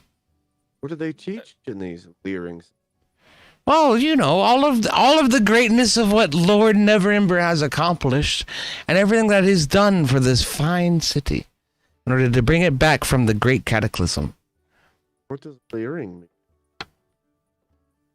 Well, you know, it's quality. It's quality leering. That's what it means. It means quality, okay? I mean, I do have 2 sons, Smith and Wesson, that I care for. Oh, well, you know, I don't know if they can handle that or not. Maybe we could make some room. It's questionable whether or not they would get along with the other students. You know what I'm saying? Because Look, right now I'm on the road. I don't see them.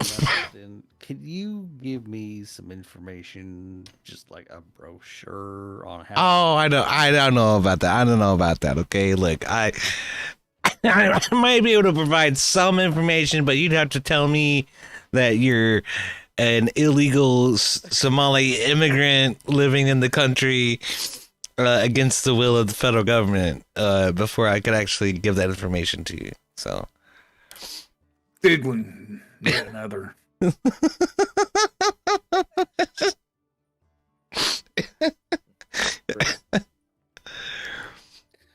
Oh, shit. But you know, I have a lady. I have a lady who's dedicated to that, and I'll send her to you. Okay, her name is Spandis Owens. She'll be finding you. Where are you all staying? Are you staying here at this inn? And he sort of asks inquisitively, like, surely not. But Magnus reaches out, grabs Trimmy's shoulder kind of hard, and casts Cure Wounds for 22, and then proceeds to go over to the table of his newly found, or his newly third tavern, and starts playing cards with himself. I'm going to tell the guy, technically we're invited. Lord Neverember. Well, surely, yes, of course. With Lord Neverember's embrace, there are certain privileges.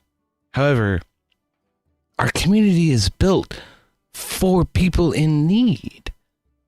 So, like I say, I have a lady who can help determine that. I'd like for you to talk to her. If you could arrange that, I certainly could. I reckon we'd be open to it. He strokes his beard. Do you have any children? He points across the bar at Carlos.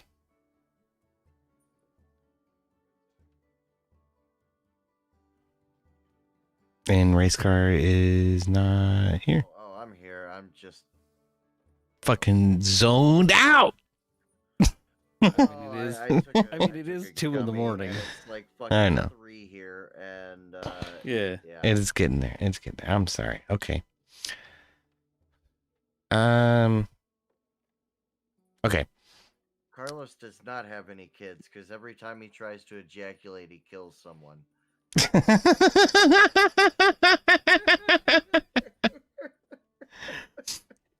Okay, so it's not a very good clean cut. He'll ask the same question to Ding Gabriel across the bar.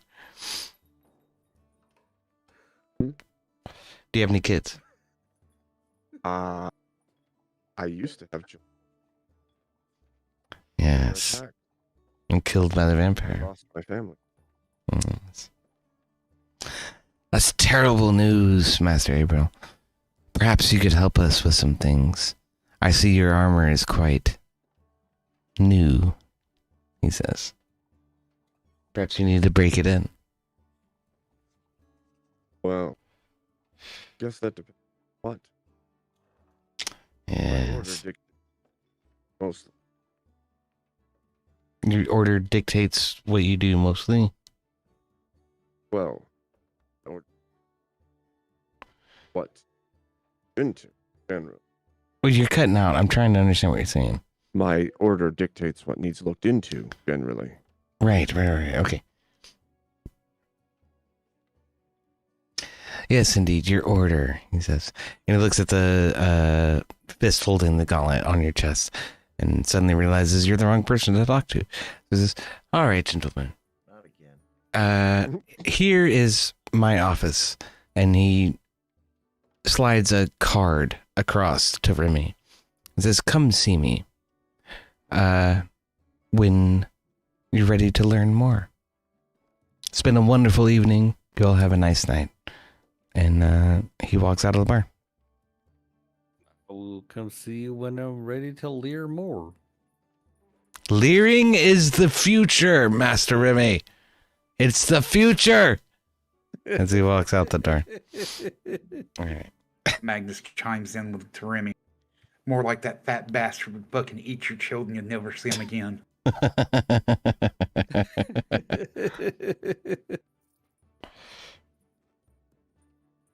All right.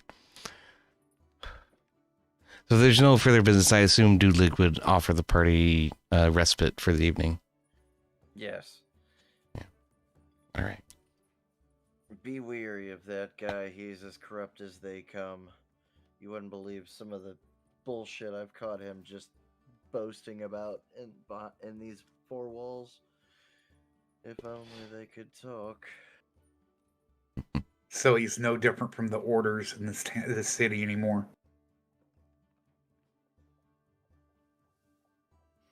Oh yeah. Perhaps not.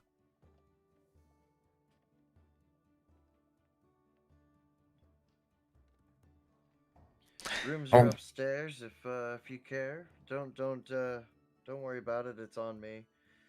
I think that's You know, if great idea.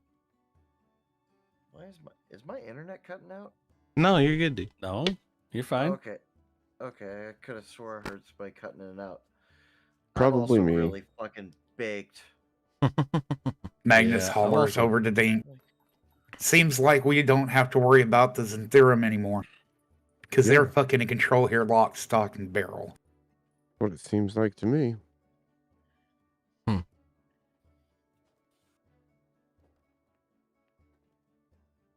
suppose. Time to rest, because I've got a lot of work to do in this city. Yeah, and me legitimately, I'm tired as fuck. It's 2 in the morning. Yeah. Right on. That's a good stopping point. So. All right. Then y'all go ahead and get a long rest. Let's do that before we begin tomorrow. I mean next week. And that'll work. It's pretty good. Thank you. Yeah, it's not as clean cut as I wanted it to be, but Pretty it's good. That's I not bad. thought my transition to switching from Carlos to Dudelig was pretty fucking solid, though. I thought Remy was just gonna drown. I did too for a minute. Surprising that he.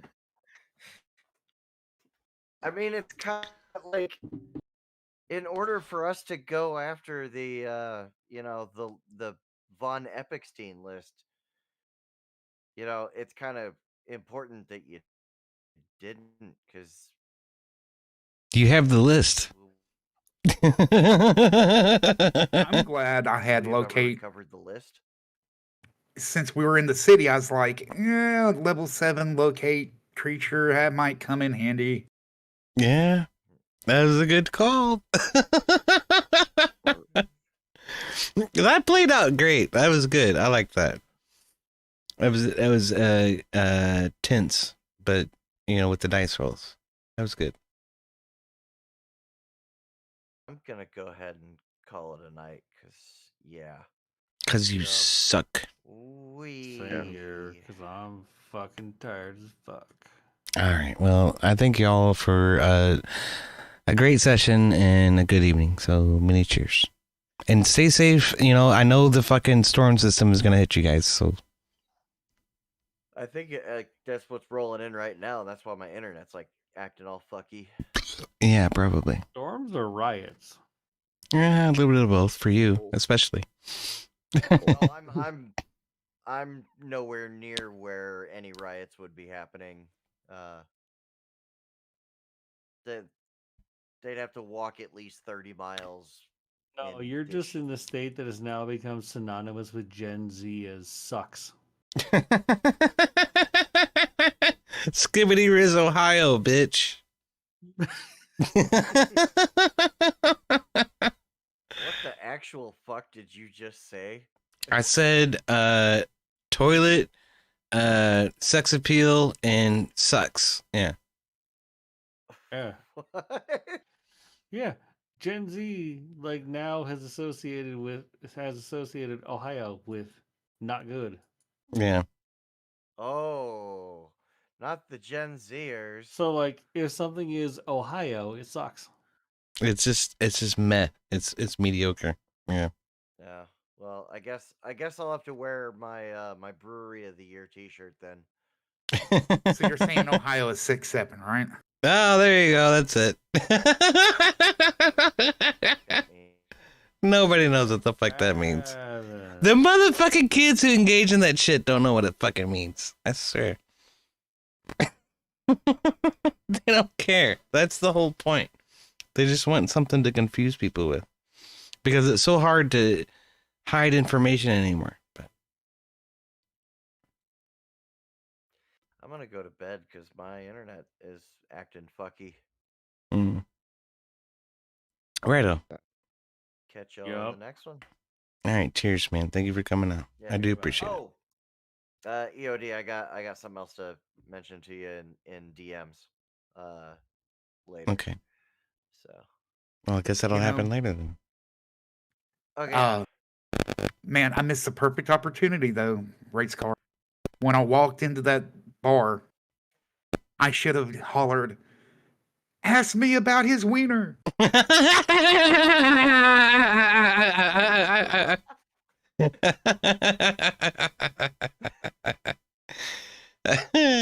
would have been good. Oh shit! Even though we didn't have no epic fucking battle or nothing, man, that was still pretty good. I thought that was good. For a minute, mean, I the thought whole I brothel thought stunt about was it. fucking great, though. I thought about starting a fight. You've been fighting horrors. No, I thought about fighting the guards and the fucking the I don't know, whatever, the fucking Lord King, whatever the shit. Oh, right. No, Neverember. Yeah. Lord Neverember. That's true. He's not a king. He is a steward of the city. And he's not even like righteously appointed. He sort of moved his way in from the city to the south. What the fuck is the name of it? Waterdeep. I Waterdeep. thought about starting a fight with him and the four guards. Yeah. Well, that would have killed all of you. So.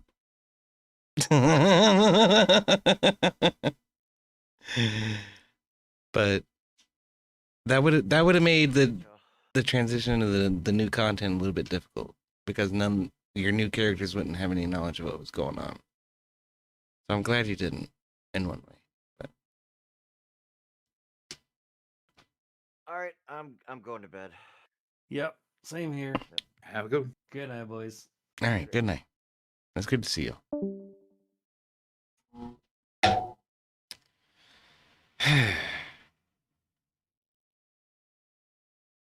You know, I was mentioning this earlier in the group chat is that I do put a lot of, I mean, I'm putting in a lot of effort in trying to build this story and try to make something of it. Yeah. Makes it more fun, more immersive. Right? Yeah. But I don't want to be the single arbiter of everything, you know, like I really like I have a strong desire to just show you everything that I have and say, what do you think? Is this a good way to go? But at the same time, like that would completely destroy any sense of surprise or, you know, unexpectedness that might occur. So, and that's part of the game, right? So, Yeah. Well, yes and no. Like the overall storyline, whatever, is one thing, and then the random events that can happen yeah.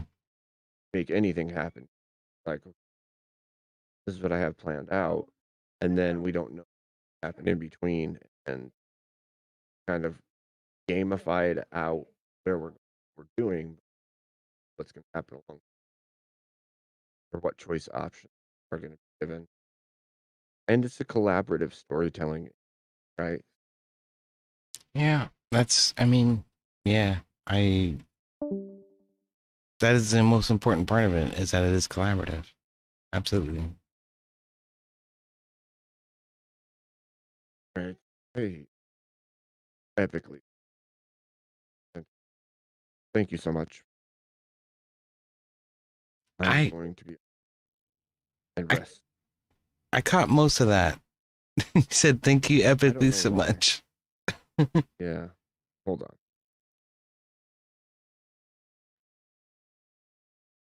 I don't know why it's having such an issue. I It's said much thank better you so now. much. I'm going to hop off and rest because I'm epically exhausted. Right on.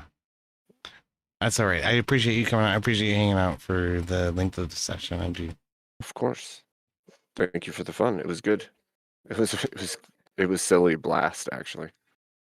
You know, you have stuck around for a really long time. I really appreciate that a lot. You're fucking awesome. So I think it's enjoyable, really. So it's worth it, and it's good to have time with buddies, you know. yeah, for sure, man. Good to have something to do, right? Yeah. All right, man. Well, I appreciate you a ton. Thank you. Of course. God bless and good night. And good night to Chad as well. God bless and good night.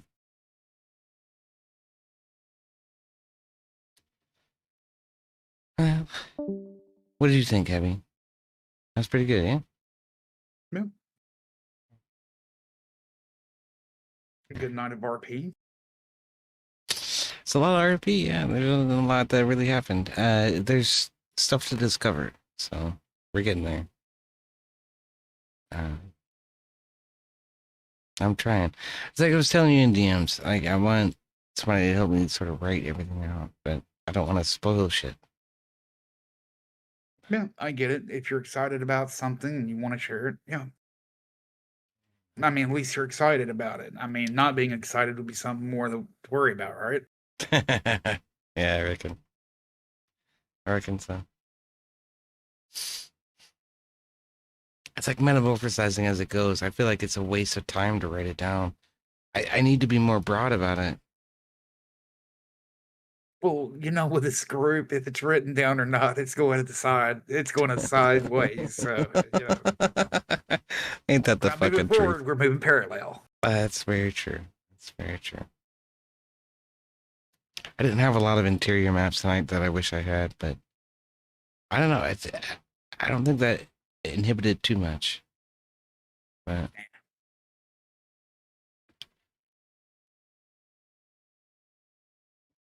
it's rough, man.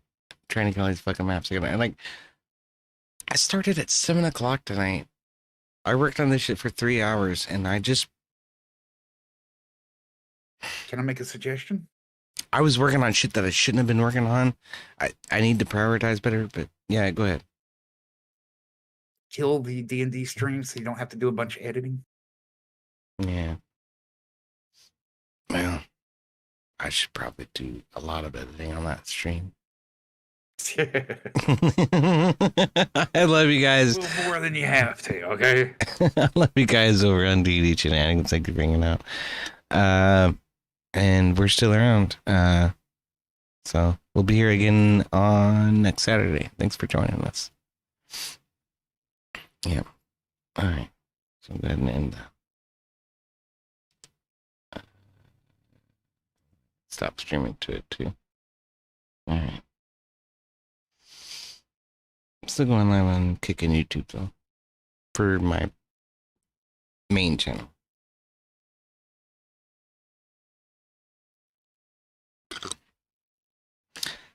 I don't know. You know, there's a certain part of me that's like, maybe the most important part about this game is the fact that most of us are conservatives. Or at least right-leaning, in the very least.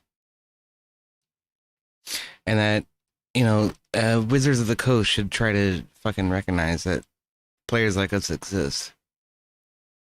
That would be nice. Because I don't think they care. They're gonna go woke and lefty as much as they can, regardless.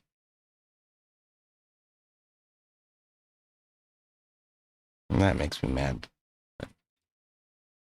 Well, I mean, they don't really implement it in such a manner that it's required, so at least there's that. Oh, humbug. There was nothing ever required about the game.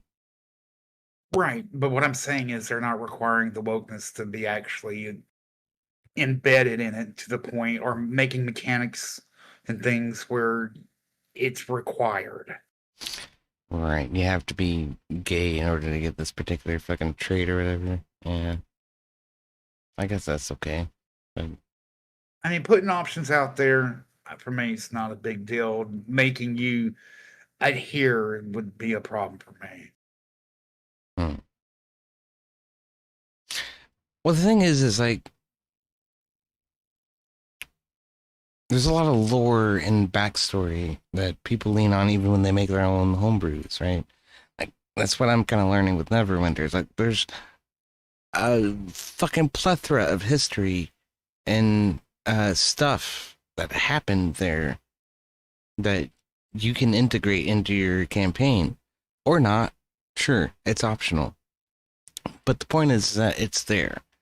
And so that's important for world building, and in order to give me like a stop back, like a backstop, so that I can say, okay, these things are this way because of these elements out of the lore that I have not written, right?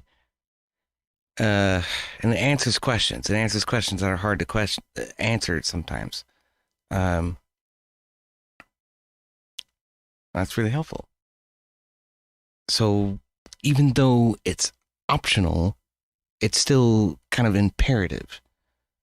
And so the optional content that's being presented is being presented in such a way that, you know, orcs are Mexicans apparently, and females are an important part of their leadership and this kind of thing. And it's like some of this stuff just doesn't track with like previous iterations of the same lore. Like there's conflicts and trying to decipher all of it. And I feel like that wouldn't be necessary. And I think it degrades from the experience because like new DMs coming into it are trying to decipher all this shit out. And it gets confusing and difficult to sort of comprehend. I guess comprehension is like the primary role of the fucking DM.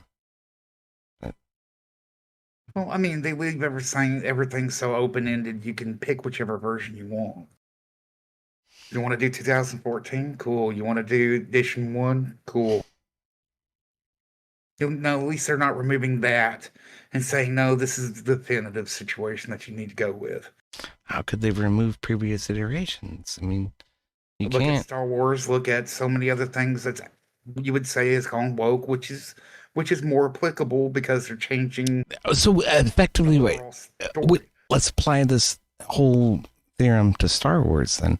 Effectively, what you're saying is watch the original series, don't watch the new stuff. No, I'm actually for watch whatever the hell you want to. I personally, the expanded universe, they lost so much by not including that stuff, by doing away with it. But at the same time, a lot of the stuff that was in that, you could easily have from time frames going where that's more woke, that's more this or that. Yeah. I just think all of it should be available. Let people pick and choose. Don't set a definitive line because I own the IP.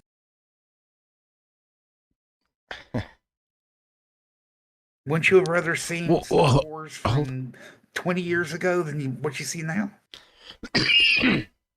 Okay.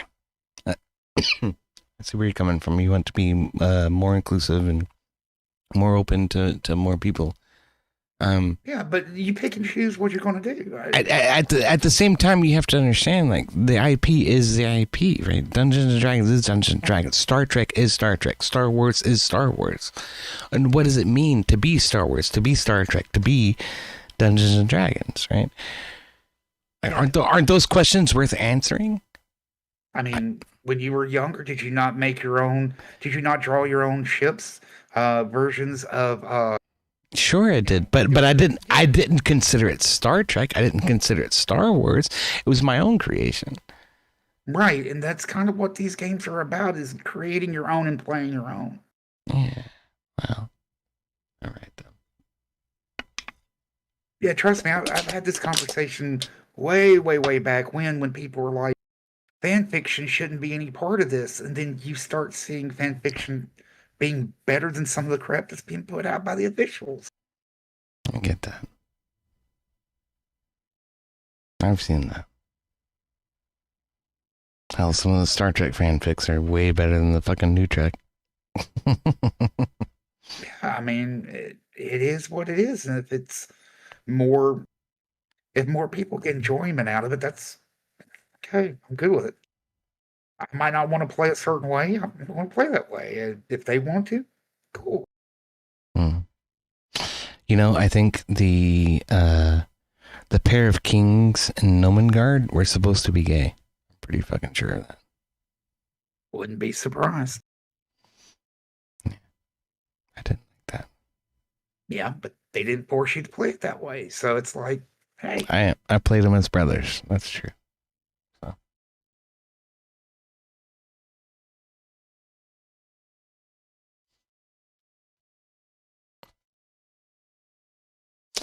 Anyway.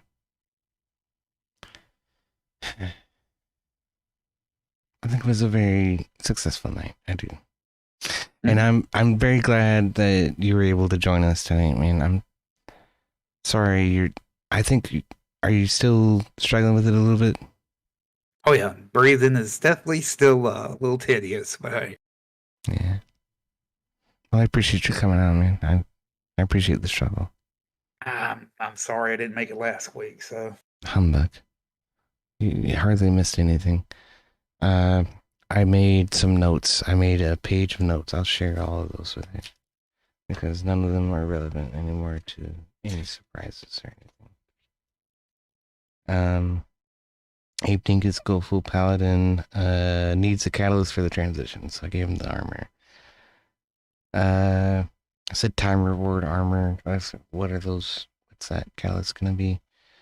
On the situation with the armor, I wasn't trying to trip you up on that. I did not know. That's okay. Um, That's okay. That's I'm fine. just trying to give my character an opportunity to basically hand off basically who I see as a good predecessor and just basically walk away out of disgust. Or be recalled somewhere else and leave the fight to him. Right on. That could be a way out. Marin talked about being a bard. IP lot said, right. I can't tell you anything about that. I already know what character he's got about. I know the build exactly. He wants to be a fucking robot. I'm like, man. I kind of like the aspect because it brings in goblin, gnomish, they're mechanical. I get it. I really do.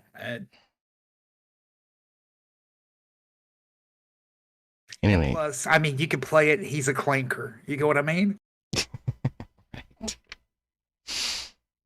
Then Racecar did Doodlig Troll Hammering, so we met him tonight. And honestly, if I need to stick as Magnus for a little bit longer, trying to get the story progression or doing a setup to bring in other characters, because I don't know who all we're going to have as party members now. I don't mind. I'm flexible with it. All right. That's good. That's good. Then I got the list of enemies. Baron von Epicstein, Dr. Fuji, William Splinton, Spanish Owens, Wim Talls. And then I wrote down some side quests. Find Carlos' spicy wiener, which we did. That was tonight. Deliver errant hammer to justice. That's part of what we did tonight as well. Then I'd find Helio Thornton and investigate hauntings at the cemetery, perhaps, and investigate reports of a Leviathan off the coast. Because there's a Fisher's Island out there. That's all I wrote down. That would have been so damn funny if it ate fucking Remy, though. Remy could have went out as Leviathan child.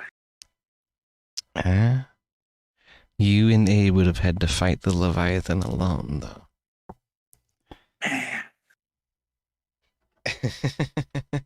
That new rope of ours goes out, gets Remy. Leviathan bites onto Remy. We lose part of that new prized rope. It gets away. Yeah. That was a good idea. I didn't fucking think about that. I did not expect Remy to drown. I didn't expect him to jump out of the fucking window. I didn't expect him to have any reason to jump out of the fucking window. So all of that was fucking news to me. I'm sorry. That was my fault. Because I was like, yeah, she just took a blast to the face. And you're like, well, she's got hit points. Yeah, she does. 4 of them.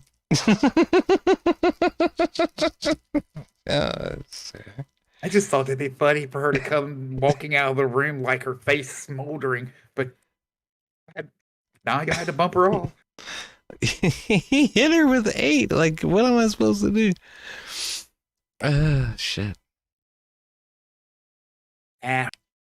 Her mask protects her from damage because those girls get roughed up. Perhaps that could have worked. There has to be some method of security for them.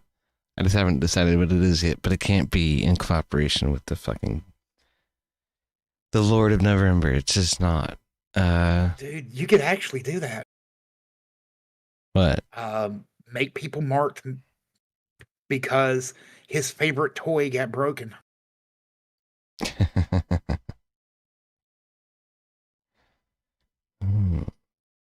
Interesting. See, this is why you can't write too much down. It has to be very loose. Yeah. That's very interesting.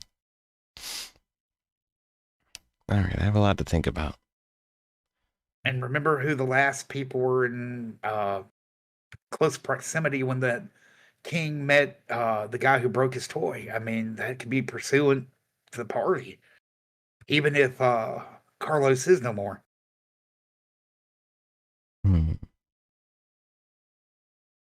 Can't find Carlos, so we'll take it out on the rest of the party members. That's an ideal. They're definitely the last people he talked to, and the last people he invited to the city. He expected you to be his servants, but you turned out to be his exposers. Head up, yeah.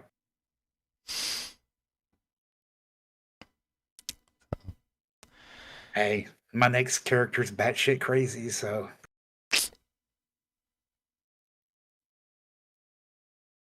Yeah, we got to think about how to introduce him.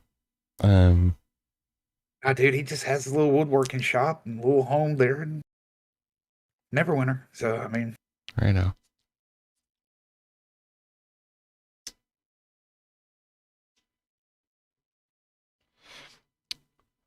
So the party needs a reason to go to a woodworking shop. Or he needs a reason to go to where the party is.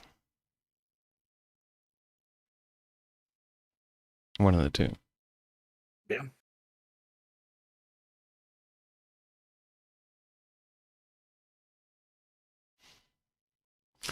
Kind of wish I'd say we'd fucking talk about it, but I've been really bad about getting online. I need to do better at that. Shit, man, the past 2 weeks, I haven't even. I gave you the download of the monk, not the monk, but the barbarian build, but I haven't leveled or nothing. There was too many days. I was just literally wake up long enough to realize, hey, I'm awake, and then back out again. Yeah. You sounded awful last week, man. I was really worried about you. Nah, I couldn't keep any. I mean, my O2 is like 84. That's not high enough. That's nowhere near it. Oh yeah, I was in and out for a while. It's nuts, man. But fuck hospitals, fuck them. I reckon.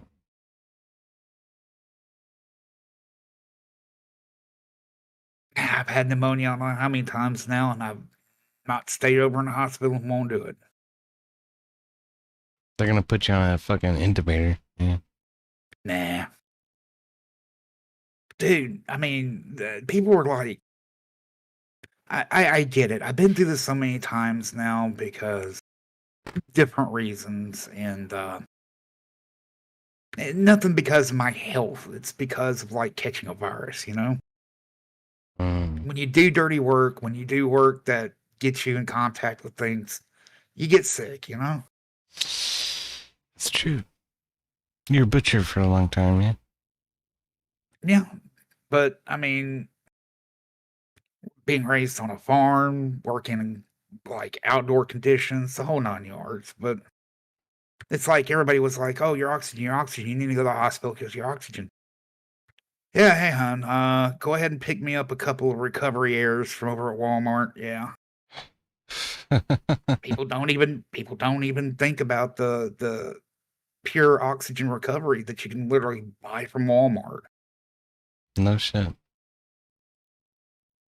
Yeah, that's something I think everybody should have a couple cans of just in case, because it's like it's canned oxygen.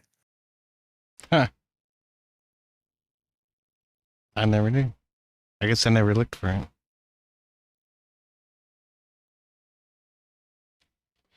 It's a big damn store, though. I bet they got tons of shit I never looked for. Yeah, and I mean you can find it at sporting goods places. It's for hikers and athletes. Interesting.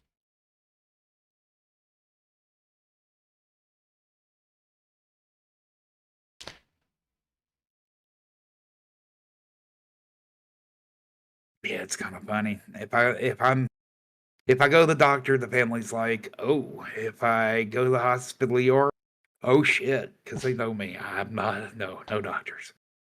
Unless it's fucking necessary. Absolutely, deathbed necessary. Yeah.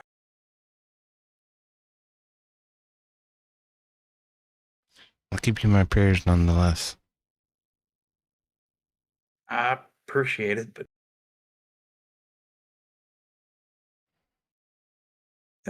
yeah. My grandfather said, "Yep, I want straight up to get a good shot down." That's about as close as I'm gonna get. Well, I hope that's not true. I don't think it would be. You seem like a good man to me. I appreciate it. So, how bad's the weather there right now? Oh, fuck, I don't even know. I haven't looked out the window in 3 hours. There's probably 9 feet of snow out there right now. Look at my fucking phone. Let your dog out the back door. If he runs back in real quick, you know it's something. Shit, if he comes back in the house real quick, I'm gonna be worried because he's always running away from me. He wants to run in circles and shit. It's gonna warm up. We're gonna get to a bask of 20 degrees at 8 in the morning. It's snowing. That's all I got. It doesn't tell me how much it's falling. Yeah, I know it's snowing. Last I looked, there wasn't a whole lot out there. But, like I say, that might have changed. I put a bunch of damn salt down on my walkway. I noticed that wasn't melting the fucking thing. That pissed me off. But it's not that big a deal. Just gotta kick my shoes when I come in the house. I'm sure we'll be alright. I think the further southeastern states are gonna get it worse than us because of the freezing rain. Because of the mix. That fucks you up worse. That fucked us up worse last January. The ice is way worse than the snow. Yeah. I much prefer snow than ice. Yeah. You can't shovel ice. I mean, you can. Yeah. It's getting it up off the ground first is the fun part. Right. It's worse than shoveling coal at that point.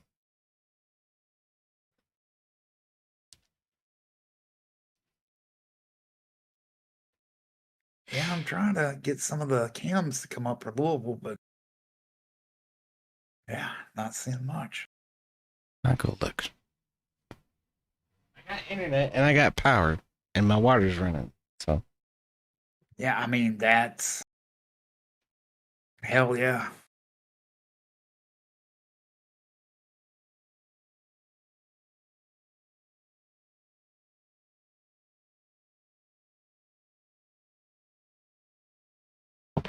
I don't know. There's about 3 or 4 inches out there. It's not too bad yet.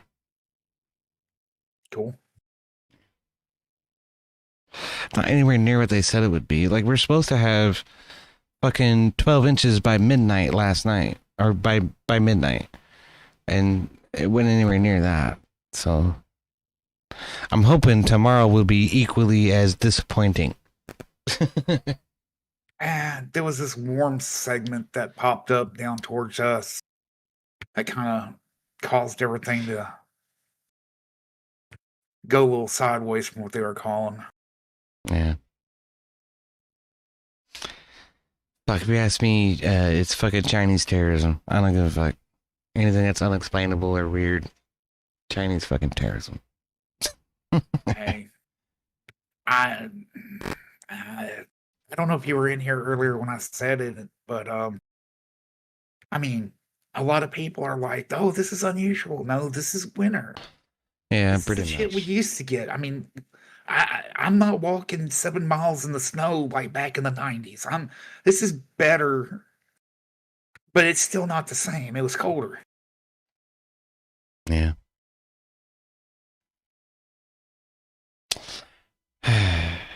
That's I'm just tired of having year-round warm weather.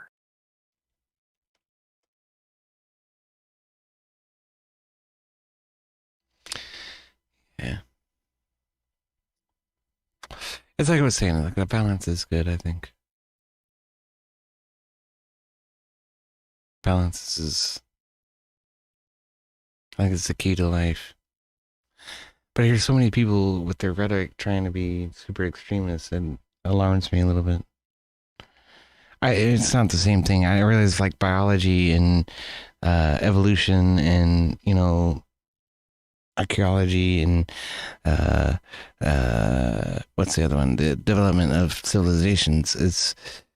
Those are different things, but I see so many parallels sometimes. Balance is good. Change is good. Sure. Can be. It can be detrimental. It can be catastrophic. Not as much as stagnation, though. I don't know.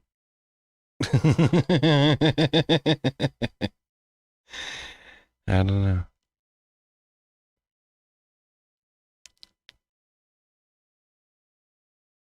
What is stagnation on a civilization scale? Right? How old is the United States? And start putting those numbers together. And then it's like, well, are we really old enough to be stagnating? I don't think so. I mean, you look at how, nations and empires have a life expectancy and cycle. You either reinvent or you go away. The Romans ruled the earth for 1,000 years. Yeah, and look how many times they had to reinvent themselves. We're imperially ruled. We're republicly ruled. We're tribally ruled, like in the beginning. That led to the republic. I mean, then they were Christian, and I mean, there's been so many iterations of the Roman Empire. It wasn't the same the whole time. That's fair. That's fair. Hell, look at, I mean, our longest couple of, well, like the longest kingdoms that are going now, like the UK and France. I mean, they all have their peaks, they all have their downtimes. Some, if they reinvent, they have resurgence. I mean,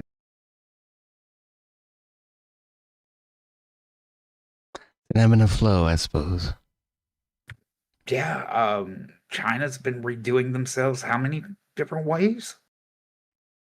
And I mean, China will be the next major empire in the globe, and unless we all nuke ourselves out of existence, I mean, it's just part of the progression.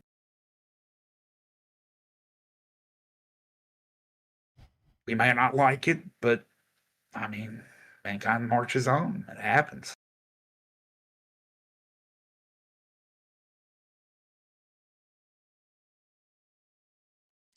Time will tell what happens.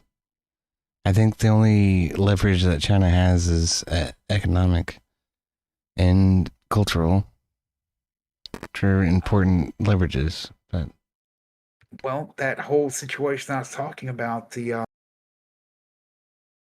crap, brain, no oxygen. Hold on. sorry. The Kessler syndrome that I was talking about. Satellites orbiting the Earth, too many of them. Yeah. What happens when China has the largest army? I mean, our military used to operate on redundancy. If we're all going high tech and we have a Kessler syndrome situation, that wipes out any leaps and bounds that you have technology wise versus a numerically superior opponent. We're a long way away from the Kessler syndrome preventing satellite technology from being effective. More than that, We've actually went backwards. We went from months to weeks to days, now hours. from what? A Cascadian event. Where everything starts crashing into each other. Yes. Right. It's And like we're- it's just like the atomic time clock. We're 2 minutes from midnight, right? Or 1 minute from midnight Right. now. But this is outside of our control. This is not something that we push the button or not. It's very much within our control. We can start gathering space junk the way we do junk on the sea. But with big nets. What am I trying to say? Is that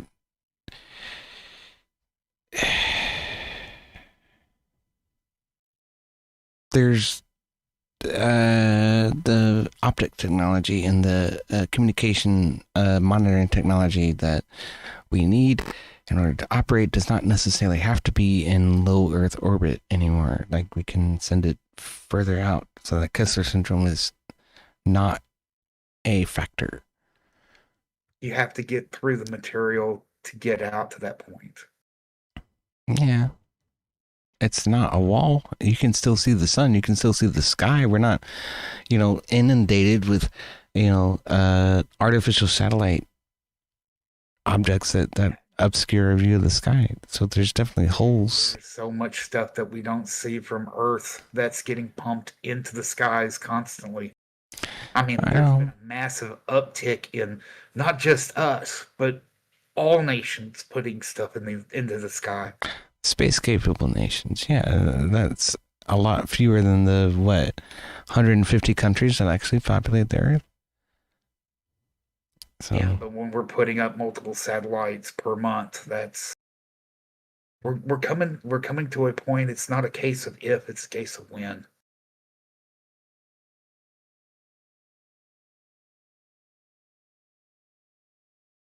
Man, it would be nice not to sit here and go, it's not going to happen. I mean, yeah, if I can do that, but I wouldn't be honest with myself.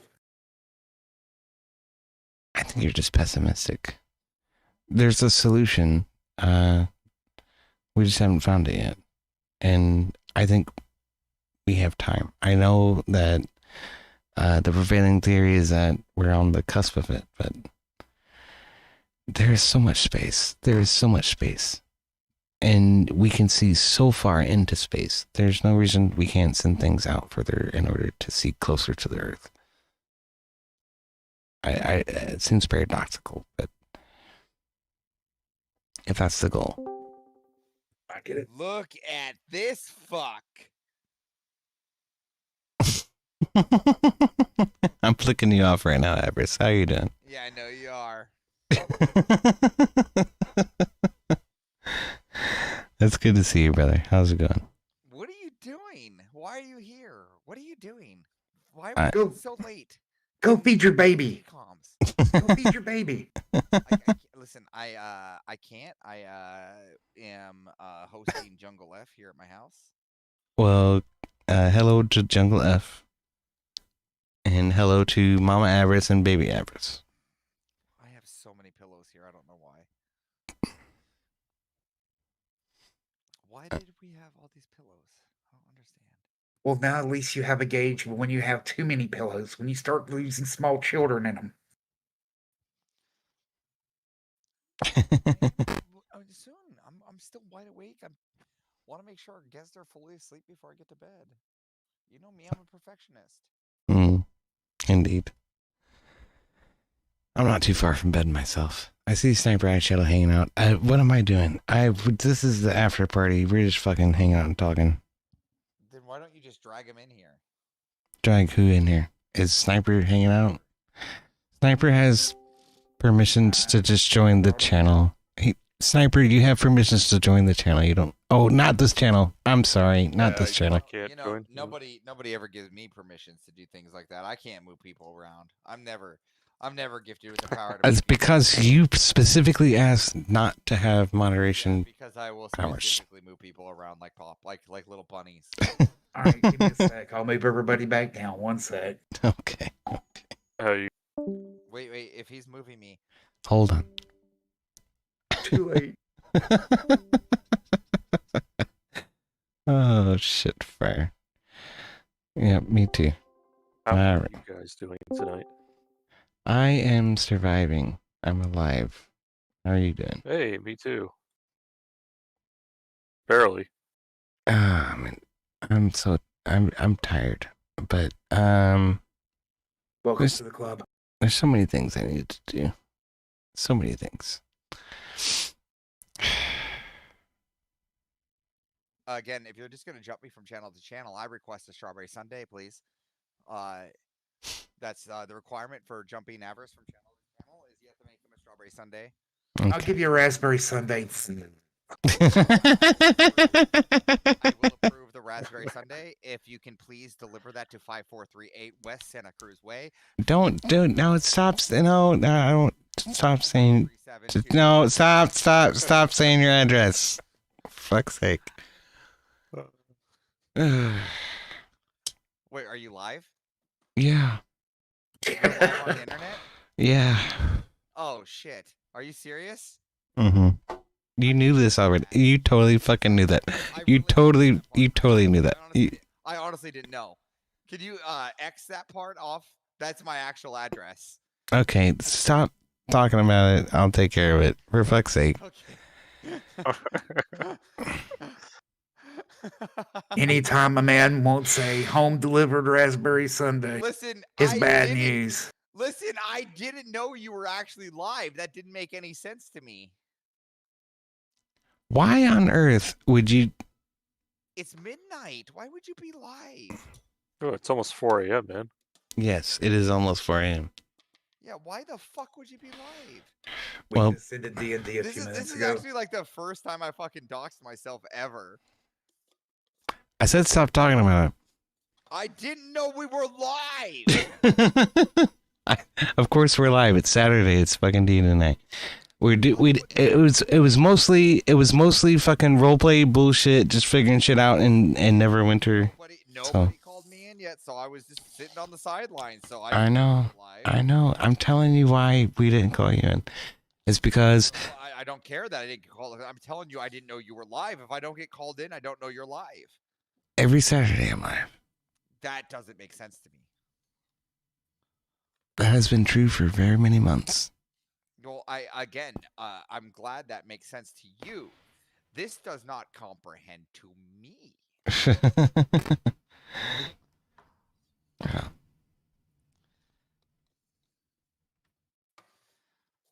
That's what's going on. Fuck snow. Snow sucks. I hate snow. Go away, snow. As I have I lack taste of more of it. marijuana in the house. Oh, well, that explains a lot. I actually like that stuff Race Car told me about. By the way, never had weed before in my life. And What did so, he, THC gummies? It's Shell Shock. Yeah. Gummies, Delta 8. Yeah. I have like 2 of those gummies, and I actually fall asleep for a little bit. It's pretty cool. I mean, Shell Shock, decent company. Personally with me, I've had more luck with my pain clinic, the one that they're offering, The and VA pain also clinic? no, not VA. Because I was like, are you getting STP? No, I'm Oh, pussy. okay, I've so given up on the pain clinic at the VA. Are you not getting STP at the pain clinic? mine is work related from a different venture. Please tell me, Sniper, you're getting nerve block. at Oh, the- dude. at- So they used to, but they had me on gabapentin for like 15 years. No. So what you do? Yeah, you're a fucking. I love you, but excuse me, you're an idiot. I know, dude. Okay. You don't understand how bad the VA is up Yeah, here. you don't. No. But here's the thing. It's because you're letting the VA tell you what to do. But I know Sni- that's the problem. Don't do that, Sniper, if okay? you get a chance, try Mood. I know that they're advertised a lot over the place. Fuck Mood that, you got actually VA, works fuck pretty well. That. Fuck that. Go get nerf block. What the fuck are you doing? Is that what they call it? Just nerf block? Yes. That's a procedure. Oh, that's what they wanted to do that shit on my for Hell like yeah. my neck and back pain, my Dude, it's shoulder. great. It's great. And then after that, like the next day, you don't sleep for like 48 hours and you're on a high of like, I'm going to clean the whole fucking house. Dude, Yeah, I I've had could a- use that. I could use I've that. had a number of nerve blocks and they haven't worked well for me. Well, I don't know where you're at, dude. I have massive chest caving in on nerve damage through my lung area, and I can definitely I bless the days on nerve block day. I skip into the VA on those days. Mine's femoral nerve from lower lumbar down. That's a lot harder to fucking block. Yeah, the nerve block sounds good because I could go without more medications and injections I do. and I all do. sort of I do. crap. I go with zero. I haven't had. So we're clear. And this includes all my outbreaks of being just me. I have gone without Xanax for going on almost 3 years. No shit. And I have, just so we're clear, I have Xanax, or it's not called Xanax here. It's called it's upstairs. I'm downstairs smoking weed. It's called Even though you don't have weed in the house. what's it called? Alprazolam. I even have access to alprazolam in my house, and I haven't used it in 2 years. Damn. A hot day. Well, I've been through shit tons of medication in the past 15 years. That's just me. And I've been taking oxycodone because it's one of the only ones that actually work. So I may be See, different. I did oxy forever, right? I did oxy forever. Well, for me, Roxaset. It was liquid Percocet. It was called Roxaset, right? That's all about your metabolism. Yeah. I did that for years, right? And like I thought that was going to be the only thing, but I realized that with that, I was actually more deadheaded, less motivated, and actually more pain because I didn't want to just move out of bed every day. With the nerve stop, and maybe because you didn't get enough of it, maybe because when you thought you were good, you didn't tell them you couldn't feel anything. Because I literally let them inject me until they literally say that they've used too much CC to inject me, even if it hurts. Like, we're gonna kill you if we keep going. Yeah. Pretty much, dude, you feel so fucking. I can breathe. So I'm running my, around my the question to you, house. Avers, is how do you deal? Because I'm sure you know with the VA, they make you see everything. Like they have to No, see they don't. mental first and No, you say everything. no. I'm not. Just say no. Oh, immediate, dude. They threatened me. It's like, oh, if you don't keep this appointment with mental health, then like it's a no go, pretty much. And I'm Then like, well, wait. what the fuck? Then tell them. Then tell them. You basically have to call them out on their silly little lies. What do you mean no go? You mean you're not going to put me? If I don't go to mental health, you're not going to take care of my health? Is that what you're saying, doctor? Are you saying that if I don't go to mental health, you are going to Raises you're going stink. to tell Yeah. me that you're going to neglect medical treatment?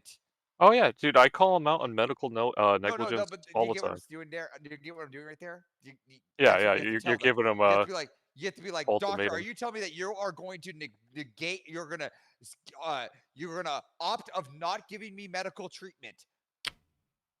And dude, here's the thing: if you got out honorably, all right, there's nothing they can do. Their hands are tied.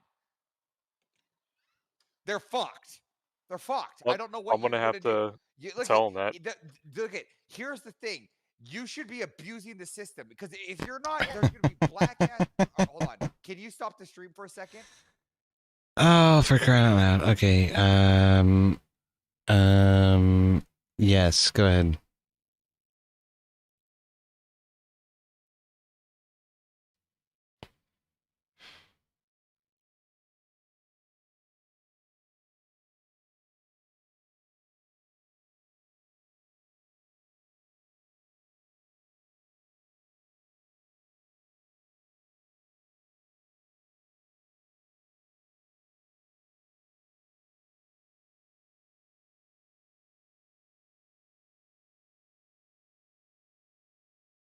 It wasn't for a fucking paper cut. I mean, come on. Okay, look, I'm gonna turn the audio back on. You stop it with the bullshit.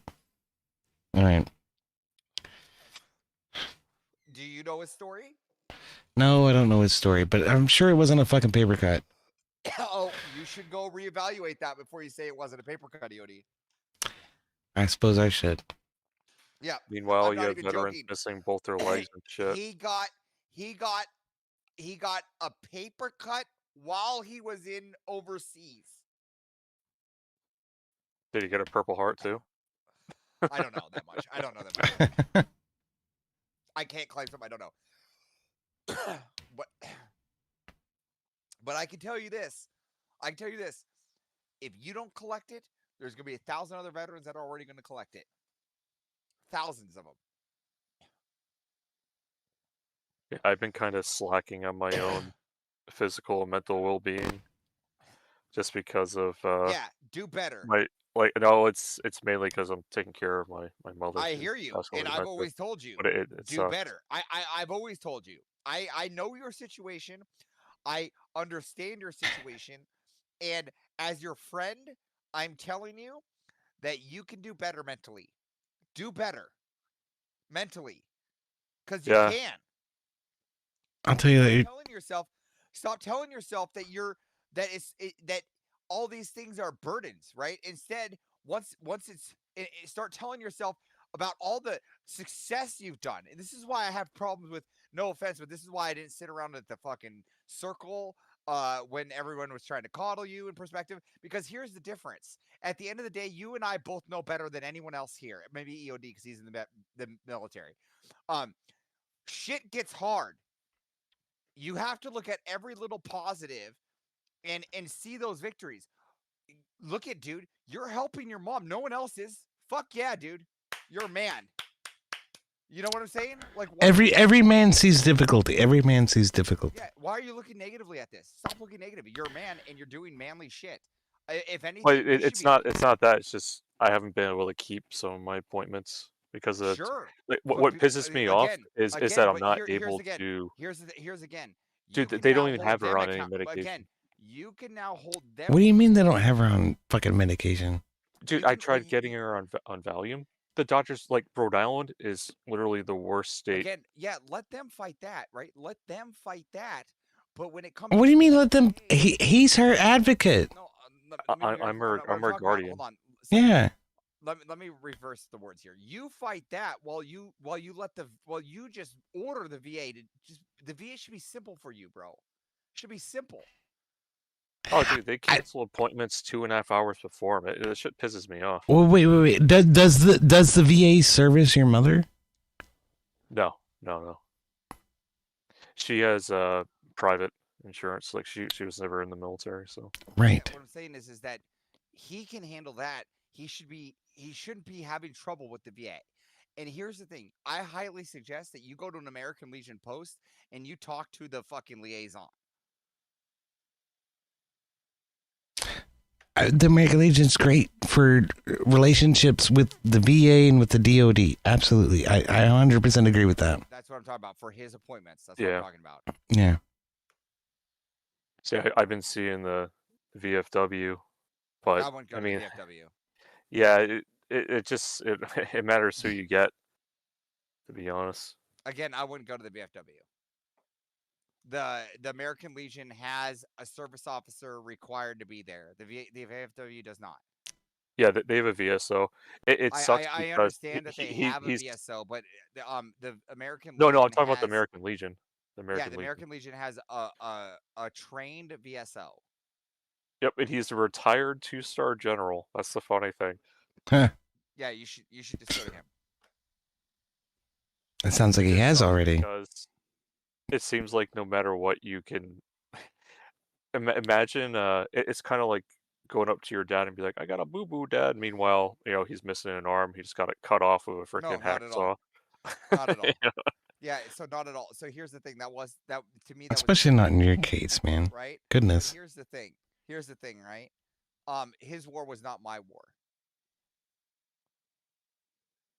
Yeah. Just being real. His war was not my war. 2-star general, whatever he did to lose his arm, not my war. Not my war. I fought a different one, and I fought hard, and I did the best I could do. And as long as that's what you can say, you did the best you can do, and you fought as hard as you can do, and now you need help, any veteran's going to be willing to help you, including the 2-star. That's probably true. It's true. Yeah, I don't Maybe- live in these, I don't maybe- live in these like what is it? Like I don't live negatively, right? Personally, right? I don't live like with like all these things are gonna let me down. Like all these things, like I have a lot to do, right? I always have a lot to do. EOD can tell you this. I'm behind on almost everything I have to do, 100% of the time. But it doesn't get me down, right? It does. And EOD can tell you, I don't let any burden bring my energy to negativity. Even EOD can tell you this. You can't let the negative parts of the burden, right? Like drive your boat. You have to like look at it and going, hey, I'm doing the best I can as a human, right? You have to understand that you're human, right? And EOD can like I'm gonna bring up, but even EOD comes on me and wants as a man try to hold me accountable. And again, yes, I could be accountable and say yes, that is my responsibility. But at the same time, you can recognize I'm doing the best I can with what I have. You know what I mean? Yeah. So Well, you yeah, can't. yeah. You I can, mean, you can accept. that's pretty much what I'm doing right Yeah, now. but don't See, let it make it negative, right? Just think about Well, all no, the things no, that you like have the only and look I positive, right? I look well, if I didn't see a couple of things positive, I would have killed myself years ago. But like, I don't want to get No, into but that. I'm saying is that there's even more positive. There's even more positive, Well, the main thing right? that's frustrating right now, Avers, is that I'm bringing her to her doctors, and they will not do anything for her. They won't give her Valium, nothing. That's All what. because they have Care New England. That's where all these hospitals, they're all fucking owned by Care New England. They don't give a fuck about New England. I can tell you No that. one does. All they care about is money. Of course. And Yep. they have contracts with elder care, fucking nursing homes, all that shit. Yep. And all they're like, oh, she needs to be put in elder. All they want to do is bounce her around the system and send her from one nursing home to the other, and then fucking write her off and fucking forget about it. Yeah. Because I- the house that I Here- really paid. Here's my proposition to you. Okay, is talk to your 2-star VSO at the American Legion, and try to get her under you through TRICARE. No, Okay, and then you then- EOD, that's gonna be hard. What he should do. Sorry, EOD, but that's gonna be very, very hard for a mom to be under TRICARE. Very, very hard. I bet you he's been trying to do that forever. Well, I did get her as a dependent, but it won't happen. There's Yeah, some programs of the VA that they'll go to. What? Yeah. So what I suggest here, just hear me out, EOD, and if I'm wrong, you can then correct me. I suggest that he goes to the VSO to get his stuff in order with the VA, right? And then also on the back end, look at other programs that may be readily available for dependents or parents. how is that different than what I suggested? You said go to the VSO and then have him go to the VA to get VA. There's other programs that are offered that aren't like that are VA affiliate that aren't VA, right? The mom will never be seen at the VA, right? But there are programs that are offered that she can be seen at a satellite hospital from Molina, provided by the American Legion. Okay, Yeah, well, that sounds like a lot of pathway. They have a lot of good outsource to help disabled veterans. Yeah, because there's in each state EOD there's multiple veteran companies that do stuff for veterans that are only do medical stuff for veterans or charity for veterans. Each state has multiple different outlets and they need those parents. Does that make sense? Yeah. Like here they have Wasock, Republistar, and like California Veteran or something like that. Interesting. So there's a state-funded thing that's just for veterans. That's cool. Correct. Well, they're NGOs that are part of that state that get the funding from the state. They're NGOs. They're nonprofits. Yeah. That's still cool. That's probably where the money ought to go.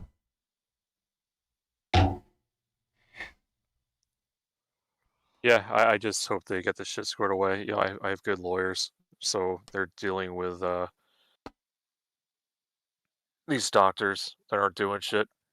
Yeah, I hope you get this shit squared away too. I'm tired of seeing your dono lack. Dude, I probably dropped about 14K in lawyers in the past month and a half. Good No, lord, no, man. take care of that. I was just being sarcastic. Oh, it's funny. I actually saw That's still a rough little bill. portion of Rob's live today. It's just yeah, and EOD was on there. That's right. But I was like off and on because, dude, imagine wanna pulling see? fire guard 24/7. You guys want to see That's it? what I'm doing. Are Huh? you guys ready? Baby Everest is coming. No, Maybe. Ram. I can't see it. The damn thing won't load. This is Rob's Ram sticks. Yeah, how much did that run you? You don't want to know. You don't want to know what this pack costs. Oh, dude, I literally was just looking at a pack of RAM that I bought, a 64 gigabyte that was 6,000 megahertz. I picked it up for $139 last year. Now it's fucking $700. Good lord. Stick is 64. This is 128. 700 fucking bucks for fucking RAM that I bought for a little over 100 last year. It's fucking ridiculous. I wonder if I could pull the sticks out of my current system and sell them for money. Dude, yeah, sticks are going for insane amounts right now. Beauty, insane amounts. That's fucking nuts. Yeah, I have way too much physical RAM. Way too much. Yeah, PC. I don't. I have 32 gigabytes. It's barely enough. I don't even think it's possible to use this amount. I'm not doing any kind of video editing, nothing like that. You have 32? 128 gigs. That's Yeah. less than my laptop, Yeah, I have 32. I think. How many do I have? I thought 32 was big fucking dick shit back when I fucking did it. My laptop. Okay, But- use my laptop. I mean, a decade ago, 32 gig, yeah. It was a nice bump. Yeah. Not anymore. Go from 64 to 128. Let me tell you. I bet that's a lot. Yeah. Yeah. Dude, I have like this monitor from a year and 3 months ago. I still haven't set it up yet. But I need to set it up. This one shit the bed like a half a year ago. It's capped at 60 FPS for whatever reason. Hmm. It's a I only had this one. For I like can't 3 like tell you about projects coming up right now, EOD, because we're live. You're a little asshole. Why am I an asshole? Because I'm trying to have a fucking stream in the first time in fucking a month, but or whatever, 2 weeks. At 3 in the morning. It's still going. I didn't just start it. We can end it Just doing it if you before want to. Blizzard hits. Who If won you- Verbal Combat? JS won Verbal Combat? I don't know. JS is winning. JS is winning Verbal Combat. This is crazy. Good for him. He deserves a couple. No, I wanted to win. Teriyaki. He took is me a out in the lot of beginning. chicks that watch him, from what I noticed. JS? Yeah, JS Yeah. is well He's a pretty boy. same What do you chicks. expect? It's Marilyn and fucking Cat and Auntie. It's the same chicks. Yep. Yep, they figured out my teeth are fucked up. They're not interested in me anymore. That's what's happening. That's what it is. Verbal Combat is not making it good on the donos, man. I wish they were making more. Yeah, that's interesting. January's a bad month. I think a lot of people are fucking out in January. Myself included so far. This is a rough month. It's even rough for me right now. I'm negative. I'm going negative 30,000 right now a month. Good God. Holy crap, dude. I'm bleeding out about 30,000 a month negative. So Well, none of that's coming to me, so it's not my fault. Is that from No. the business or is that? no, work. Right. I'm net, dude. You got to remember, I'm net worth, not gross worth, right? I'm Hmm. net worth. A lot. physically cash, that's a completely different ball I don't. game. I don't have to know. No, but there's a big difference, right? So when I come to like when I'm bleeding out for a company, right? It's all gonna be company money. Yeah, So this is bleeding hard. So that sucks. Y'all will make it back in the good season, yeah. yeah. So the thing is, without kind of going over, as soon as so the problem is I have a lot of open space because we just opened this year, right? So there's a lot of excess space, and I need to fill all of it. And once it's all filled, then I won't have Deficits. well, not necessarily.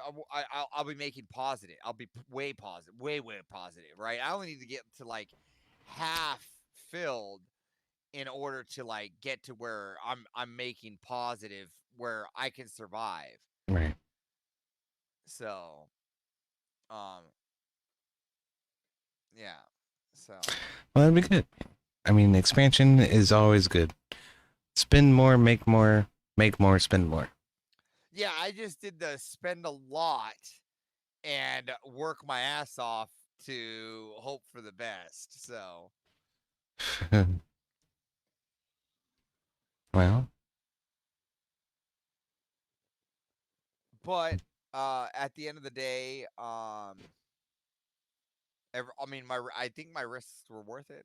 Like I really do. I mean, I'm meeting new people along the way.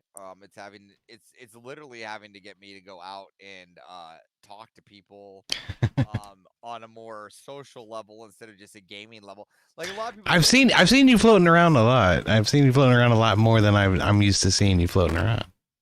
Yeah, and a lot of people don't get it. Like in Rust, I don't have to really talk to people. I can just shit on people and make fun of people or do whatever, and I can just be like chaos incarnate and have no because I don't have to build relationships with anybody. Right? I don't have to like say that this guy I have to go and not only debate this guy on Thursday, but I also have to have a conversation with him on Friday too. Like there isn't that in Rust, right? There's I'm gonna make content and footage, and then if somebody wants to actually collab with me, that's all that matters, right? Right. Um, but now like I mean, I'm helping Rob out. That's nice. Rob and I have really good talks about what my future might be over there. Um, so that's cool. Um, I'm also working with other production teams for um other Bonnie streams that may Blue. be coming. Well, other streams that might be coming out of the woodwork. Well, like I might be working here with like spoken like a man, right? Here soon. Nice. And then on top of it, I moved a lot of my projects and a lot of my personal financing into a new project. Um, that my friend uh has has a lot of expertise in, and he just wanted somebody to help move the ball in it, and I said, why the hell not? And it's a friend I really respect. Um so I I dumped knew he would admit it one day. He respects me. Thanks, Savage. I dumped I dumped the rest of my savings into this project. So, yeah. That sounds like a lot of big things turning in the wheels, man. Yeah. Yeah, it's scary. I'm not going to deny that. I'm beyond scared. I have never been this close to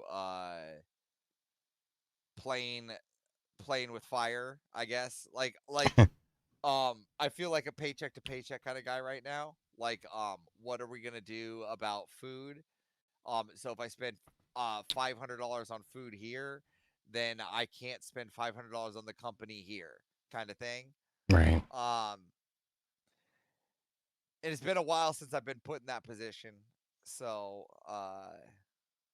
So I'm really it's exciting. It's exciting.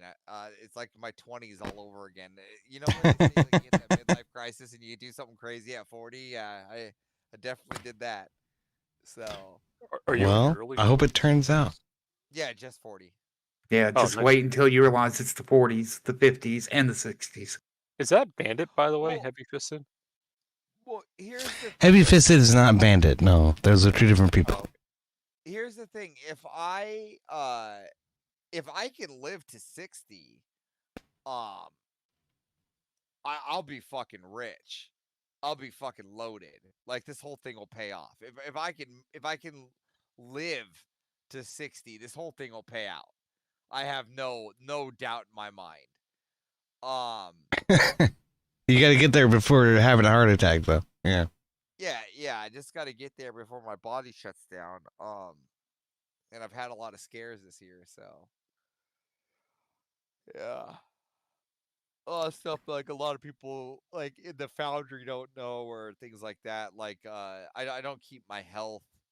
I don't Well, we're you're exfoliating a lot of stuff right now. I want you to be reminded that we are still live. We're live. Yeah, no, it's Well. fine. It's fine. I know what I'm doing. I'm saying I don't the year is over, right? So it's not like it matters anymore. I'm a new year. Right. This was all last year's shit. It's just not like I'm not in the foundry just dumping on them like I am to you right now. There's a big no. And plus, like, what we got like 6 people watching. Yeah, it's whatever. The chop. Thank you, Chop Chop. The Coppa Chop. this year, like the last year, that like there was a point. I think the scariest was long before my son. I think it was like March. I think maybe March of last year. But I went to the bathroom and I like walked in, and then as soon as I like hit the threshold, my like heart stopped and I just hit the ground on all fours, and and everything just stopped, like just everything just stopped for a moment, like everything, and it just felt like a rock just nailed me in the chest at like full speed. Um, and then 30 seconds later, I was like, yeah, like back to normal breathing again. And that to me, that was like the scariest shit I've been through in a long time. Like, and I've been through some shit. So like, but something to knock you to your knees really gets you like, Yeah, man. Suddenly I'm mortal now. I'm not immortal anymore. Yeah.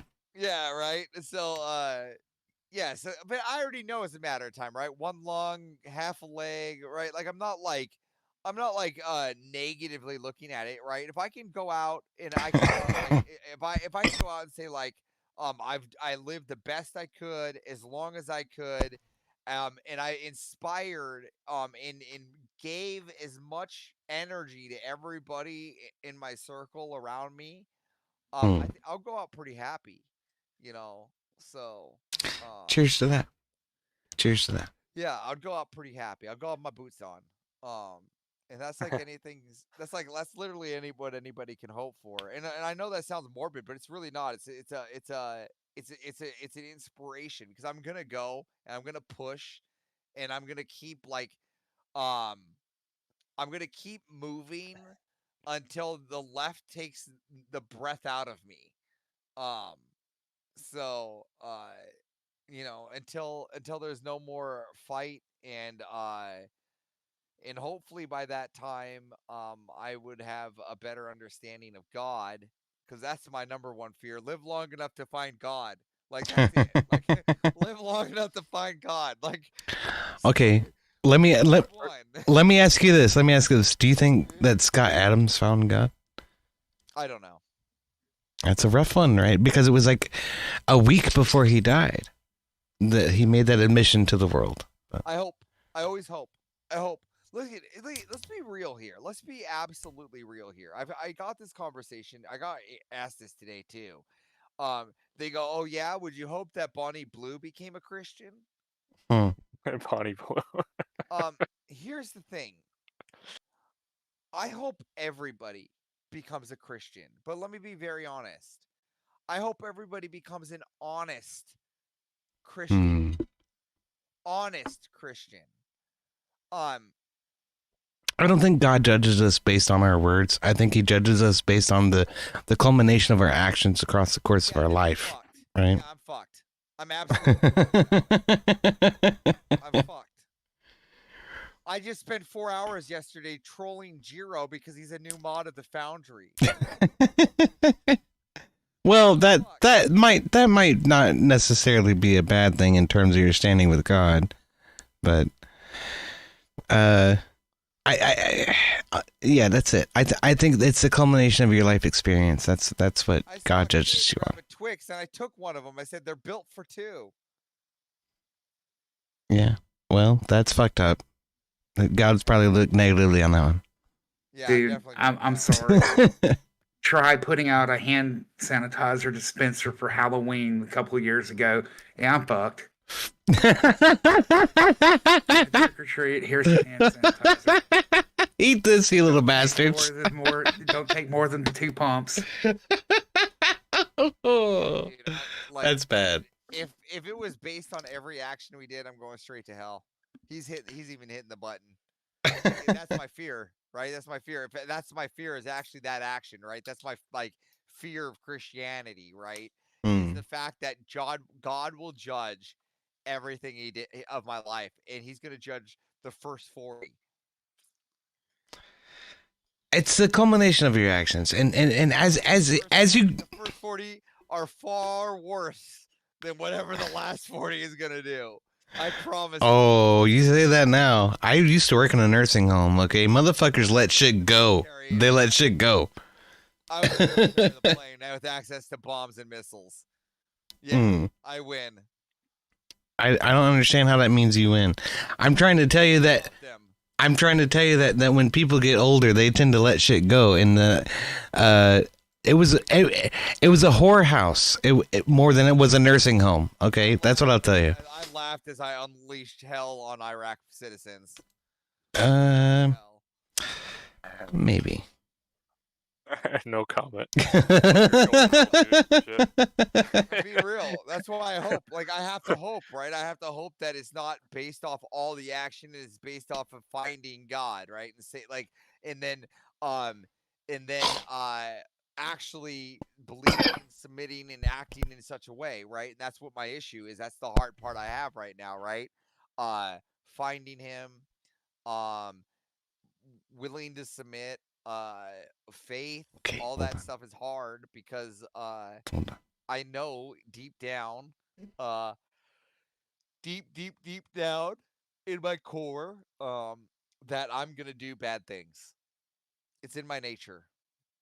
Well, when I say the culmination of your actions, what I mean is how everything that you do affects the people around you, and if that effect is in general positive rather than negative, I think that you're probably going to be okay.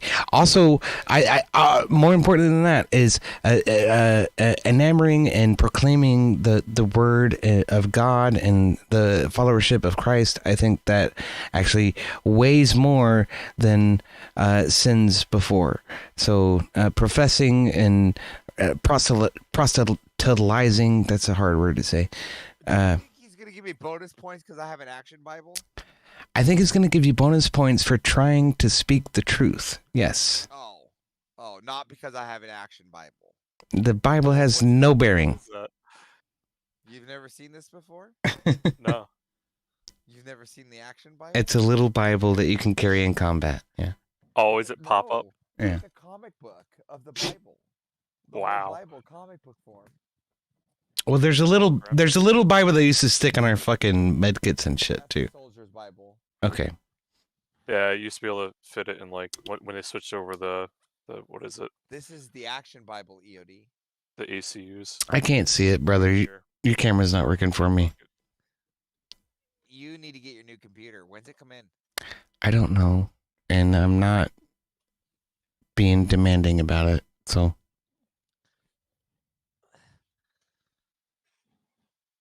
Oh, fuck. You're being less demanding than Rob is. I have to fly out in 2 weeks to deliver this bitch. yeah. Well, I know. When did he change the dono to 1,000? Has that been like 2 that days for a ago. couple weeks now, or? Just a week. Yep. Man, I've been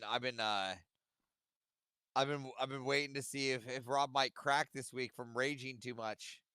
Dude, I'm worried He's- about him having a heart attack or something. He's not gonna have. Come on, he's not gonna have a heart I'm not worried attack. about that part. Well, I it was just more just worried from like about the stress, if you're under that constant amount of stress, it I don't does think he's. affect you. I don't think he's physically. under stress. I think he just rants. I'm just saying Y'all blow it. ranting.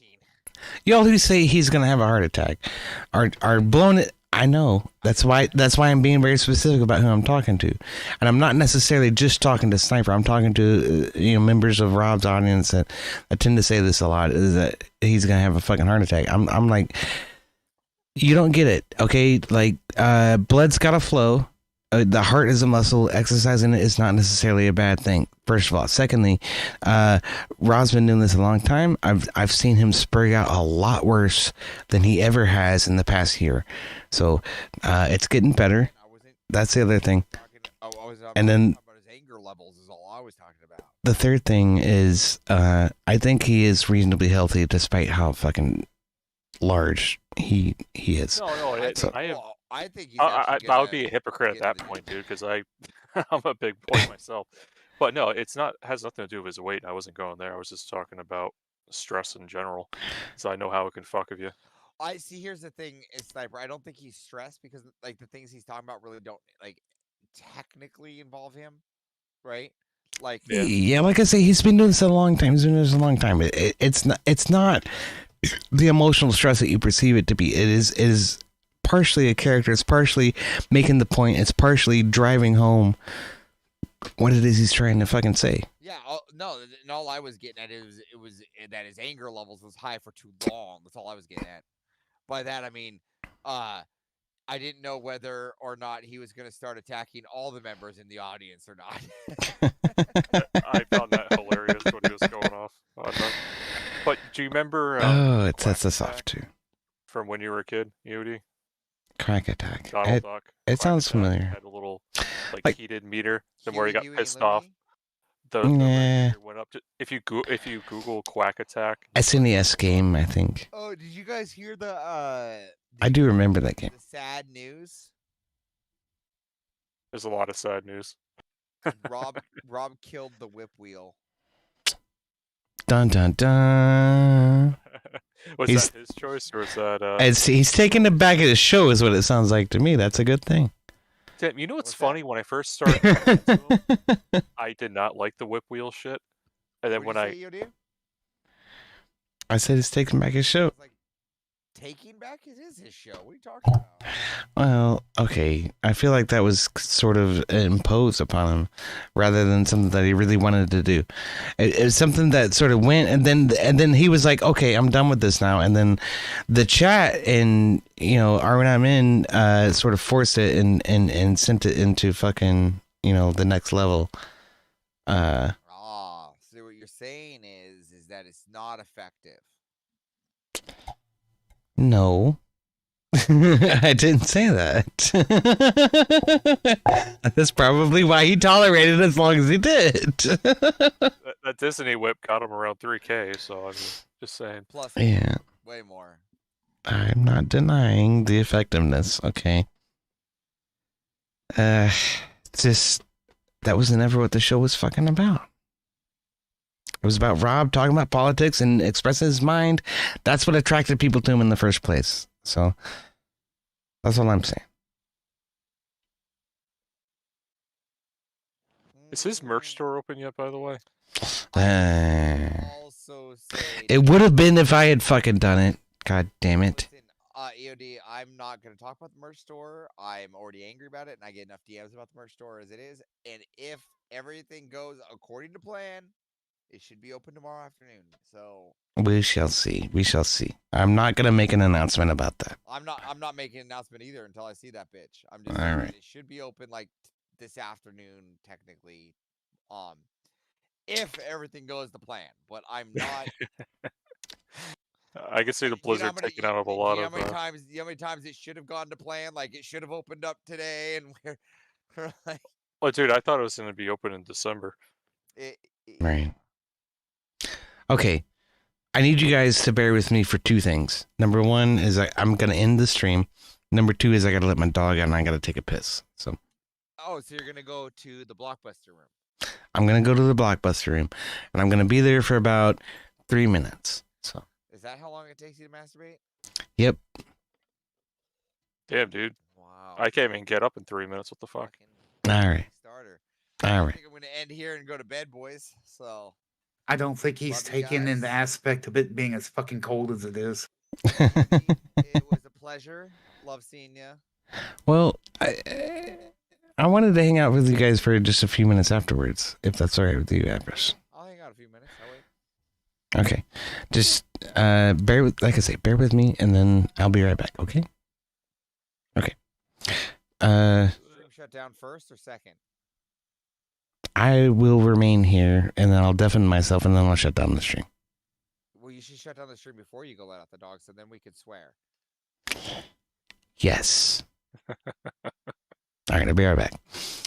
Okay, so I love you guys so much. Thank you all so much for hanging out and doing D&D with us tonight. We really appreciate it so much.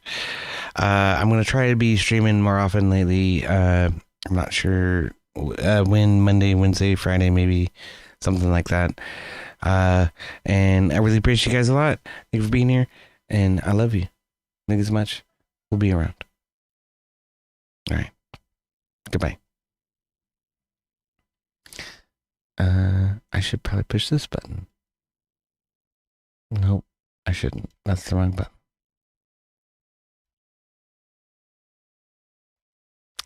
It wouldn't be an EOD stream without a boomer moment. Cheers, y'all.